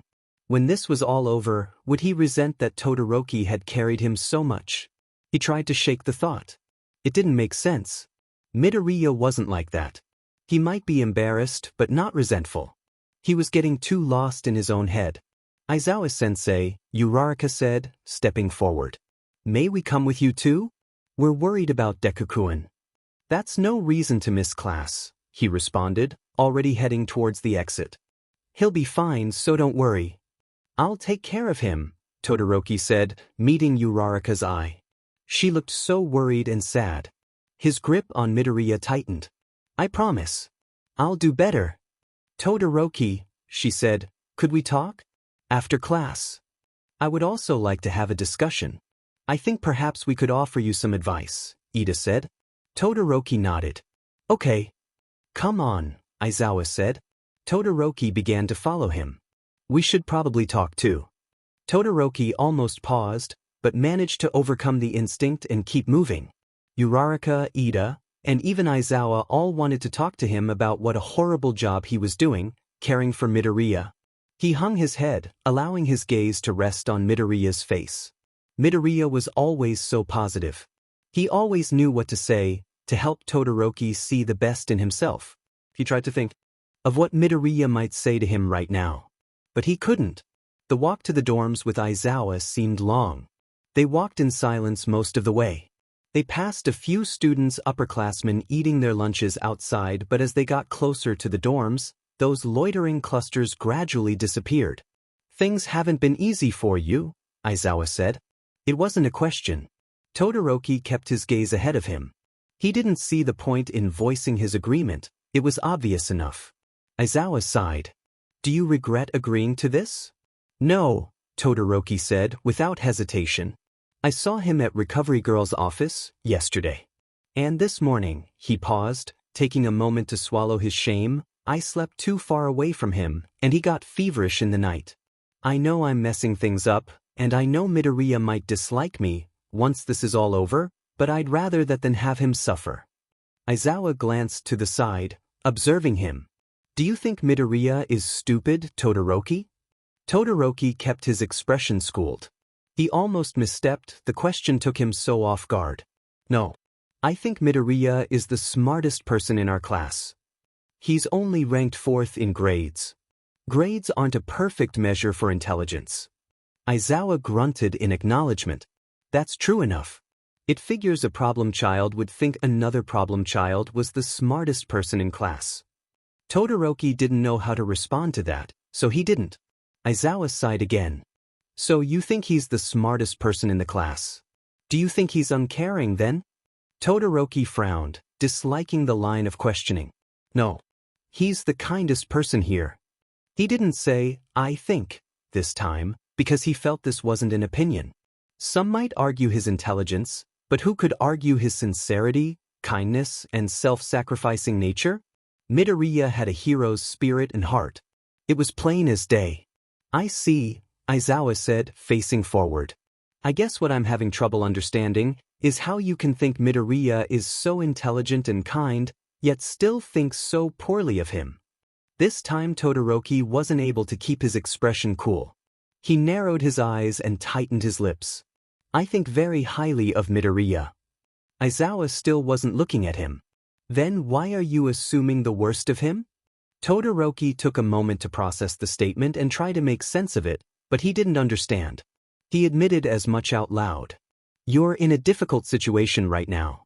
You don't have to help Midoriya, but you're going out of your way and inconveniencing yourself anyway. Even if you do a lousy job, you're still trying your best.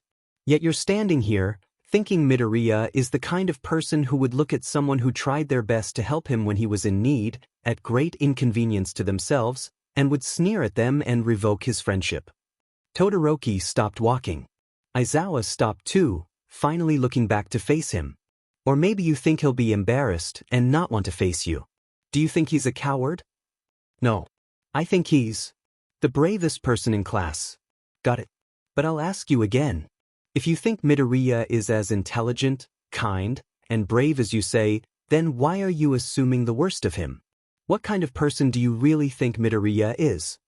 Todoroki looked down at the boy in his arms. His hands were resting against his stomach, the scarred one on top. He thought back to that moment. You're trembling, Todoroki-kun. His mangled hand. The ice encrusting his battered and broken arm. Right now, I think you should stop screwing around. He remembered he'd used his cheek to create a shockwave. He'd asked him about that, long after the event. It's your power, isn't it? He'd smiled bashfully, looking at the ground as he admitted his fingers were too broken to make a fist, and using his cheek was the only thing he could think of in the moment, to make use of his thumb, which had only been broken once at that point. Come at me with your full power. He never asked Midoriya why he put himself through so much pain to help him, a person he barely knew. He already knew the answer. He shifted his arms a bit, tightening his grip and holding him closer. Had he been looking down on him all this time? What kind of person did he think Midoriya was? I think, he said as he finally looked up to face Aizawa, Midoriya is the kind of person who hates it when others are sad or uncomfortable, and he would show gentleness and kindness to someone who tried to help him, even if they did a bad job. Aizawa hummed and started walking again. Todoroki followed. We don't know if he'll remember any of this. I'll have someone bring your bag to the dorms, after class. He'd left his bag in the classroom, and with it, the envelope Aizawa had given him. Reading the police file might put your mind at ease a little. The chances he won't remember anything seem good. But they aren't perfect. That girl was young, and is inexperienced with using her quirk. Even she doesn't know all the ins and outs of it. So I think you should act assuming Midoriya will remember everything. If he comes out of this remembering that you looked uneasy and acted uncomfortable around him the entire time, how do you think he'll feel? Todoroki let that thought wash over him. He knew exactly how Midoriya would feel. He'd been a fool. He knew Midoriya. He had to give himself that much credit. There was more he wanted to know. There probably always would be. But he knew Midoriya at his core. He felt vaguely ill. He thought he was being respectful of Midoriya, but in actuality, he'd just been acting selfishly. I'm not entirely sure what I should do, Todoroki admitted. They'd arrived at the dorms. Have you ever dated someone, Todoroki? Aizawa said as he opened the door for him. No. Would you like to one day? Todoroki couldn't help but grimace as he passed through the entryway. He didn't like talking about these things with anyone really, but discussing his love life with his teacher had a special kind of repulsiveness to it. I suppose, is the answer he settled on. He didn't really know what to say. He would like to date Midoriya, no question. But he also knew that would never happen. He couldn't imagine ever wanting to be with someone else. He had no desire to date, unless it was with Midoriya.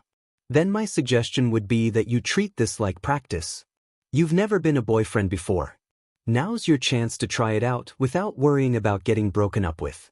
We've already established that Midoriya won't be breaking up with you when this is over. I'm not dating Midoriya. I meant a friendship breakup, Aizawa said dryly. Todoroki nodded. He didn't know the dissolution of a friendship could be referred to as a breakup. Aizawa continued talking as he walked towards the elevator, pressing the button to go up. The way I see it, you only have two choices. You can continue to give lukewarm responses to Midoriya's affections, or reject him, and end up with a Midoriya who comes out of this feeling embarrassed and guilty. Or, you can try to be the best boyfriend you can possibly be, and end up with a Midoriya who probably still feels embarrassed, but also grateful and cared for by his friend. Todoroki followed Aizawa into the elevator, nodding to himself. How will I know if I'm crossing a boundary? He asked reluctantly. He still wasn't pleased to be having this conversation with his teacher, but he couldn't deny that the advice given to him thus far was helpful and desperately needed. He had a fleeting thought, wondering if this feeling of discomfort, mild embarrassment, relief, and gratitude was something other people felt when they got advice from their dads. He quickly squashed the idea. For the most part, I'd say go with your gut. Not your brain, but your gut. But the elevator dinged and the doors swished open. They stepped out onto the second floor. If you're still worried, you can try talking to his other friends. They might have some ideas about what Midoriya would and wouldn't be comfortable with. Todoroki thought of Uraraka and Ida, and their request to speak with him. Uraraka had given him her number. She'd said he didn't have to do this alone. Thank you, sensei, he said. He wished he could express the extent of his gratitude better. Cradling Midoriya tightly against him, he tried his best to manage a slight bow. Your advice has been helpful. Aizawa made a slight sound of acknowledgement as he glanced up and down the hallway. Remind me, which room is his? This one, Todoroki answered as he led the way. They got to the door and Aizawa blinked at it, unimpressed. I figured there'd be a poster or something. Maybe he's less of a fanboy than I thought, he muttered as he reached forward and opened the door. He flicked on the light and stood in the doorway for several moments, taking in the onslaught of red, yellow, blue, and white before him. Never mind. He stepped out of the way and let Todoroki step into the room first. You should change his clothes. He'll be uncomfortable waking up covered in sweat.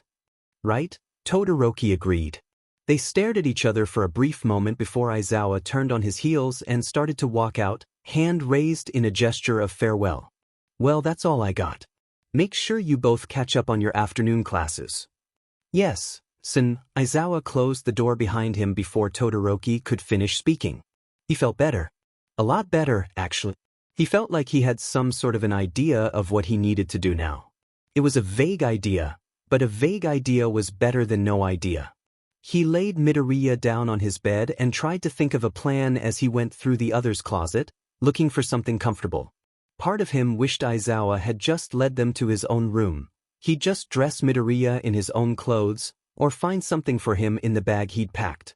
While he investigated Midoriya's sweatshirts, he considered what he'd do next. Talk to Uraraka and Ida, naturally. But then? What kind of stuff did boyfriends do?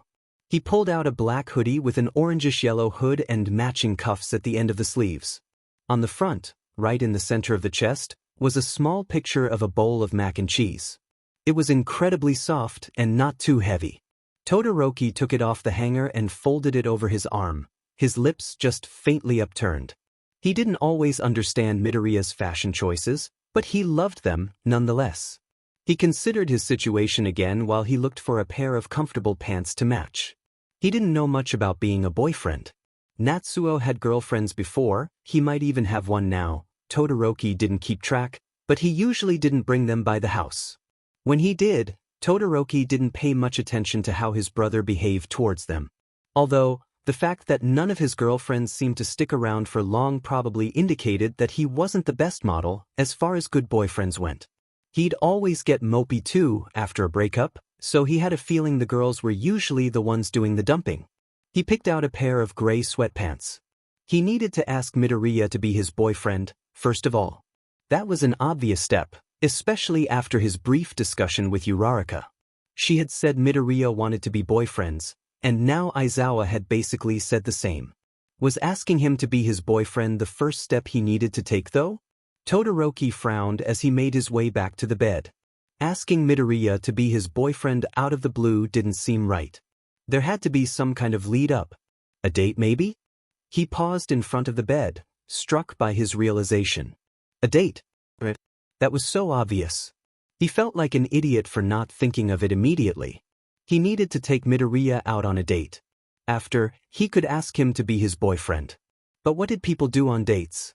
Todoroki groaned. He'd ask the others later. He wasn't good at this kind of stuff. Also, it sort of made his throat burn, thinking about asking Midoriya on a date and asking him to be his boyfriend. It might be nice to experience the fantasy of hearing him say yes, but he had a feeling the memory would haunt him later, once they were back to just being friends. He'd let himself be haunted for Midoriya's sake though. Carefully, he scooped Midoriya up again and carried him into the bathroom. He needed to strip him, at least to his boxers, so he could wipe some of the dried sweat off and change his clothes, and the idea of doing all of that while dozens upon dozens of All Mights stared down at him was a little unnerving. Once Midoriya was somewhat clean and changed, Todoroki picked him up and carried him back to the bed. He was honestly a little concerned that Midoriya was still unconscious. A ball of guilt twisted in his stomach as he found himself wondering just how little sleep Midoriya actually got the previous night. He was probably exhausted. Knowing contact would be the best thing for him, Todoroki got into the bed next to him. He wanted to use his phone to look up first date ideas, so he decided the most practical thing to do was to maneuver Midoriya until he was on top of him, pressed chest to chest. That way he could put his arms around him, sort of like an embrace, but hold his phone above his head and read and type freely. He didn't consider how distracting it would be though. Midoriya's weight was pleasant in a way he couldn't really describe. Once his sister told him she was thinking about buying a weighted blanket. He didn't get it, but now he thought he might. He'd never felt so comfortable before. He had to actively refrain from putting his phone aside and wrapping his arms around Midoriya though. The freckled face was also very close to his own. He found himself staring at him a couple of times, without realizing that he'd even looked away from his phone. Still, he managed. More than an hour and a half went by that way before Midoriya started to stir. At that point, his weight was becoming less comfortable and more mildly crushing, but Todoroki didn't mind much. It wasn't anything he couldn't handle. Midoriya sat up a bit, nearly kneeing Todoroki in the crotch as he adjusted his balance. Thankfully, his kneecap only dug into his thigh a little. He splayed his hands out on the taller boy's chest and pushed himself up a bit, so he could look at him. He was still so close. Their noses were only a couple of inches apart. Todoroki swallowed. "Todoroki-kun?" Midoriya asked, looking at him as if he were trying to see beyond a bright light. He winced and brought a hand up to his head. With the hand gone, the weight behind his other one increased, in order to keep himself up. His palm was resting right against Todoroki's heart. Todoroki felt his face heat a little. Once again, he found himself thinking how having Midoriya's hand resting against his heart seemed romantic. It was dumb. But wait, something was off. Midoriya had. He leaned forward, nearly bumping his nose against Midoriya's. "Midoriya!" Midoriya stopped rubbing his head and focused on Todoroki. He blinked, his eyes dilating slightly, then blinked again. He'd called him by his surname. Was he better? "Midoriya," he said again, watching his face carefully. "Are you, Midoriya?" He winced a little. He could have phrased that better. Midoriya blinked at him owlishly, then smiled. "Who else would I be but Midoriya?" Before Todoroki could respond, Midoriya's eyes went wide and his mouth fell open just slightly. "Unless you mean, you're asking me not to be Midoriya anymore?" Todoroki didn't know what to say to that. He didn't know what he meant. Midoriya leaned back just a bit, putting a few inches of distance between them, but still keeping his one hand firmly planted on Todoroki's chest. "I think we're too young now, but after graduation, maybe in the summer, that is..." He bit down shyly on his bottom lip and locked his gaze with Todoroki's. "Yes, is what I'm saying." "Sorry, I don't." Todoroki trailed off, as his brain frantically tried to make sense of what Midoriya was saying. "I think I phrased my question poorly. I meant, are you feeling better?" Midoriya stared at him a moment before his face lit up bright red. "Oh, I'm okay. Totally fine," he said, laughing as he rubbed the back of his neck. His laughter died down, and the bright cherry hue of his face quickly cooled down to a light pink as his expression became more pensive. "Actually, I felt sort of weird when I woke up. Dizzy, I guess." You called me by my family name, Todoroki said. That's why I asked. Midoriya looked surprised. Did I? I don't remember. His eyebrows pinched as he looked down, staring at the hand resting on Todoroki's chest. I felt strange. Even now, I feel like something is… He trailed off, his gaze becoming less thoughtful as he stared down at his hand. Is that your heartbeat? The question took Todoroki off guard, but only for a second. His heart had been racing ever since Midoriya had woken up. I guess so, he answered, a bit reluctantly. Midoriya, noticing the increased rate of his heartbeat, was somewhat mortifying. Midoriya didn't seem to share that sentiment though, as he moved his hand and leaned down, pressing his ear to Todoroki's chest. It's fast, he said, closing his eyes as he listened. Yeah, Todoroki agreed, feeling his face grow warm. That's not because of me, right? Todoroki nearly groaned aloud. Midoriya would be the death of him. It is. After a few more seconds of listening, he finally seemed satisfied, leaning back and replacing his hand in its spot over Todoroki's heart. He smiled gently. I never thought someone's heart would ever race for me, he said bashfully, avoiding Todoroki's gaze. Least of all yours. He shifted his weight, letting his legs slide off of Todoroki's, so he could sit up, straddling him. Gently, with his free hand, he picked up Todoroki's hand and pressed it against his own chest.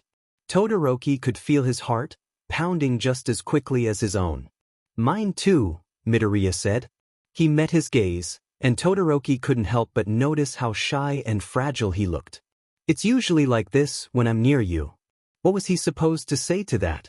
Same here for you, he said, settling on the truth.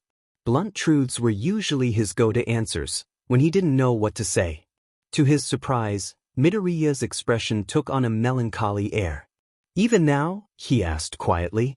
Without really thinking about it, Todoroki brought his free hand to his chest to cover Midoriya's hand, pressing it more firmly against his heart. He didn't need to verbalize his answer. His heart was still beating. It flashed through his mind that Midoriya might remember this moment, and his heart began to race just a tiny bit faster. But he had to stop thinking about that. He needed to focus on the version of Midoriya that was in front of him. Or on top of him, rather. I was awful today though, Midoriya said, gaze trained on Todoroki's hand, covering his own. I tried to beat up my Netakuen. Todoroki tried to think of something that might make him feel better. I'm not friends with my Neta, he said, to start. He pursed his lips a bit, thinking. He took too long though, and Midoriya started laughing. That doesn't make it okay. I know, I spoke too soon. Sorry. I'm slow at thinking about my words. It was one of his flaws. He knew he was quiet, and most of the time that was simply because he didn't want to speak, or he didn't know what to say, but occasionally he did feel like chiming in, but by the time he'd figured out the perfect way to phrase his thoughts, the conversation had moved on. Thinking strategically was better. Things didn't have to be phrased in any particular way when fighting. If anything, getting the words out in the quickest, most direct way possible was ideal. But in social situations, he understood that bluntness sometimes bothered people. I admire that about you. His thoughts halted as he looked up at Midoriya. What? The way you think carefully. You're so precise with what you say. I feel like I have to say everything I'm thinking out loud, just to process my thoughts. I know it bothers some people. And sometimes I can go on long rants or tangents, and I mix up my words and stumble over them. When I become a pro hero, I bet journalists will hate having to get quotes from me, he said with a laugh that didn't reach his eyes. I feel like you'll be really quotable though. You put a lot of thought into everything you say, so each sentence is meaningful. People will never tune you out, because they'll know what you're going to say is important. Todoroki felt something in his chest constrict. He couldn't really identify what he was feeling in that moment. I admire the way you speak, he said in return. Midoriya looked immediately skeptical, so he continued. The way you speak, he paused to think, and Midoriya waited. It's genuine. You make people feel comfortable and at ease. I think people feel like they can be themselves around you, even if they're the kind of person who usually has their guard up. And I think that's an important quality for a hero. He paused again, considering his words carefully. When you save a person, I think they'll feel safe once they hear you speak, because everything you say is so obviously genuine. If you tell them things will be okay, they'll definitely believe you, because your sincerity is undeniable. As he spoke, he'd lowered his gaze, focusing on the sight of Midoriya's hand clasping his own to his heart. Once finished though, he looked back up at Midoriya's face. He was crying. His initial feeling was panic, despite the fact that these tears were clearly more in line with Midoriya's typical, broken fire hydrant type tears than the deeper, more heartbreaking tears he'd been exposed to lately. "I'm sorry," he said, instinctively trying to sit up, so he could do something. Anything. Told him maybe. Instead, he ended up making Midoriya topple off of him. Luckily, he fell straight back, hitting the mattress with a soft thud. Todoroki got on his hands and knees, hovering over him. "Are you okay?" Midoriya nodded his head, bringing up a fist to swipe at his cheeks. "Don't apologize," he said between sniffles. That just means a lot to me, to hear someone, you especially, say that. I can't explain how much." The tears had died down to small glistening pools at the corners of his eyes. "Since I was a kid, all I've ever wanted was to tell people things would be okay and have." He sniffed, rubbing at his eyes one last time and then looking up at Todoroki. His face immediately flushed. "Shouto on top of me." Todoroki scrunched his face up in confusion. That wasn't how he expected that sentence to end. Did he mishear? "What?" he asked. "What?" Midoriya parroted back, flushing further as he pressed himself deeper into the mattress. Todoroki took a moment to process what Midoriya had said. "Shouto on top of O." He understood. "Sorry. I'm probably making you uncomfortable," he said as he leaned back. "I didn't mean to invade your—" "You're not." Midoriya interrupted, grabbing Todoroki's tie and yanking him back down. Caught off guard by the action, Todoroki went lurching forward, failing to catch himself as he crashed down on top of the other boy. And just like that, they were nose to nose once again. Sorry," Midoriya breathed out, biting at his bottom lip. I didn't want you to get the wrong idea. About my personal space and you being in it. I guess I panicked 'cause, well, I like you in my space." Midoriya's words were sliding through Todoroki's brain like molasses. He found himself staring at Midoriya's mouth as he spoke, absent-mindedly admiring the shapes his lips were making as he formed his words. His mind was reeling just a bit. Never, ever, in his entire life, did he consider the idea that someone pulling him towards them by grabbing his tie would be something he found alluring, and yet, "Shouto," and the way his lips looked, forming the sounds of his name. "Will you go on a date with me?" he heard himself asking. Midoriya's mouth fell open. He dragged his gaze away from Midoriya's mouth and to his eyes. He wasn't even looking him in the eyes and he asked him out. This wasn't the plan. He didn't have a plan yet. Midoriya was staring at him as if dazed. "I'm sorry," Todoroki said, averting his gaze, suddenly feeling self-conscious under the weight of Midoriya's stare. "I meant to ask you in a more romantic way. I don't know what came over me." Beneath him, Midoriya made a choking sound. "Oh no. Don't cry." "I'm sorry," he said, leaning back a little. Midoriya brought an arm up and covered his eyes with it, slowly shaking his head. Todoroki ran a hand through his bangs, pushing them up. "I'm sorry," he said again. "I haven't even thought of any plans yet." "Don't be sorry. Please." He hiccuped. "I'm just really happy." The tension in Todoroki's shoulders fell away and he smiled in fond exasperation. "You're going to exhaust yourself if you keep crying so much." I know, Midoriya said, hiccuping again. He scrubbed his arm across his eyes, then lowered it away, so he could look up at Todoroki. His eyes were still watery and slightly red. "I'd love to go on a date with you, Shouto. More than anything." Todoroki dropped his hand away from his head, letting his bangs fall back in place. He couldn't help the smile that crossed his face, hearing Midoriya's voice say those words. It wasn't real. But he could pretend. Just for a moment. Oh, he actually did need to pretend though, for Midoriya. This wasn't just about his own selfish fantasies. What would a boyfriend do in a moment like this? A boyfriend wouldn't be in a moment like this, because if he was a boyfriend, then he'd already asked the other person out on their first date. He was taking too long to decide what to do. Moving on instinct was always a trusted backup plan for him, so he did that. His instincts were telling him he needed more contact with Midoriya, so he listened and grabbed Midoriya's hands, interlocking their fingers. Shouto! Midoriya,